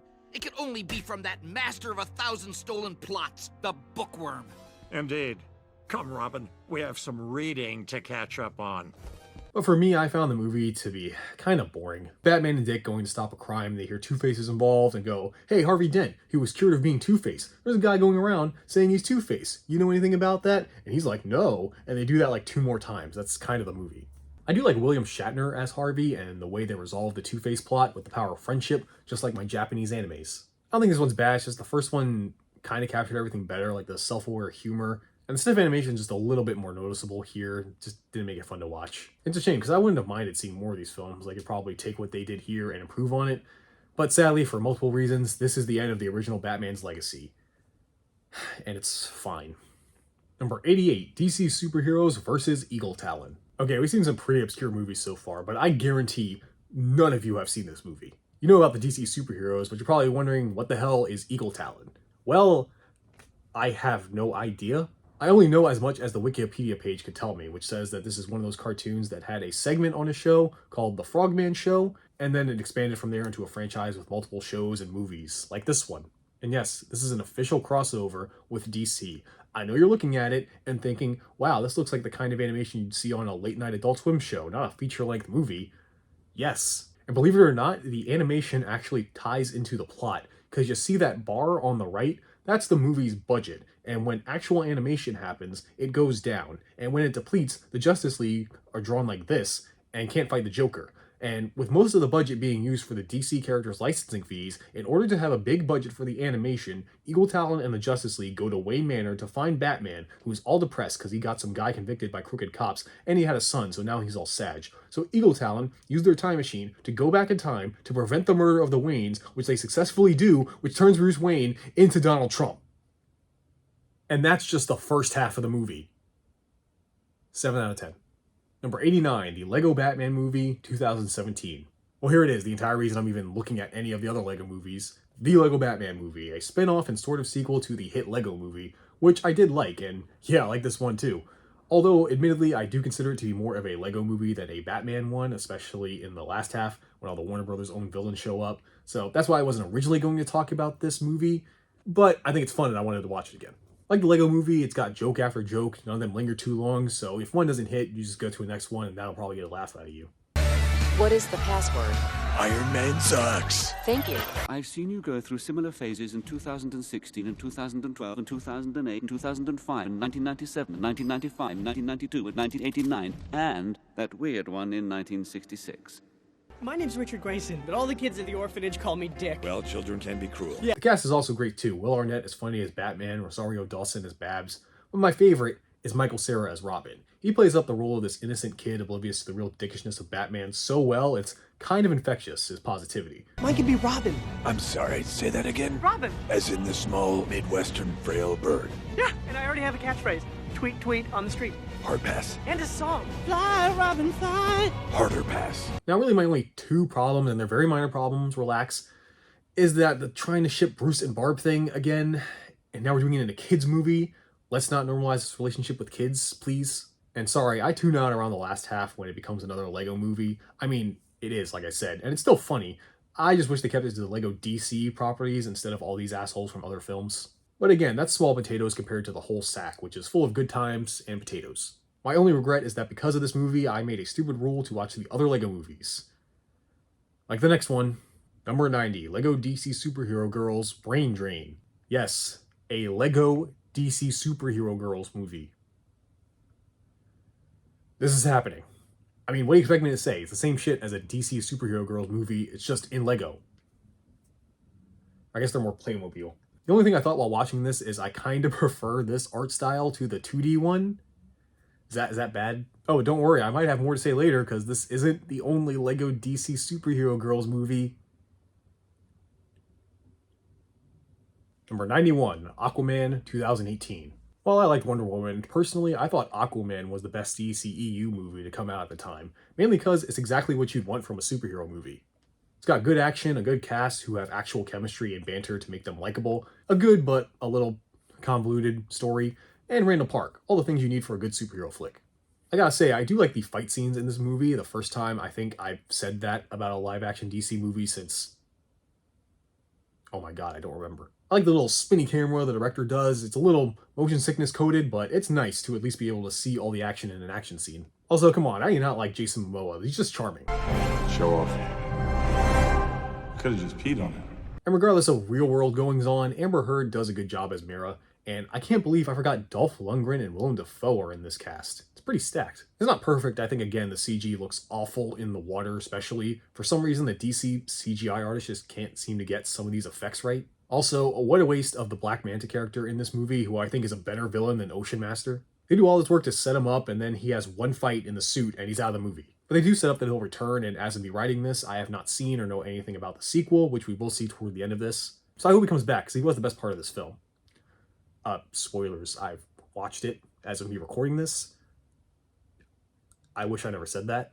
But yes, where Wonder Woman showed up and did the assignment, technically, Aquaman actually cited its sources, some mistakes here and there, but a solid B from me. The best movie so far, which considering outside of that context, it's just kind of whatever at best, says a lot about the quality of these DCEU films.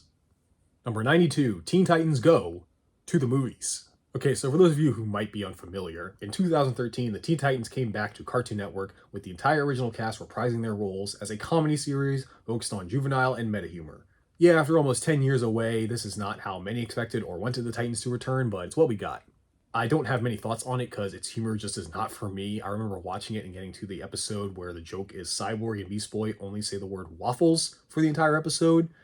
That's when I went, yeah, this ain't for me, Chief, and I stopped watching it. But I guess a lot of kids did and still love it because even today, it's basically Cartoon Network's SpongeBob. It's stupid popular. As of this video, it's currently sitting at over 400 episodes and is in the middle of its 9th season. It also got a few movies, one of which was theatrically released.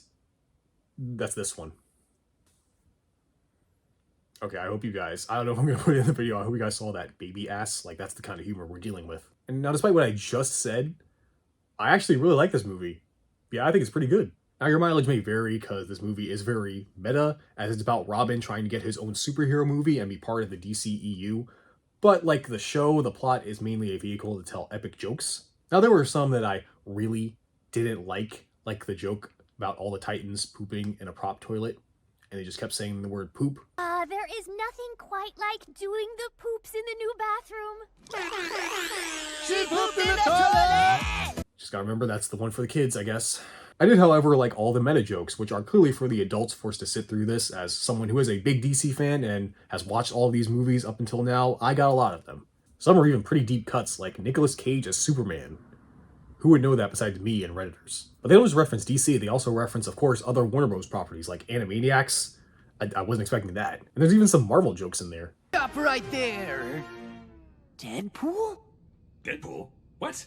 I'm not Deadpool. I thought Deadpool was a good guy. Nah, I'm pretty sure you're Deadpool. Look into the camera and say something inappropriate. Hell, Stan Lee makes a cameo in this. And again, while it's been a while since I've seen the TV show, is the animation this good? It just looks so nice and smooth during action scenes, and they switched animation styles a lot, and even had several musical numbers. I'm legit surprised at the effort on display here. Yeah, to my surprise, despite my feelings on the show, the movie was fun, and I really liked it. But if the next movie is how I think it's gonna be, with the mid-credits scene displaying the old Titans saying they're coming back, I just hope my tune doesn't change that fast towards this series. Hey, you know what, fuck it. Since this movie is so self-referential, I'll do it too.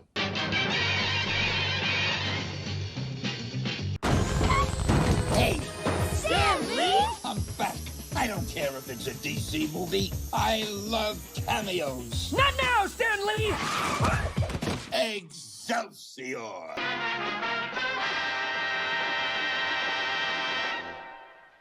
I bet none of you even know which one of my videos I'm referencing right now, do you? Like, comment, and subscribe my ass. Number 93, Scooby-Doo and Batman the Brave and the Bold. Okay, but fuck Teen Titans Go. All my homies hate Teen Titans Go. You want to talk about an awesome DC Comics Cartoon Network show? Batman the Brave and the Bold, bitch. Based on the Brave and the Bold comics, the series is a more lighthearted Batman show than you're used to, as it follows Bats teaming up with various DC Comics, heroes of all kinds. And it fucking slaps. Where other series try to reinvent the character or do some, other bullshit, this show is a celebration of everything dumb, contrived, and corny about the old school DC Comics universe, and I love every second of it. Like, I'm not gonna say anymore. It's only 3 seasons, go watch it. And when I heard this series was coming back in 2018 as a movie, I shit bricks. And then I immediately put them back in my trousers when I realized it was a Scooby-Doo movie, really. And yes, I know this isn't Scooby and Batman's first time meeting, regular dynamic duo. I have nothing really that much to say about Scooby-Doo. It's the most mid-franchise in existence. I mean, I watched a lot of it as a kid, I guess, like A Pup Named Scooby-Doo, What's New Scooby-Doo, those direct-to-video movies. I watched those, like the one with the Hex Girls, My Queens. And I've seen the live-action movies. Wow, I've actually seen more of this series than I thought. Maybe I do like it. Either way, this movie is fine. It is mainly a Scooby-Doo movie, so that tracks. I really liked anything here because of the Batman the Brave and the Bold crossover, really. I mean, it's just a nice time. I also kind of like how Batman and the Scooby Gang are just, like, down to clown, you know what I mean? Like, they meet and they're not like, oh, we gotta fight or we need to figure out what the others are doing. Batman's just like, oh, hey, you kids like solving mysteries? I'm a detective too. Sweet, we should hang out at the malt shop. So yeah, I guess if you're into Scooby-Doo or Batman the Brave and the Bold, which you should be, it's a good time. Seriously, watch it. It's awesome. Batman? What are you doing here? I go wherever puppet-related crime rears its ugly head. Number 94, Batman Gotham by Gaslight. So if I've not made my stance clear yet, I do not like Elseworld stories. Gotham by Gaslight sounds interesting. It's about a Victorian London Gotham and has Batman fighting Jack the Ripper. But again, it's just another excuse to be like, whoa, this character is something different from what I know. Whoa, that's crazy. Although actually most of them are kind of the same in this world. It makes me wonder why it isn't just Gotham. Like, being set in Victoria, London doesn't really matter for the plot or how it's told. It's just a standard Batman story to me. Look, you see that? He's even got the grappling hook. The most interesting thing is that Jack the Ripper is actually Jim Gordon. Spoilers, I guess. But other than that, it's fine. It wasn't really anything special to me. Number 95, Batman Ninja.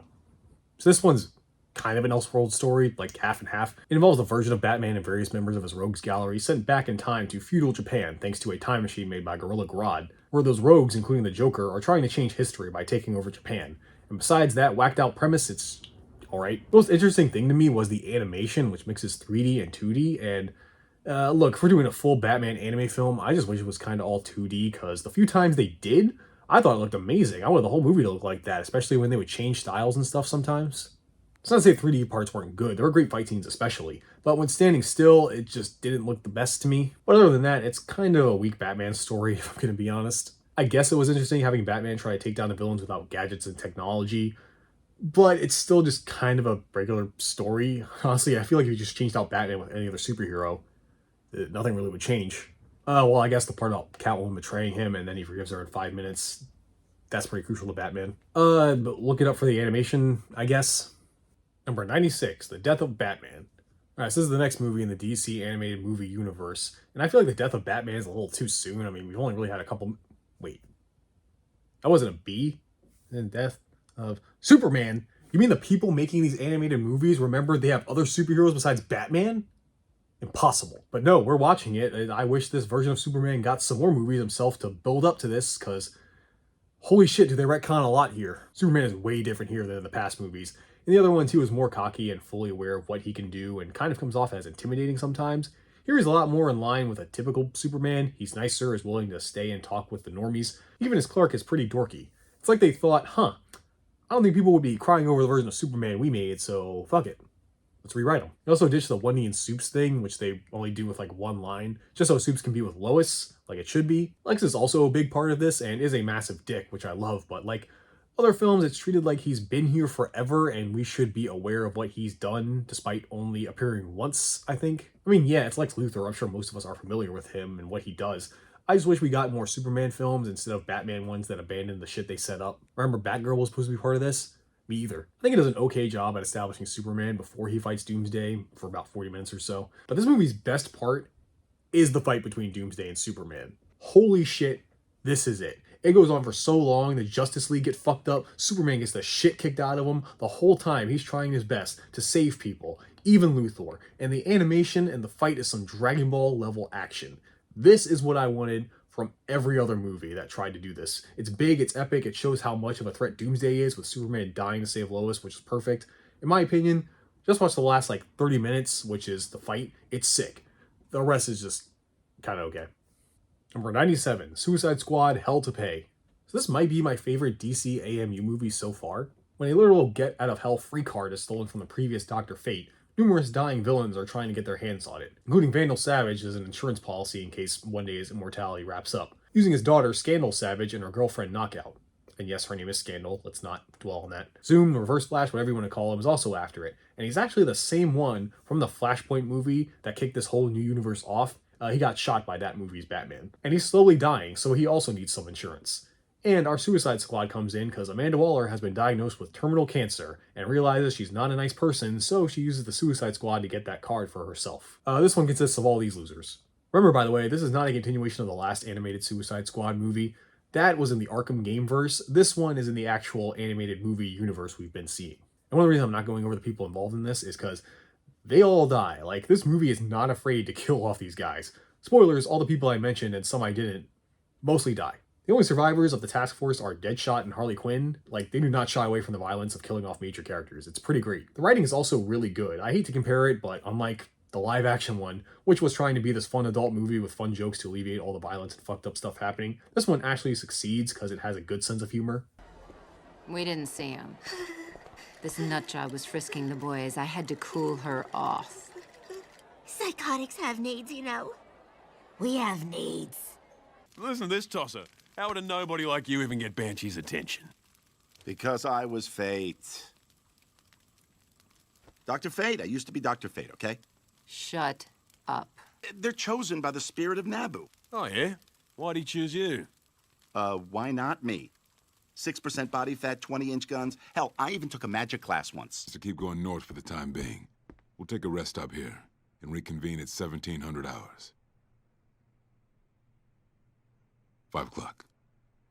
There's even some character interactions with the story between Deadshot and his daughter, and Bronze Tiger, who's a villain trying to repent for his evil past. It's really kind of got it all. There's just one thing I don't like, and that Deadshot is voiced by Christian Slater, which I don't really have anything against Christian Slater personally.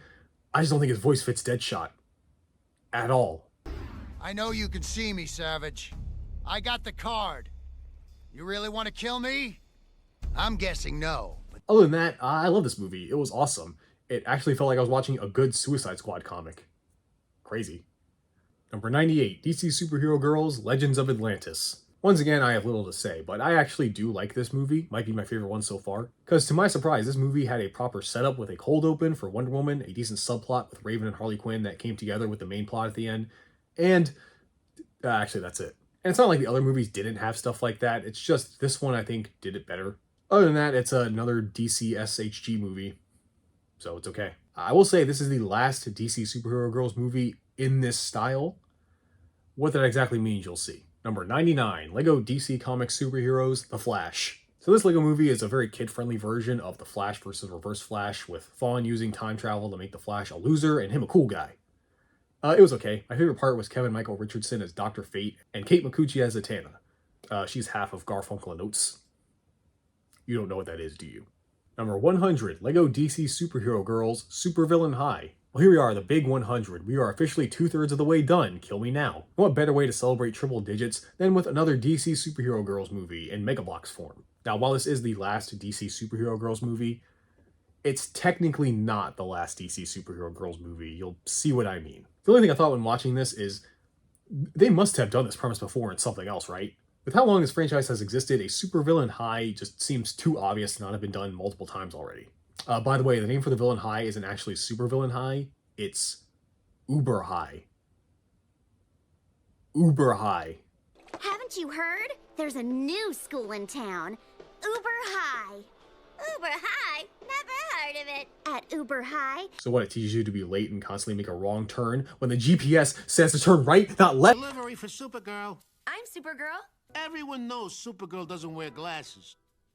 Go figure. 1 second, I'll get her. Oh, hi. You have a delivery for me? Hey, Supergirl, just sign right here. Number 101, Lego DC Comics Superheroes, Aquaman, Rage of Atlantis. So similar to the Flash one, this is a more kid-friendly version of Aquaman versus Ocean Master. Yeah, we've seen this a couple times now. This one features some alien help with technically the first animated appearance of the Red Lanterns, including Dexstar, the evil Red Lantern. Fear him. I do wish they appeared in a movie that had more of a budget and care put into it. It's just, I like the Red Lanterns. I kind of like to see them in a movie that's, a bit more adult. Not adult like a porno, I mean adult like, a darker. Also because the character Jessica Cruz has appeared in some of these movies. She was even in the DC Superhero Girls movie in the last one.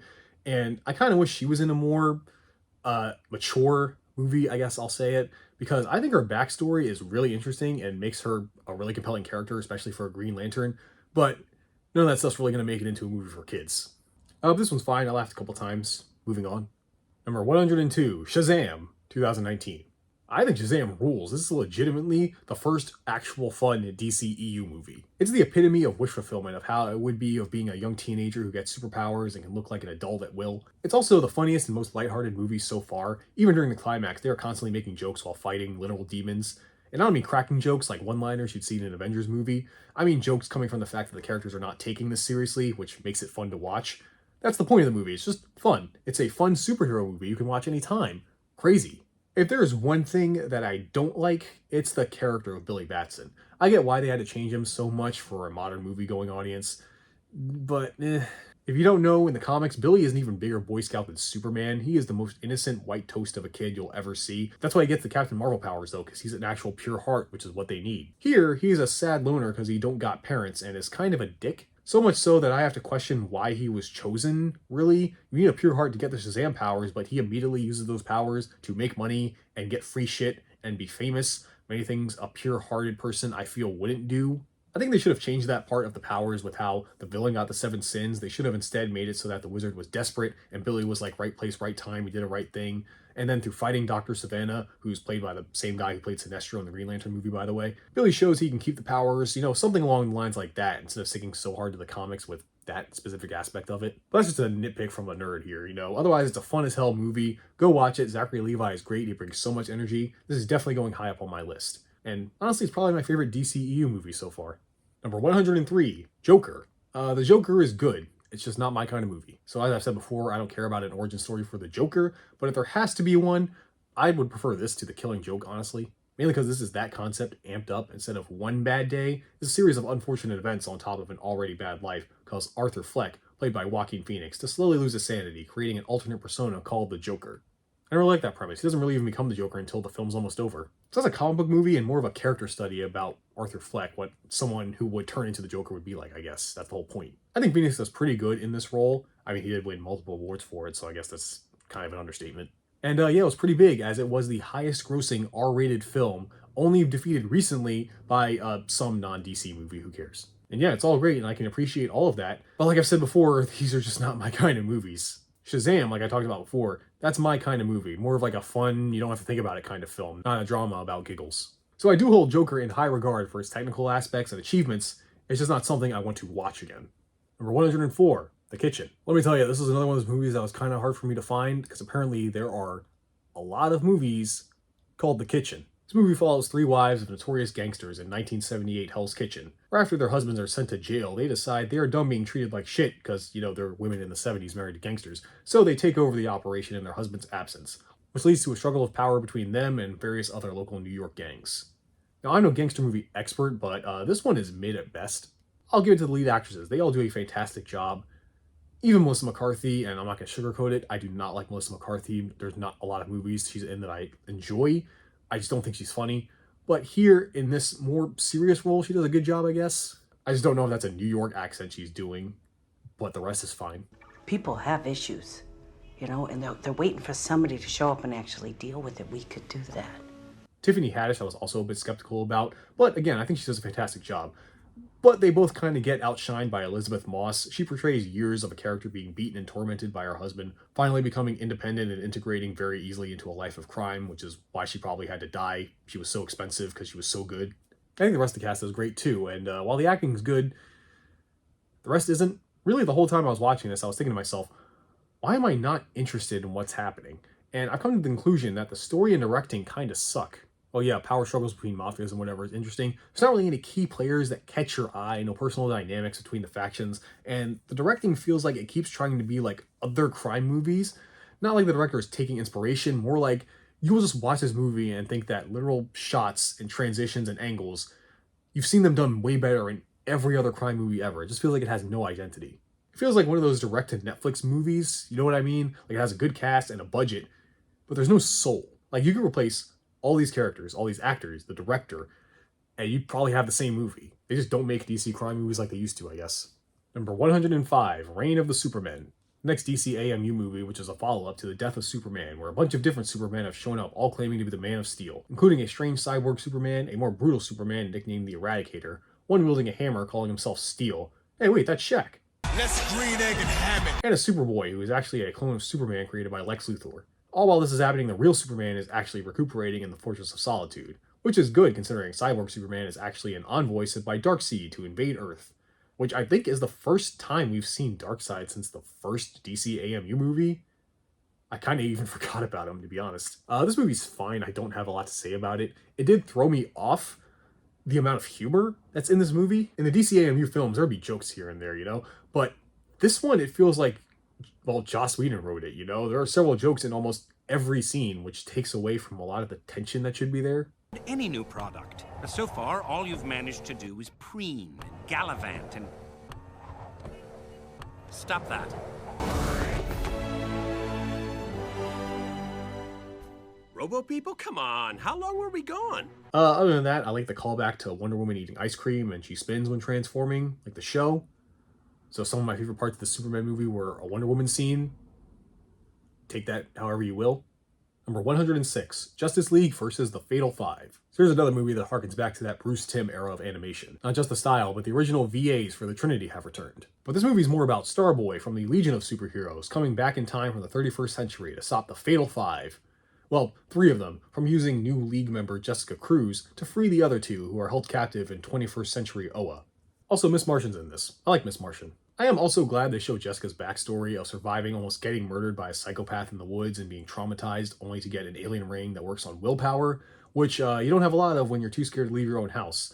Which is why I like Jessica Cruz. Her backstory contrasting with what you need to wield a lantern ring is already a setup for amazing stories to tell. I'm still waiting for them to tell them, but as far as this story, it's fine. It's been a while since I've said this, but it does feel like an episode of the Justice League cartoon. But really, my biggest gripe with this is I don't think the Trinity needed to be here. They don't really do much. Jessica is pretty much the protagonist, and Mr. Terrific is the one who figures out most of the technobabble. And Miss Martian even uses her Martian powers to find out about the Fatal Five by going into Starboy's mind. Starboy? Superman and 1D fight a bunch. That's cool, I guess. And Batman is technically mentoring Miss Martian, but overall they just kind of felt unnecessary in the story. They are just here to bait the old men who watched the original cartoons. Besides that, I think the movie is pretty good. I enjoyed it. Number 107, Batman versus the Teenage Mutant Ninja Turtles. With a title like that, this can either be really awesome or really bad. Luckily, I think it's pretty awesome. Now, I hope this project of me watching all these DC Comics movies and other things about me, you probably realize that I love the Ninja Turtles. I love all the cartoons, the comics, the games. I fuck with the Ninja Turtles heavy. So first off, like the Teen Titans versus Justice League movie, this one is not about that. The Turtles fight Batman once at the start, and technically one more time later if you count that, but it's really Batman meets the Ninja Turtles, which I'm glad that the characters aren't stupid. The Turtles and Batman realize pretty quickly they're not enemies and team up. And you get exactly what you want. Batman and Leo sparring, Donnie and Batgirl doing nerd shit, Raph and Damian bonding over being broody loners, and Mikey annoying Alfred with his antics. The actual story is all of them trying to stop the Shredder from helping Ra's al Ghul mutate all of Gotham with the ooze. And I'm glad they picked Ra's and it's not the Joker, that's the obvious one. I also love the tone of this movie. The Turtles are the ones usually making most of the humor, as they should, even influencing Batgirl and Damian because they're teenagers too. And it keeps Batman's brooding from making everything too serious. I mean, you get to hear Batman say cowabunga. That's worth the price of admission right there. Cowabunga. What? Cowabunga? I do have a major problem with this movie though, and it's the middle part, in Arkham Asylum, where despite the Joker not teaming up with the Shredder, he's still in it, and he mutates some of the inmates like Scarecrow and Harley and Mr. Freeze. And this part just feels like padding to me. I feel like you can cut out this entire part and nothing would change. It's just a typical thing of combining two enemy types from the two franchises, you know, it's crossover, so you gotta do that. So it just kind of felt useless to me, and them mutating didn't really change much about how they fought. Besides Poison Ivy actually turning into a plant and not being able to move, which was a good joke. Mr. Freeze still uses his freeze gun, and he just endorses Coca-Cola now, and Scarecrow still uses his fear gas. I don't even get what's supposed to change with Two-Face. Cut out that middle part, and the movie would be perfect, honestly. Nothing beats watching the Bat family eating pizza with the Ninja Turtles. Hell, I even enjoyed the credits with the Turtles photoshopped on several old Batman covers. That's cute. Number 108, Batman Hush. So this is technically the next DC AMU movie, but that doesn't really matter much. More important, it's an adaptation of Batman Hush. A Batman story I think is good. I'm not too crazy about it. It's about a new villain named Hush coming to Gotham who seems to know all about Batman, including that he's Bruce Wayne, and seems hellbent on ruining Batman and Bruce Wayne's life. Luckily, Bruce is relieving that stress inside Catwoman, as the two start a genuine romance, with Bats even revealing his secret identity to her. I hate that. If there's one thing I don't like about Batman Hush, it's the Bat and Cat relationship. I mean, I like Selina, and out of all the Bat's baddies, she is the most trustworthy. What I don't like is, it's been a while since I've talked about this, but Batman relationships are boring to me. They are always going to end the same way, with it not working out, and Batman is all sad and alone again. It's just, why do we keep doing this? We know how it's going to end. I've seen it too many times in movies, shows, and comics to care. Another major thing this movie does is change who Hush is, technically, and I hate that, because in the comics, Hush is revealed to be Bruce Wayne's old friend Thomas Elliot, a surgeon who has hated the Waynes for a long time. How we found out about Batman was he helped the Riddler who needed a surgery on a cancerous tumor, and after some wacky Lazarus pit shenanigans, Riddler deduces Bruce is Bats and tells Elliot, and the two decide to team up. And later on, Elliot would be the character we know as Hush. I liked Elliot being a villain who hates Bruce Wayne and his family more than Batman. It's an interesting villain considering not many baddies in Gotham even care about Bruce Wayne, maybe the Penguin. But here they got rid of that and made Hush solely the Riddler who went crazy after those wacky Lazarus pit shenanigans. Elliot did still team up with him, but he dies, which ruins what makes Hush interesting to me anyway, that he's Bruce's old friend who actually hates him. You know, it's kind of like a Spider-Man villain in that way. So yeah, I'm not a fan of this adaptation. It does cut out some stuff that wasn't necessary from the comic, which I'm all for, but removes the essence of what made the original Hush so good in my opinion, so 7 out of 10, I don't know. Number 109, Teen Titans Go versus Teen Titans. So I was surprised how much I liked the first Teen Titans Go movie, and it made me excited to actually watch this one. But my god, was I disappointed. Like the title says, this is, well, can you really call it a crossover? It's the Teen Titans from the old show in the Go universe. They're kind of technically the same characters in a way, you know what I mean. Now, I thought this would lead to, some jokes about how Go is stupid but makes money, and the old one was serious and well-liked, but, does shit in the ratings. And we do get that the whole time. Seriously, the one joke they tell all the time is that old Titan's serious, new Titan's stupid, repeated in different ways over and over. Which isn't even really that true. Yeah, the old Titans got serious, but it had its dumb episodes too. Not to mention Beast Boy and Cyborg should be way more down to goof off with the Go Titans, but they're way more serious here than they would be in the other show. And that made me realize something. I don't think these people writing this have seen the original Teen Titans. I think they only know what angry people have screamed at them on Twitter. But here's the thing, I can forgive all that. It's just, the worst part about this movie to me though is that the other jokes aren't funny. Like seriously, I laughed a lot during Teen Titans Go to the Movies. I didn't laugh a single time during this one. Not even during the multi-world hopping, seeing different versions of the Titans like the original New Teen Titans comic and even the DC AMU versions. Not a chuckle, but I should find that funny. And I think it's because they are trying to have a plot here involving Raven and Trigon, and that's not what I come to Teen Titans Go for. I come for stupid meta humor, and none of it was funny. The best part of this movie is the new Warner Bros. Animation logo that's at the start of every movie now of Daffy Duck going apeshit. So yeah, my favorite part was a logo that's in every other animated movie. Teen Titans Go fell off, bro. Number 110, Wonder Woman Bloodlines. Finally, it took 5 films, but we have an actual great Wonder Woman movie that's not all right or has some negative thing about it. No, I think this movie kicks ass. I was skeptical because it's another DC AMU movie, but it does everything I want from a Wonder Woman movie. They show she's humble and down to earth as well as caring by making one of the villains a girl Wonder Woman spent time with when coming to man's world. Like, the action's good, it's pretty standard with the other DC AMU movies, but it's what she does that matters. The climax is Diana fighting a giant Medusa, and to fight her, 1D blinds herself with one of Medusa's snake venom and starts attacking her. That's fucking sick. I unironically pogged when I saw that. That's such a Wonder Woman thing to do. Batman would never do something like that because of how risky it is, and Superman would just punch the thing a lot more. A move like that shows when it comes to fighting, Wonder Woman doesn't care about consequences or how she is in the end of it. As long as the people she cares about are safe, she'll lose any part of her to take down the threat. She even has some development in this, with her feeling guilty over leaving Themyscira years ago and never returning and having to face her mother, who she thinks she's dishonored. It's just a good movie, man. I don't even think I mentioned it, but Wonder Woman in the DC AMU is voiced by Rosario Dawson, and I'm so glad after all this time they finally let her act. Like, they've had a perfectly good Rosario Dawson as Wonder Woman this whole time and only used her to talk about how she's fucking Superman. Here we actually get to see her be Wonder Woman, and I think she's kind of amazing at it. Whatever Poison told you, whatever Cyber did to you, you can choose another path. We do not have to be your enemies.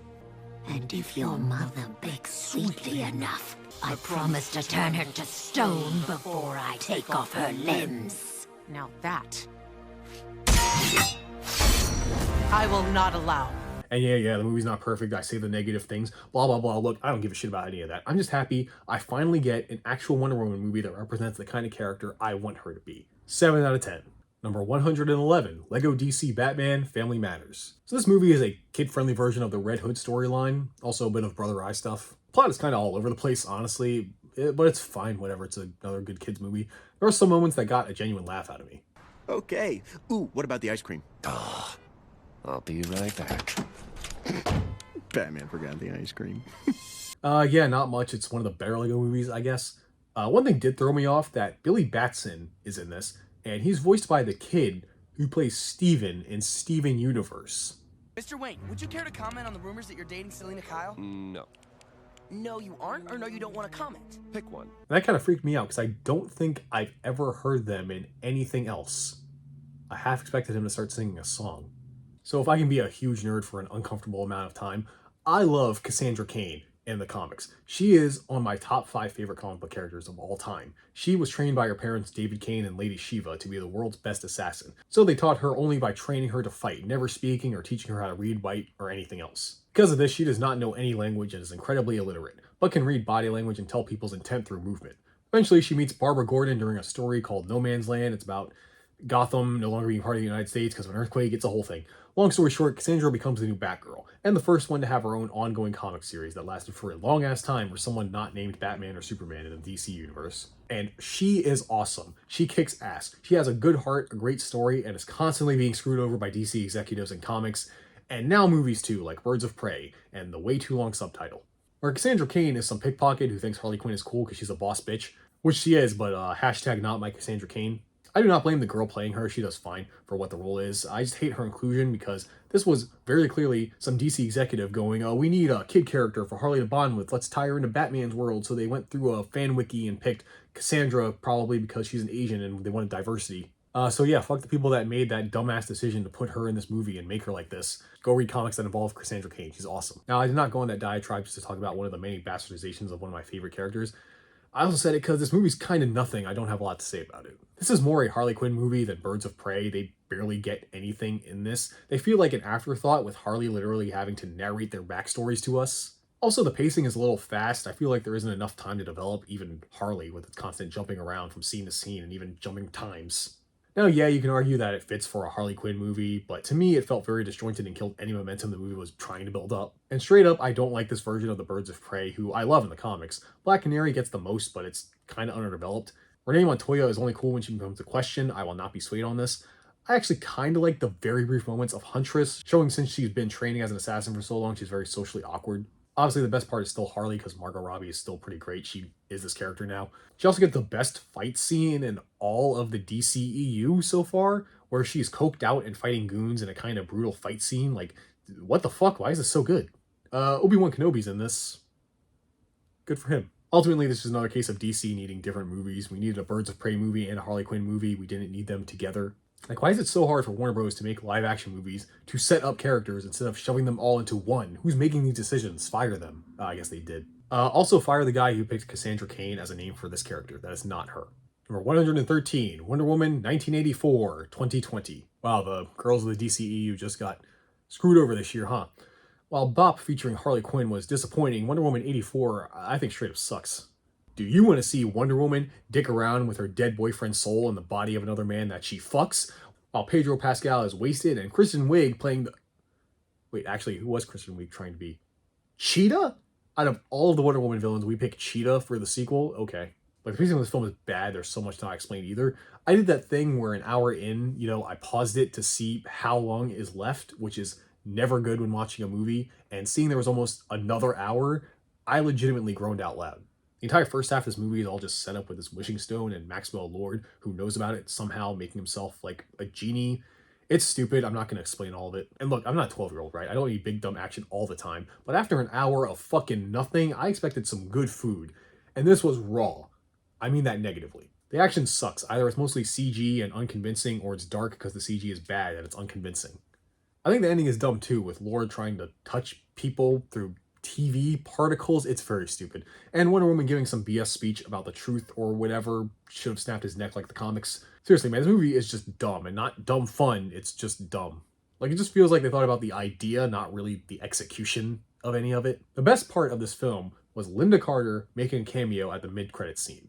And as of this video anyway, this was the last sole Wonder Woman movie we got, and it's probably the worst. I didn't even mention, why the 80s? Why are we here? Why do we need to be in the 80s? For oil? I mean, if you wanted to be about oil, make it in the 2000s. That'd be way more interesting. The only reason it's not worse than the 1974 Wonder Woman is technical aspects, and Gal Gadot actually got to act in this one. Moral of the story, just make a fucking good Wonder Woman anything outside of comics, please. When's that game coming out? Like, have you ever heard anything about that? I'd like a Wonder Woman game. That sounds pretty cool. Number 114, Superman Red Sun. You probably think I don't like any Elseworld stories, but I love Superman Red Sun. The premise is simple. What if instead of Superman landing in 1930s Kansas, it was instead 1930s Ukraine, and he was brought up as a communist Russian? That's why I like it. It's simple, but someone as big as Superman being Russian instead of American changes so much about the world. The morals and codes of this character, their origins, what peace and justice mean to a communist Superman who was not brought up as a simple farm boy, but as a symbol of Russia itself. Honestly, I think the Red Sun version of Superman is the most complex version of the Man of Steel ever. It's not just, oh, he's Russian, so he's evil. No, he's a good person trying to do good, but because of being a superpowered alien allied with Russia in the Cold War, not a lot of people trust that. Yeah, I don't really want to say much because I actually want you to go out and watch the movie or read the comics. They're both great. One of my favorite what-if stories. Number 115, Justice League Dark, Apocalypse War. Well, this is it, gamers. This is the final movie in the DC animated movie universe. That's right, all the movies in this universe we've seen since Justice League War is at an end. The premise of this one is interesting. All of Earth's heroes go to attack Darkseid in Apocalypse before he can invade. But they lose hard, because this entire time, Darkseid has been monitoring all of them through Cyborg. So the film takes place 2 years after the Earth is conquered and involves Superman, Raven, Constantine, Damian, and other heroes and villains attempting to take down Darkseid and reclaim Earth. And they kinda succeed. The Earth is super fucked, so the Flash decides to go back in time one more time to reset everything. Again, which will lead into Phase 2. As sad as it is to say, I was not into this movie. It's not bad, but for the final film in this universe that has gone on for, when this film came out, 6 years, it's pretty underwhelming. It's cool seeing the payoff, well, some payoff from watching these movies, which is mostly with Damian. I guess he is kind of the common thread throughout a lot of these. We do get a nice resolution with his character, with him becoming the leader of the League of Assassins, confessing his feelings for Raven, and even coming full circle with him sacrificing himself to save Bruce's life. Don't worry, he comes back with Azarath magic. I do think Damian is the best character in this whole DC animated movie universe, and I can tell because while other characters get fucked up in this movie, they do not hold back. They die. It's all gory as hell. I don't care about a lot of them. I'd see them get ripped apart and mind-controlled, and I'd be like, that sucks. This animated movie universe was really mixed. I just think they need to make less Batman movies. I mean, there's so much more they could have explored, but it was just mostly Justice League and Batman. Gonna be real, I don't even know why this centered on Constantine, of all people, who, yeah, I like Constantine. I just kind of like, yeah, I mean, he's important technically, you find out by the end. I don't know, I think Damian should have been the focus, because honestly, I didn't even know this was the end of this universe, because it's a Justice League Dark movie. You'd think, oh, it's just another chapter, but no, it's the end. Why don't you make that a regular Justice League movie, or name it after, like, an actual event comic, something to give it a distinct name. Another thing I didn't like is this movie has too much humor. Snarky cracks from Constantine and Raven are fine for some levity, but during this literal apocalyptic scenario, these characters are cracking jokes like a Marvel movie. Bullets is my ex. You and Harley? Gross. Do I look mad? Parademons upgraded with Superman's DNA. Like Doomsday was. Don't rub it in, honey. My friend here was attacked by thugs. We killed him right back. Yep. Yeah, just Siree Bob, you betcha. Gotta get my friend to a doc. How are you? Fires kryptonite-infused missiles and high-explosive rounds.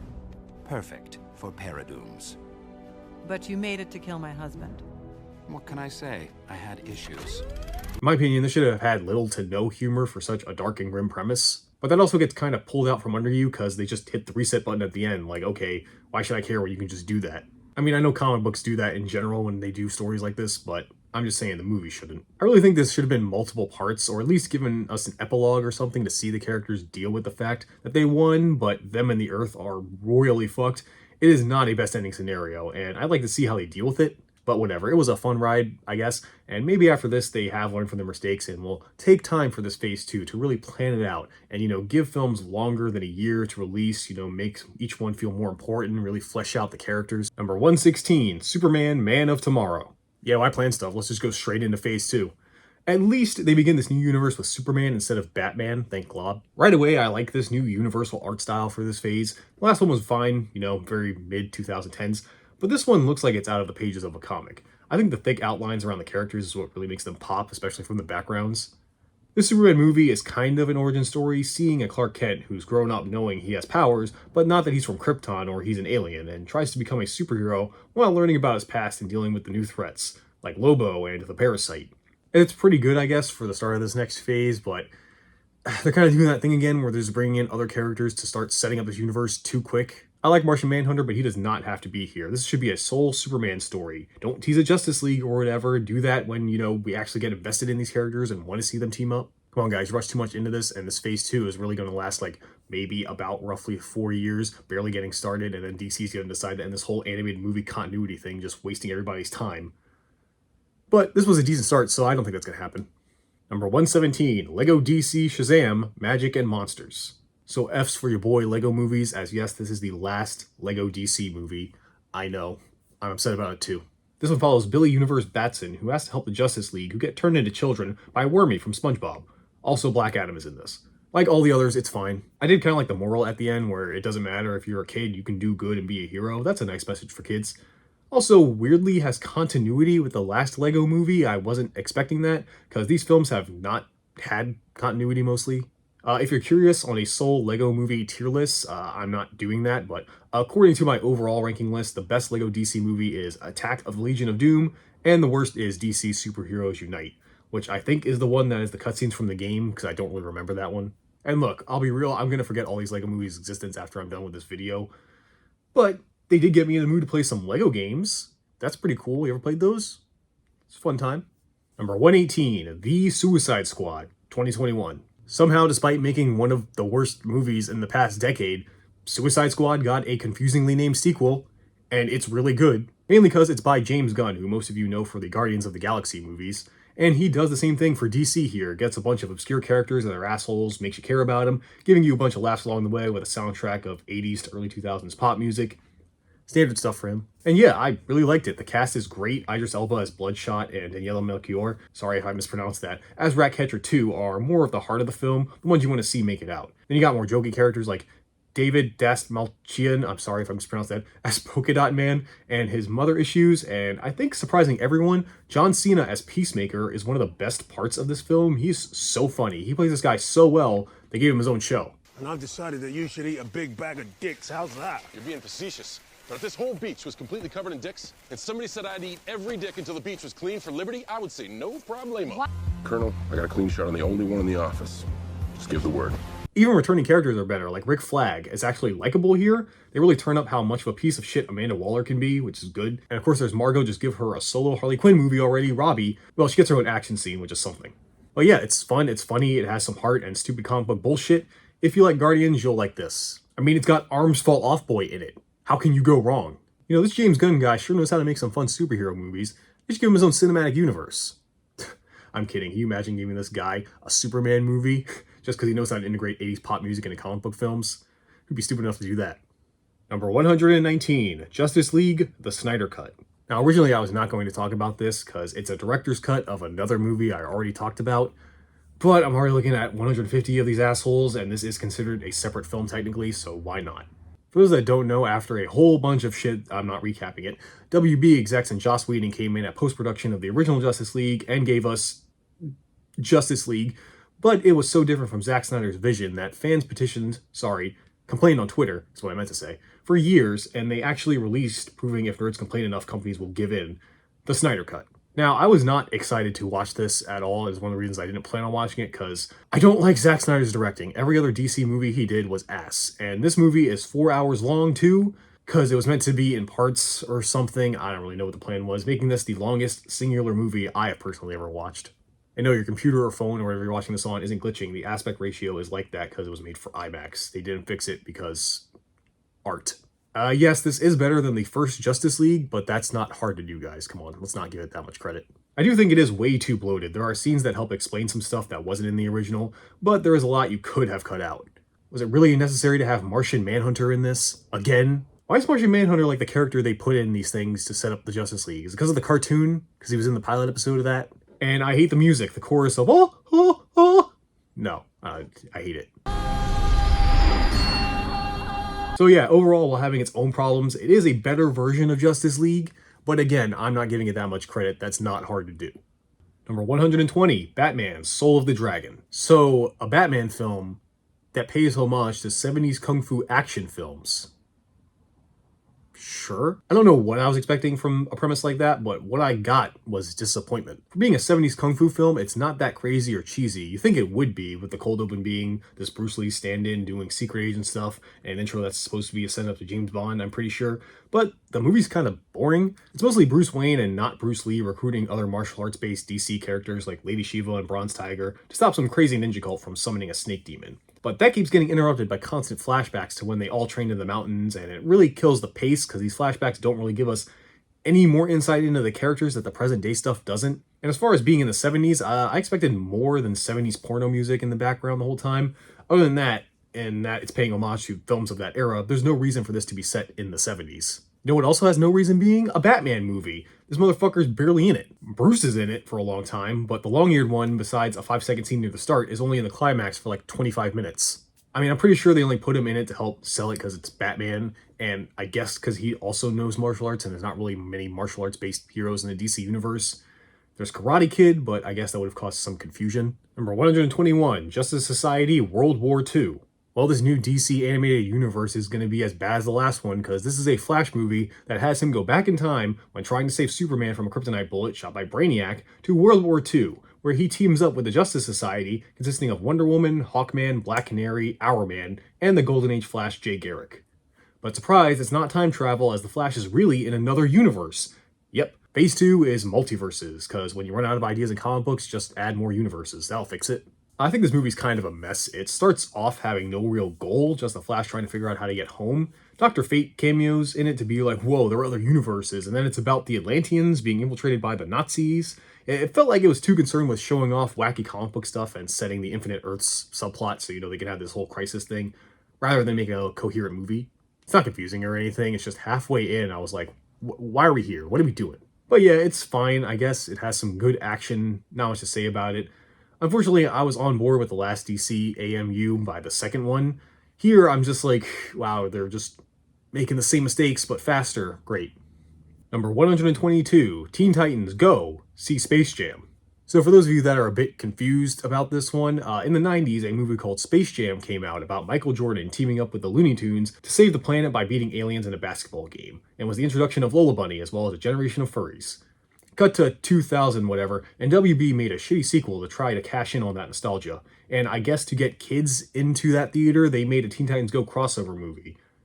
At least that's what I thought it was going to be, because no, this is literally, I'm not making any hyperbole, this is literally the movie Space Jam, the first one, but with Teen Titans Go logo in the corner, and sometimes the Titans chime in with their wacky humor. I hate it. Some of you may think, what's the big deal? It's the same thing as Mystery Science Theater 3000 or Riff Tracks do, people making jokes over a movie. Two differences though, those series pick bad movies that are easy to make fun of and just to make the whole watching experience better, and yes, Space Jam is fucking stupid, but it's enjoyable with how ridiculous it is. And MST3K and Riff Tracks are funny.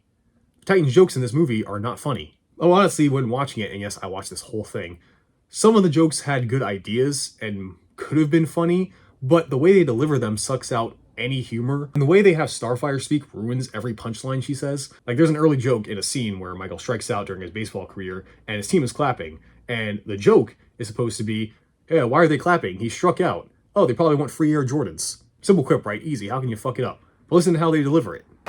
Wow, everyone's so supportive of Michael striking out. I believe they are hoping to get the free sneakers from the nice salesman. They try to make it sound all quirky, which takes away from the actual delivery of the joke. Now, some of you, I don't know, the 2 or 3 of you, I guess, that like this, might be saying, Bri, fake silent hero, what's the problem? This is clearly an original movie. I mean, it has original animation and a subplot.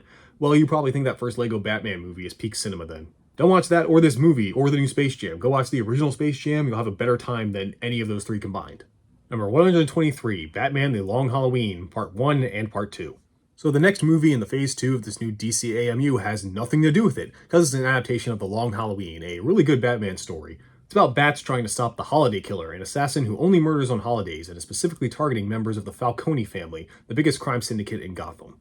That's a very basic idea of what the story is, but it's pretty long, so I'm not going to sit here and recap all of it. Since I watched the deluxe edition, I'm talking about the 2 parts together, because it is meant to be watched together, and yeah, it was a good adaptation. Like most of the other comic adaptations, take some stuff out, add some stuff. One thing I didn't like was this does happen in the comic, but it's only for a month, or a few weeks, I guess. That Falcone hires Poison Ivy to control Bruce Wayne to get him to sign over Wayne's assets to the Falcones, and in this movie, that happens for 3 months. And it takes that long for Catwoman to do something about it, despite her saying she saw him and Ivy in public.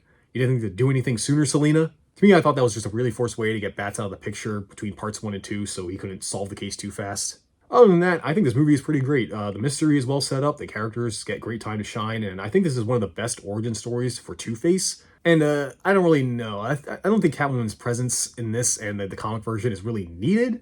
I feel like you can cut her out, but then I guess the movie would be a sausage fest. But hey, if she wasn't in it, we wouldn't have had the great Naya Rivera play her for the first time. And I really liked her version of Catwoman. She really captures the playfulness of Catwoman in her voice. That's pretty hard to do. I owe you one. You owe me like $1.5 billion. But yeah, if you don't want to read the comic, and I guess you got 3 hours to spare, you could just read the comic, but you can also watch this. It's great despite some flaws. It's probably one of the better Batman stories in my opinion, so check it out. Number 124, Injustice. So back in 2009, Warner Bros. Acquired Midway, a game company who went bankrupt and were most well known for making Mortal Kombat. After they successfully rebooted that series, WB was like, hey, make a fighting game for the Cape Freaks. So in 2013, they made a game called Injustice, Gods Among Us, an okay fighting game that sees Superman become a super dictator of Earth after the Joker goes way too far and uses Scarecrow's fear gas to trick Superman into killing Lois Lane, who's pregnant with his child, and to add a cherry on top, he straight up nukes Metropolis. And yeah, Supes is a little mad about all that, killing the Joker and deciding to turn the Justice League into the Injustice League. I don't think they actually call themselves that. The whole story being a reason for why the superheroes are fighting each other in the fighting game. And so they decided to make a movie based on that 2013 game in 2021, almost 10 years after the first game, and 4 years after the second game in the series. They made a movie about it. Really striking while the iron's hot. To be honest, I didn't really like it, mainly because the tone is so off. Like, the Joker did something really fucked up, and the games take it very seriously, but this movie has so many jokes. Again, this is just a common thing with these animated movies so far, and the way the characters are acting doesn't convey the severity of this situation. I mean, a major city in the DC universe was nuked, and Superman is a fascist, yet the characters are acting like this is just a random filler episode of Batman the Brave and the Bold. Also, I'm not a fan of the art style. I don't mind all the thick black outlines, but they just try to make everyone too muscular. I don't know, it reminds me of bad 90s comic artwork for some reason. I'm not a fan. Just the lines on their face look like weird sideburns to me, not chiseled cheeks like they're supposed to. The coolest thing in this is Dick Grayson becomes Deadman. That's about it. Other than that, the nicest thing I can say is this story is better than the games, but the second game story is better than both of these, so just play Mortal Kombat. Number 125, The Batman, 2022. Remember way back when I talked about that show called The Batman based on that Dracula movie? Well, guess what movie came out in 2022 that made searching for that show very difficult?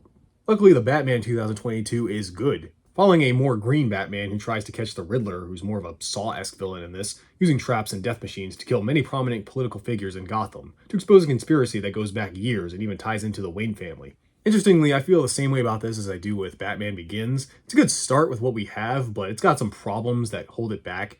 And no, one of them is not that it's almost 3 hours long. I think actually it uses its time very well. And yeah, they could have cut some stuff out. I mean, personally, like The Long Halloween, I think he could have cut out Catwoman. She doesn't really do much.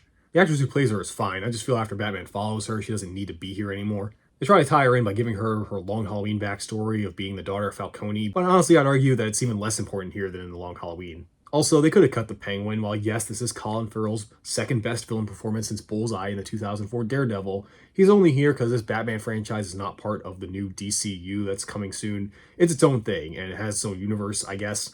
And they made a Penguin show, which I hear is good, but again, I just feel like this is another thing to add an unnecessary element to the film to set up other shows and films. Seems to be the big cinematic universe movie curse, I guess.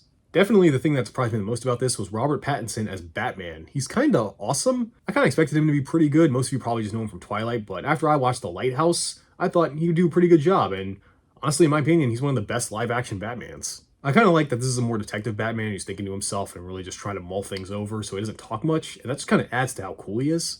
He'll just be looking around a crime scene, not saying anything, observing, and when talking with Jim Gordon, who's also great, Jim does most of the talking while Bat stands there, but you can tell it's because he's trying to put all the pieces together. And personally, I didn't really like the Riddler when he was revealed. Through most of the film, you see him shown on like a FaceTime camera with heavy breathing and a gimp suit, made him sort of intimidating in a way and creepy. But then when you see him, it's this Dana Carvey looking ass motherfucker who acts like a Looney Tune. I'm supposed to be taking that seriously? But like I said, like the Nolan trilogy, the first one was set up to one of the best movies ever, so I am down for this new Batman. We got a sequel coming in 2026, so I'm interested to see what they do. I've always wanted a more mystery-focused Batman anyway, and we finally got it, so if you haven't seen it, go watch it, because I do want more of it. Number 126, Black Adam. So instead of a sequel to the well-received Shazam movie, they instead decide to go for a movie about one of his villains, the Black Adam, starring Dwayne "The Rock" Johnson. I don't like The Rock. I don't think he's a good actor. He only ever plays himself in every movie and doesn't really need to improve because he gets paid so much to just appear in a film. Like this one, where he shows up, acts, in quotations, acts, like some stoic badass, and it's very boring, the whole movie. Honestly, it feels like a 90s superhero movie with a predictable villain, basic plot, and even a plucky kid with a skateboard. I hated him. And by the end, I don't give a shit about Black Adam or want to see more of him. This character sucks. He's not interesting. Personally, I like the Justice Society in this way more, who, let me be clear, They did not need to be in this movie. They really feel like filler because they couldn't write an entire movie around Black Adam. What a shock. But I found their chemistry and lighthearted nature to be an oasis in this sea of mediocrity. And while the Rock casting was a marketing strategy, whoever got Pierce Brosnan as Dr. Fate, give that person a raise. James Bond as a superhero is my kink. What isn't my kink is mid-superhero films, like this. It was bad, don't want to watch it again, don't want to think about it again. And at least I'm done with The Rock now. He's not appearing in any more of these films. Number 127, DC League of Super Pets. Yeah, I know that just happened. And excuse me, because we got more Rock, and his pal Kevin Hart is in this too, with DC League of Super Pets, an animated kids movie that I could have sworn with how it looks and what I watched, it was a film by Illumination, but no, this was all DC, and wow, what a waste of everybody's time. There are so many better DC kids movies you can show your kids. I've shown you over a dozen of them by this point. I really have no special feelings towards this movie. I didn't hate it, and I didn't like it. I honestly don't even remember watching it. Poor Crypto, he deserves better than to be voiced by The Rock. There was only one line in this whole movie that got a smile out of me. I'm rooting for you, Ace, but don't you want to get adopted and feel the warm embrace of a middle-aged person who lives alone? Yeah. Number 128, Catwoman Hunted. I know, another Catwoman movie, beware, but I was kind of hyped for this, because first off, it's an anime movie that has her star along with Batwoman, and Catwoman is voiced by Elizabeth Gillies, and Batwoman is voiced by Stephanie Beatriz. Sign me the fuck up. It was okay. It's kind of what you expect. The Cat and Bat team up, exchange quips, fight Sentai robots. It's good. Personally, though, I was kind of disappointed by the animation. It's pretty standard, like watching an anime episode, not a movie. At least Batman Ninja had some unique or smooth animation sometimes. This movie doesn't really have any Sakuga moments. It's pretty meh, and I expected more from OLM, the people behind the other franchise I can't escape. Voice acting is great by the two leads, but I feel like the voice direction made them play up their roles a bit too much. Like, Elizabeth is really leaning into the whole playful sexual thing with Catwoman, to the point it feels like parody, honestly. And Stephanie as Batwoman feels a little too stilted, like they asked her to do her Rosa voice from Brooklyn Nine-Nine, and that's it. And didn't really add anything to it. I assume you're ready for action? Aw, Katie dear. This kitten's always ready for action. All right, Selena. Enough with the faux sexual tension. Honey, there's nothing faux about it. I'm not saying they were bad, but it just feels like they were given a specific direction and were told not to stray from it. Also, the plot's kind of dumb, needing Catwoman for no reason, really, to help take down a hidden crime syndicate. Then she fights Cheetah in Paris. I described it exactly as it happens. The best part of this movie, though, is the soundtrack. My god, I don't know if it's because it's a breath of fresh air among all these other movies having generic superhero music is the best way I can describe it, but this one's got the jazz. From smooth bassline grooves to vibe to lively upbeat horns during action, this is probably my favorite soundtrack out of all these DC movies so far. But again, it might be because of all the samey music I've been hearing, generally speaking. So yeah, Catwoman Hunted is fun, not much else. Number 129, Teen Titans Go and DC Superhero Girls, Mayhem in the Multiverse. So here it is, the final Teen Titans Go movie, as well as the last DC Superhero Girls movie. And it's a crossover, but not really. Because you see, this is without a doubt a DC Superhero Girls movie. The only involvement the Titans have is they cameo in it for about 10 minutes. Also, to be meta, they, are actually watching the movie too. Thankfully, with no butt humor mixed in this time. Wait a minute. That's it! We're not glomming onto their popularity. They're glomming onto ours. But see, they make jokes about it, they acknowledged it, so their laziness is okay. So forget the Titans, the DC Superhero Girls movie is not bad. Involving this version is Luthor sending all the heroes to the Phantom Zone thanks to the Legion of Doom. I will say this movie is ambitious. Several characters have subplots that actually resolve and tie into the plot in some way, and I guess some of them come from the show. Like Wonder Woman being a leader, Batgirl having a friendship with Harley Quinn, and Supergirl with all her insecurities of stuff. Also, it involves an ancient Kryptonian spirit and an amulet. Zatanna, yes, that's Zatanna, has a thing too, but her plot's purpose is just an excuse to get the Go versions of the Titans in on it, so hers made the movie worse, in my opinion, so I don't count it. Don't cross over my heart. Don't cross over my heart. And you wonder why you're not featured at this event more. Yeah, honestly, if the Titans weren't in this, I would say this is the best DC Superhero Girls movie, but them cutting in, again, to make unfunny meta jokes really brought it down for me. I guess if you want to know, yes, the best Teen Titans Go movie is the first one. The worst is the Space Jam one, because it's just the movie Space Jam. For Superhero Girls, I don't remember a lot of them, to be honest, but according to my list, the best one is, hate to admit it, probably this one, even with the Titans being forced in. And the worst one is the Lego DC Superhero Girls Brain Drain. I guess you can count that as Lego Movie 2. I don't remember it. Oh yeah, and if you're wondering why these versions of these girls look so different from the ones we've seen in all the movies, That's because this is based on the TV show. Yes, the TV show and the movies are two separate universes or something. Which I will say, I don't fuck with this art style either, but I do like Supergirl's design and concept, combining her with Power Girl and having her personality be a bit more abrasive. Also, the Batman in this universe speaks by grunting, and that's just funny.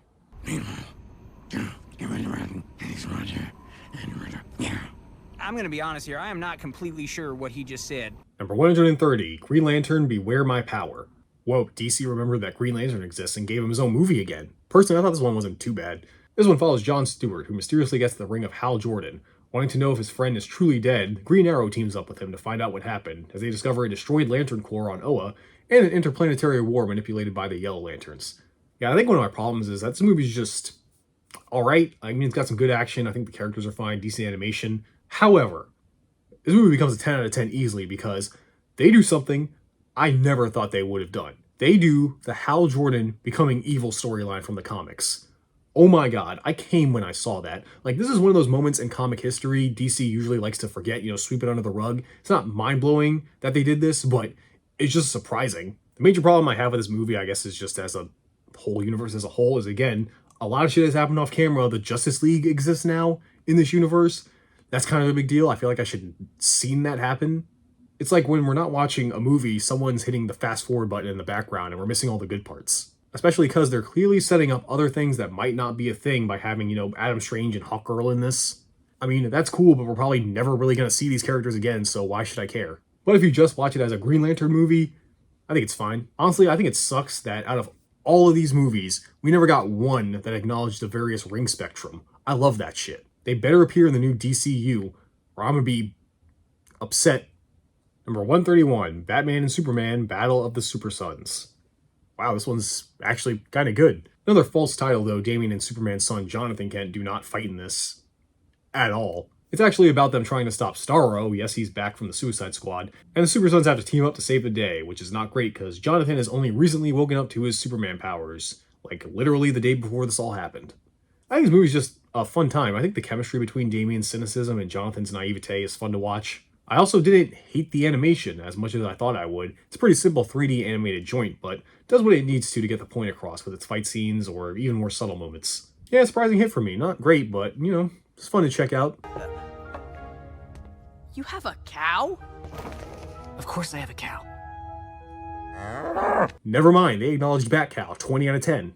Number 132, Shazam! Fury of the Gods. So these next 4 live-action movies we'll be looking at are the last official DCEU movies before the new DCU takes over. Which is partially the reason why people didn't go see them, because why when this universe and characters are about to die? And the end of this universe is a true whimper, beginning with Shazam! Fury of the Gods. If you forgot, I love the first Shazam. It's one of the few fun superhero movies DC has. This one is not that good. The fun lightheartedness is there, kinda, but the jokes are not as good. Also, I think the movie is trying to focus on too many characters. You have all of Billy's family, then there are 3 villains, and I guess that Mr. Mind mid-credit scene from the last one was a bait. Then you got the parents, the wizard. It's too many people. Honestly, Shazam is barely in this. I mean, it's more about his brother Freddy. He gets more screen time, and he has a whole subplot and arc in the film. Billy feels like he's kind of there. Even when they do a fake-out death at the end, I'm like, bro, this movie did not deserve that. Still kind of fun, but ultimately a mess of ideas and subplots, most of which don't get resolved, so it ends up being a disappointing sequel to one of the best movies DC's ever made, in my opinion. Number 133, The Flash. Look, I'm not going to sit here and list all the reasons Ezra Miller is a terrible person, or all the numerous problems to get this movie even made in the first place. Took almost over a decade, by the way. I'm just going to talk about the film. I don't really like it. The story is Flashpoint, because remember, that's the only story the Flash can ever have now.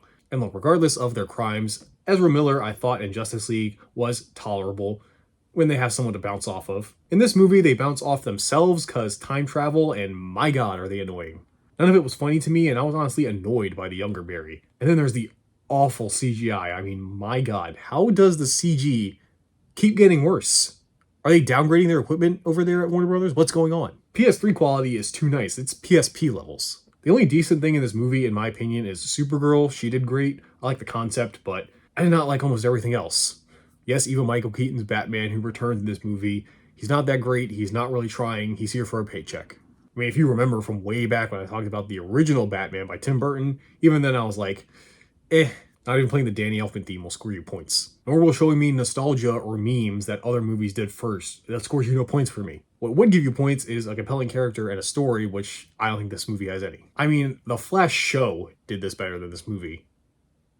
That's saying something. Number 134, Blue Beetle. When I heard there was a movie of the Blue Beetle coming out, I was like, why? I like Jaime Reyes, sure, in the comics and Batman the Brave and the Bold, but his story with the Scarab is one that I think takes a long time to build up, with the Scarab's true purpose and establishing multiple side characters. Not something you can convey in about 2 hours. And I was right. Don't get me wrong, I think the movie is fine. It's honestly a standard superhero film. It's got some fun moments. I think George Lopez was funny as the conspiracy theory uncle, and the kid from Cobra Kai is cool too. But overall, the film does nothing new. It's as cookie cutter as you get. It's a C-. You did the assignment. You made a superhero movie, Blue Beetle.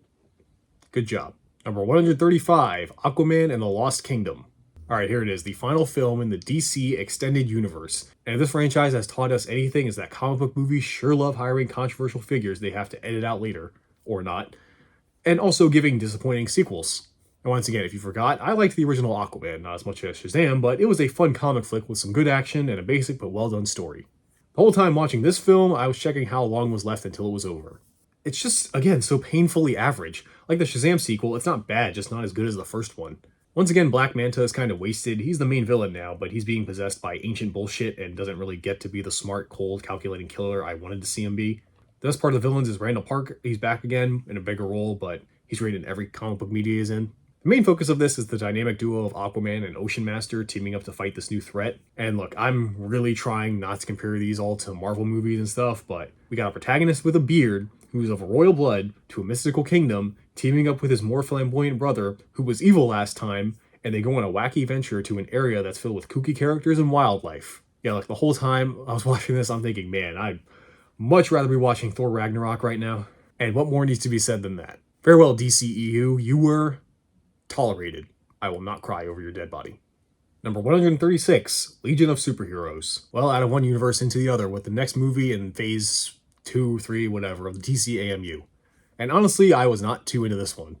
Despite starring my girl after so long, it involves Kara going to the 31st century to train her new Kryptonian powers with the title of the movie, as she just landed on this Earth a few months ago. And of course, she happens to come in at the right time when a 1,000-year-old cult hellbent on destroying everything is enacting their grand plan. Spoilers, it's Brainiac. You remember him? He was in the World War II movie for a minute. I didn't mention him because he was so insignificant. I just think the plot in this movie is so generic and kind of contrived. Like, the twist on this asshole being evil comes from a mile away, as well as Brainiac 5 being good, which no one but Kara believes, despite him showing no evil intentions in the whole movie, because everyone's racist. I always don't like how they ship Brainiac 5 and Supergirl. Yeah, he has a thing for her in the comics sometimes, but I just want an acknowledgement that Kara is banging the descendant of one of her greatest enemies. That's a little weird, right? Also, another thing I'm starting to realize is while the art style is better, something about the animation is not as good as Phase 1 to me. I'm not sure what it is, just action scenes feel slower. We are far away from Supergirl's Darkseid fight. The only reason this movie gets any props is because of Arms Fall Off Boy, forever my goat. Number 137, Batman, the Doom That Came to Gotham. In this episode of DC's What If, Batman in the 1920s has to stop Ra's and Talia al Ghul from summoning an ancient demon from destroying all of Gotham and the world. Yeah, this one takes a more supernatural approach, an angle not usually put on Batman. It's actually one of the reasons I liked it. Another reason I like it is it's not just, whoa, Batman in 1920, look, it's Oliver Queen as a knight or something, whoa, and that there's actual world building here. After this movie, I got how this Gotham exists, what kind of people live in it, how it functions. That's how you do a good Elseworld story to me, not just, whoa, Harvey Dent becomes Two-Face like this, whoa, that's slightly different than the way I know, but by building up a compelling and interesting world to get me to want to see this place again. But yeah, a good one to go out on for the Elseworld stuff. Still not into them as a whole, but if they were more like this, then I guess I would probably still not be. Number 138, Justice League X Ruby, Superheroes and Huntsmen, Part 1. So now I have to explain Ruby. Okay, so Ruby is an anime created by the late great Monty Ohm, under now defunct company Rooster Teeth.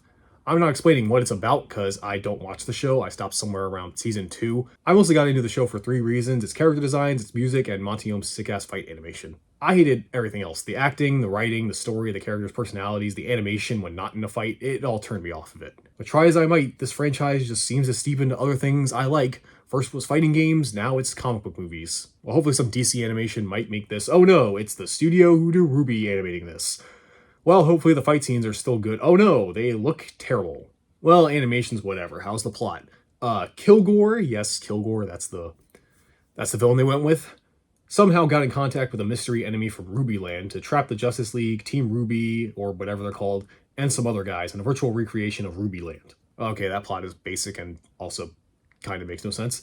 Well, what about the character interactions? That's the bread and butter of a crossover, right? Now, I haven't talked about it because the other crossover films have not done this, but the cardinal sin you can do in a crossover anything is you make one side feel more important than the other side. This film was clearly written by Ruby people who have a very base level understanding of the DC universe. Like, a common thing in a crossover is to poke fun at each franchise about all the stupid stuff, you know? Like, hey, your thing's stupid, but hey, the thing you've got over there is also pretty stupid.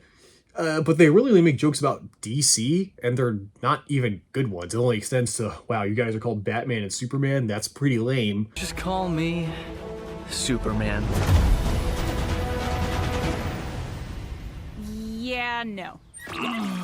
Sorry, I can't believe you have a teammate named Batman. Now, is that better or worse than a teammate named Superman? Right? Focus. Which, out of all the DC names, you pick those to make fun of? The villain's name is Kilgore, and it's actually spelled like this. No jokes about that? Then when it comes to anything about Ruby World, like Semblance or Dust or how kids are fighting all these monsters, the DC characters just go, huh, that's curious. Anyways, but the thing I don't like the most about this movie, besides the Justice League anime designs, my god, does Superman look like ass, is that all the characters are constantly bickering throughout the film. The excuse is supposed to be the League is turned into teenagers, and Kilgore, I guess, fucked with everyone's memory, so everyone's all on edge because they're like, oh, what's real, what's fake, or whatever. But I don't know, I guess it's a personal thing. I like when my characters are smart and realize that this isn't the time to act like jealous idiots because some comic book freak is just talking to the girl you're into, and, you know, we should join together and kick the ass of the person who's actually behind this. Conflict is fine, but keep it short, not throughout the whole movie. Also, more proof this is for Ruby fans is they reference plot points from that show quite a bit in this, which I don't get because I haven't seen the show that much. So there are scenes that happen that seem like a big deal, but I'm like, oh, okay, why does this matter? It really doesn't feel like a crossover, more like a long episode of Ruby featuring the Justice League. Well, hopefully part 2 will be better. Number 139, Justice League x Ruby, Superheroes and Huntsmen, part 2. It's not better than part 1. I think part 1 was better. Also, if you're wondering why this two-parter is getting 2 entries, unlike the Batmans, that's because these don't really feel like 2 parts that are meant to be together, you know, part of the same story. They feel like 2 separate movies. In this one, it's the Ruby Gang coming to DC Land to stop Kilgore, and this guy, who I guess is a big deal, he destroyed Weiss's home in the show. Cool. And at least the Ruby Girl superhero designs are, they're fine. You know what I noticed, though, when watching this? That these films are not fun. Isn't that what a crossover should be? Shouldn't they be fun? But it takes this shit so seriously. Like, there's not even a joke about the absurdity that the Justice League is teaming up with a bunch of anime girls from a fantasy world with more made-up nouns than a dictionary to fight AI, and I still don't know who this guy is. So much of this dialogue is exposition because characters have to spend so much time explaining shit about Ruby World because, you know, their world is needlessly complex. I mean, look, I'm not saying comic books aren't weird and stupid too, but you don't really need to explain to me Kilgore, he's a crazy AI. That's all you need. Like, there's only one moment in this 2-parter, almost 3 hours of a crossover, where the characters are actually sitting down and talking, and it's all about serious stuff, like their traumas or whatever. Is this what people watch Ruby for? Melodrama? I guess I'm glad I stopped watching it. Now relax, Ruby fans. I'm just coming at these movies specifically from a DC fan's perspective. I've not seen past season 1.5. I cannot judge the show. I'm just saying that these 2 crossover films are not that great. I mean, I guess if you're a Ruby fan, you might like it with how much it focuses on that franchise. Or if you're a DC fan who has no knowledge of Ruby and you're not as already biased towards it like I am, then you'll probably like this. Last thing I'll say is, for fuck's sake, whoever owns Ruby now, after plugging it off a Cockbite's corpse, make a series in 2D. It looks way better. I know you have an in to the anime industry. I know about that spin-off. Make it happen. I might actually watch it. Number 140, Justice League War World. Well, this is it, the final movie in Phase 2 before the big finale, and it's just set up for the big finale. Where Wonder Woman, Batman, and Superman are all trapped in other worlds with no memories of who they are, which turns out to be a plot by Lobo and Mongol. Huh. Okay, to be honest, I didn't really care about this movie. First of all, it's really hard to tell who these characters are. I think this is the Wonder Woman from the World War II movie, and this is the Batman from the Long Halloween, but I don't think this is the Superman from the Man of Tomorrow movie. This phase is honestly really confusing. Similar to the last phase, the best ones turn out to be adaptations of the comics, which we only had one now that I think about it, which was the Long Halloween.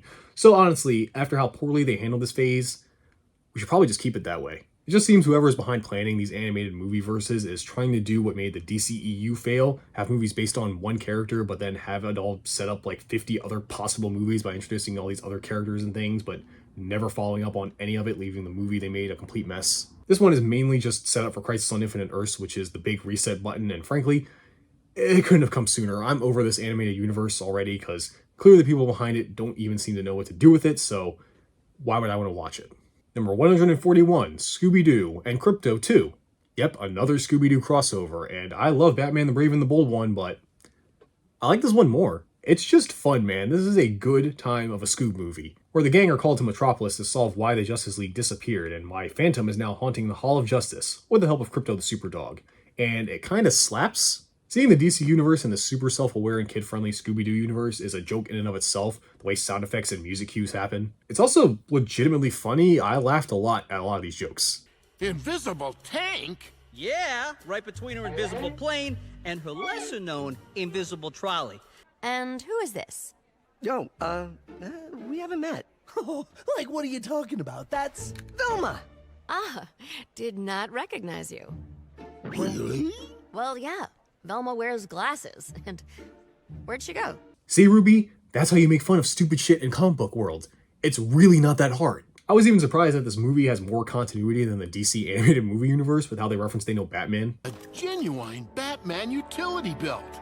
Fred, we know Batman. It's not like you haven't seen one up close. Also, Lex Luthor is so hilarious in this. They make him the most pompous, self-serving dickbag, and it's just so entertaining to watch. I know what's happening. You just want to keep an eye on me. But the joke's on you. I happen to love closed-circuit security camera footage. Race you to it! Yeah, it's just a good movie. Seriously, if you want a fun Scooby-Doo movie with DC characters, it's great. That chase scene song was a fucking vibe. Number 142, Merry Little Batman. So this is an interesting one, an Amazon-exclusive Batman Christmas special movie. The weirdest thing is, it's good. First off, the animation gets so many points from me for just being unique. What a breath of fresh air this is from the usual kind I've seen. The animation itself is also really great. The story is about a really young Damian Wayne who was left alone on Christmas when Bats is called away. But he was lured away by the Joker, who enacts a plot to steal Christmas. So it's up to Damian as little Batman to stop him and prove to his dad he's ready to be a superhero. I think Damian in this is pretty fun to watch. They nailed the attitude and demeanor of a kid who grows up knowing his dad is Batman. All the voice performances are great too. I was surprised to love Luke Wilson as Batman. I mean, I like Luke Wilson fine, but he just sounds like a dad. Before we get into that tech, there's a few things your father would like to share with you in case we never got the chance. Like when I met your mom. Damien, your mother was a total smoke show. Also, David Hornsby's voice for this Joker is such a perfect fit. The way his voice is so high and cartoony, yet kind of off-putting, I don't think you can really replicate this. If it isn't my two favorite new henchmen, Roscoe and whatchamacallit. I expect nothing less from Rickety Cricket. And yeah, ultimately it's just a cute Christmas movie that encapsulates the holidays with its themes of family and trusting in them, I guess. Even if you don't fuck with that, it's just a fun animated film. Apparently there's now a show in the works based on this film, which... Can we just let movies be movies? Do we have to franchise everything?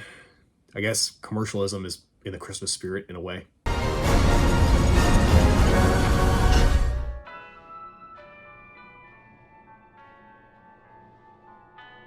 Oh, holy night! Number 143, Justice League Crisis on Infinite Earths, Part 1. So here it is, after over 20 films, over 10 years, the definitive end to the DC animated movie universe as a whole, ending with an epic three-parter of Crisis on Infinite Earths. And for something that should be an epic send-off to not just this universe, but even some other animated universes, it's kind of a disappointment. And the reason I'm looking at all of these separately is because they vary in quality and kind of aren't that connected, honestly. This first one is definitely the best, where we follow the Crisis through the eyes of the Flash, who starts off by mysteriously going between universes thanks to the Speed Force, where you see some kind of antimatter wave destroying them. That's when the Monitor and his Harbinger, who turns out to be Supergirl, the one from the Legion of Superheroes movie, are gathering the greatest minds from across the multiverse to save all Earths from this threat. Which has them use comic book science mumbo-jumbo to vibrate the Earths past the waves. It's dumb comic stuff. I think the best part of this movie is following the Flash as we see him grow old with Iris, as they at the last minute finish the device in time, with Barry dying, having done all he can, but he gets a flash of inspiration, and have him go back and tell Batman, I think it was, I don't remember this movie very well, to go back to before it all began. Wonder what that can mean. But yeah, Part 1, it's fine, I guess. We'll just have to see how they follow it in Part 2 and 3. Well, I mean, I've seen them, so I know how they are, but you know, it's like I'm trying to make it seem like I'm watching these movies with you as I say it. It's the whole thing in the video. Number 144, Justice League Crisis on Infinite Earths, Part 2. Part 2 is okay, I guess. It mostly focuses on Supergirl being a dingus as we find out how she became the Harbinger, but she's all upsetty spaghetti because the actions of the first film have made the Legion of Superheroes disappear. Who cares, Kara? The multiverse is ending. Also some shit about this guy. He's the advisor who controlled Aquaman in that World War II movie, made him a Nazi. We find out more about him. I don't really care. This movie's kind of boring, if I'm going to be honest. I was not entertained. It tries to get me to care about Supergirl, which is hard considering we've only had one movie with her. And throughout this whole film, instead of focusing on the multiversal threat, she's just all like, weh, my boyfriend died. And weh, my adopted dad doesn't care about me because he's busy making sure reality doesn't disappear, Kara. Like, she's so annoying, which is a shame because I love Supergirl, but she really embodies the girl part here. She acts like a child, so much so that Pirate Man here uses his persuasion powers to get her to kill the Monitor, because we find out the worlds are ending due to the Anti-Monitor, some strange creature hellbent on destroying the multiverse. Really, it just felt like filler than a proper continuation. And really, because of the multiverse shit, I don't know any of these characters. I mean, yes, I know who they are. I'm a comic book nerd, but I don't know who they are in this movie. They should have given me more time to get to know any of these people. I'd love to see a movie or just a 30-minute special on Ted Kord or this Dr. Light. Or maybe, you know, to develop Supergirl a little bit more, or Batman Beyond, who's back in this. So you acknowledge he exists. I swear to God, I better not find out you had a Batman Beyond movie or some shit planned and it was scrapped because you fucking idiots don't know how to make a cinematic universe. Number 145, Justice League Crisis on Infinite Earths, Part 3. It was an ending to the DC animated movie universe. Wish it was bigger or felt more impactful. So in the last movie, Jon Stewart finds out this weird homeless man that's been in a couple of these films is actually John Constantine, the same John Constantine from the first phase, where we find out he used a spell on the Flash. He went back in time to kill Darkseid when he was a babby, which was bad because Darkseid was meant to happen, I guess. He's like a fixed point in time or whatever. So this caused the Infinite Earths to start splitting apart. The worst part of this movie, though, is how it handles Supergirl's death to me. You don't know it's one of the most iconic parts of this event, Supergirl's sacrifice to save everyone by beating the Anti-Monitor. Like, she doesn't go out like a bitch. She goes out punching the fuck out of him. It's so cool. In this movie, she absorbs a lot of the sun and does a big blast, and then they hold that iconic image of Superman holding Supergirl's corpse for like a second. But hey, every second this is on screen, WB's losing money. Come on, we gotta wrap this thing up. And I can't snap. I really can't. So the Anti-Monitor is more of an antibody for reality destroying all these Earths hitting the reset button because all these worlds can't exist, I guess. So through comic book science bullshit, they make every universe into one. Everything is canon. And of course, this Infinite Earths is an excuse to see other animated universes, like the Super Friends. I don't get why these movies are so hellbent on referencing the Super Friends. And the big one is we see the original DC animated universe where for the final time, we hear Mark Hamill as the Joker, and just a year or so after his death, Kevin Conroy giving the only line you could give to honor his role as Batman for all those years. I care, Joker. About Gotham. About justice. And if it has to end, at least I go out like this. Being Batman. Like, honestly, I almost teared up hearing that. But my tears went back inside me when they referenced the 2003 Titans, but only show the tower. Like, you were too lazy to even show the characters? You can get the voice actors pretty easily. They're all still doing the roles, technically. And honestly, you could have done more with this multiverse ending. Why not peek into other things, you know, like the Go universe or the Superhero Girls, some of the individual standalone movies we've seen so far, some of the animated shows that have their own continuity. Hell, make a funny one with having some actor from the Arrowverse show up or some live action actor. I don't know. There's many more things you could have referenced with turning all the universes into one, but it's just like, no, that's it. Instead of an epic multi-part movie that could have been used to honor like all the animated movies, possibly even the animated series from all of DC's media over the years, we just get a bad adaptation of one of DC's most well-known comics, honestly. Well, maybe this will mean that from now on, we'll just get good standalone adaptations of iconic comic books like we had before this universe started. Because, honestly, I prefer that to whatever this Phase 2 was. It definitely wasn't good. Number 146, Watchmen, Chapter 1 and Chapter 2. Speaking of faithful animated adaptations, we get one on Watchmen. It's Watchmen. It's just Watchmen. I don't really have much to say here. Like I said in the live action one, at least I think I said it. It was like almost 100 entries ago. I've experienced this story so many times now, and I just don't care anymore. I do think this is better than the live action movie, only because it's a more faithful adaptation. Like, it's pretty much word for word, scene to scene. I also like the animation. I think in motion, it's not that great. It's really a style that works the best when it's still. Not that the action and everything looks bad, but considering it's trying to emulate Dave Gibbons' style, it really works best when looking at screenshots. Another thing I wasn't into is the voice of Rorschach. Like, he's way too gravelly. Sounds like he needs a ginger ale or something. Nobody knew anything. Feeling slightly depressed. I leave the human cockroaches to discuss their heroin and child pornography. Sounds more like he's doing one of those Batman parody voices. Other than, like the live-action version, this one fails to give us some nice Dr. Manhattan penis. It's good. In my opinion, I just don't think you can make a decent Watchmen adaptation because so much of the enjoyment and appreciation you can have for Watchmen is due to the fact that it is a comic book made to be a comic and has all the technical aspects for being a comic book. But if you want a more faithful adaptation and don't like reading, here you go, I guess. Oh, and I put part 1 and 2 together because I don't even get why they split it up. It should have been released as one movie that's 3 hours, like the first one. I don't know. Number 147, Joker, Foil et Deux. Well, here it is. The final DC movie, as of this video, the last live-action movie released. So the first Joker made a lot of money, and despite the director of that film saying it doesn't need a sequel, money is a hell of a drug. And what we got is, I don't think it's awful. Honestly, I've seen worse through this project alone, but it's not good, especially when you compare it to the first Joker. This one follows the trial of the Joker after the events of the first movie, as well as his budding relationship with Lee Quinzel, played by Lady Gaga. And that's not who. It really should have been more of a documentary following the trial of the Joker, because all of that was interesting, like hearing past characters' testimonies on what they thought about after Arthur's turn in the first one. But unfortunately, we got a movie that seems only Warner Brothers really wanted to make. So instead of making a true sequel to a film they put a lot of effort and time in, we got this piece of shit. And well, that's all, folks. That's every DC movie over 60 minutes that was released up until 2024. Now, I'm surprised that I actually already saw almost half of these movies, and I'm glad I saw some new ones that were way better than I expected. Unfortunately, like the Marvel one, I also subjected myself to some primo crap I never intended on watching in my life. The real question is, where do I rank them on this definitive, no possible way to argue against tier list that must always be obeyed and never be questioned? These fucking cars outside my way. Well, from worst to best, starting at number 147, technically 150, you'll see why. We have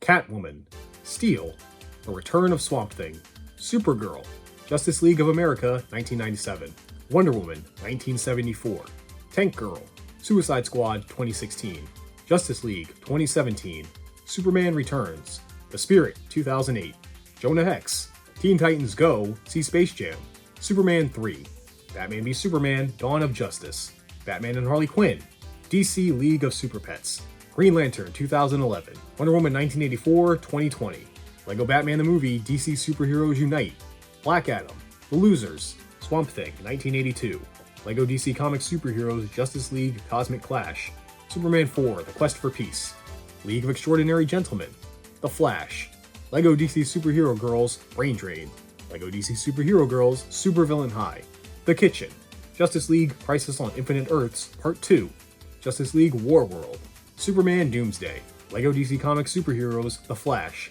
DC Superhero Girls Hero of the Year, Lego DC Comics Superheroes Aquaman Rage of Atlantis, Batman vs. Two-Face, Batman Soul of the Dragon, Justice League Crisis on Infinite Earths Part 3, Teen Titans Go vs. Teen Titans, Batman Bad Blood, Batman Gotham by Gaslight, Injustice, Man of Steel, Batman Forever, The Spirit, 1987, Batman and Robin, Superman Brainiac Attacks, the new original Wonder Woman, 1975, Batman Unlimited Mechs vs. Mutants, DC Superhero Girls Intergalactic Games, Aquaman and the Lost Kingdom, Shazam Fury of the Gods, DC Superheroes vs. Eagle Talon, Joker Folie et Deux, Birds of Prey and the long subtitle, Justice League X Ruby Superheroes and Huntsmen Part 2, Legion of Superheroes, Justice League The New Frontier, Batman Unlimited Monster Mayhem, Batman and Mr. Freeze Subzero, DC Superhero Girls Legends of Atlantis, Lego DC Shazam Magic and Monsters, Justice League X Ruby Superheroes and Huntsmen Part 1, Teen Titans Trouble in Tokyo, Justice League Gods and Monsters, Justice League The Snyder Cut, Wonder Woman 2009, Stardust, Batman Hush, Justice League The Flashpoint Paradox, Superman Unbound, Lego DC Batman Family Matters, Teen Titans The Judas Contract, Batman The Killing Joke, Justice Society World War II, Batman Ninja, Justice League Dark Apocalypse War, Teen Titans Go and DC Superhero Girls, Mayhem in the Multiverse, Blue Beetle, Superman, Batman, Apocalypse, Lego DC Comics Superheroes Justice League, Gotham City Breakout, Scooby-Doo and Batman the Brave and the Bold, Batman Return of the Caped Crusaders, Justice League vs. Teen Titans, Justice League Crisis on Two Earths, Batman Mystery of the Batwoman, Constantine, Justice League Throne of Atlantis, Green Lantern Beware My Power, Red 2, Reign of the Supermen, Red 1, Batman Unlimited Animal Instincts, The Batman vs. Dracula, Lego DC Comics Superheroes Justice League Attack of the Legion of Doom, Batman and Superman Battle of the Super Sons, Batman the Movie 1966, Gen 13, The Dark Knight Returns Part 1 and Part 2, Wonder Woman 2017, The Death of Superman, V for Vendetta, Superman Man of Tomorrow, Justice League Crisis on Infinite Earths Part 1, Catwoman Hunted, Superman 2, Batman The Doom That Came to Gotham, Justice League vs. The Fatal Five, Batman Under the Red Hood, Teen Titans Go, To the Movies, Justice League War, Superman 1978, The Lego Batman Movie 2017, Justice League Dark, Superman vs. the Elite, Aquaman 2018, Merry Little Batman, Batman vs. Teenage Mutant Ninja Turtles, Son of Batman, Superman, Batman, Public Enemies, Watchmen, Watchmen Chapter 1 and Chapter 2, Batman Year 1, All-Star Superman, Green Lantern First Flight, Wonder Woman Bloodlines, Superman Red Sun, Batman Assault on Arkham, Justice League Doom, Batman vs. Robin, Scooby-Doo and Crypto 2, Batman The Long Halloween Part 1 and Part 2, Joker, The Dark Knight Rises, Suicide Squad Hell to Pay, Batman Returns, Shazam 2019, Batman 1989, Batman Begins, A History of Violence, The Batman 2022, The Suicide Squad 2021, Batman Mask of the Phantasm, Batman Beyond, Return of the Joker, Road to Perdition, The Dark Knight.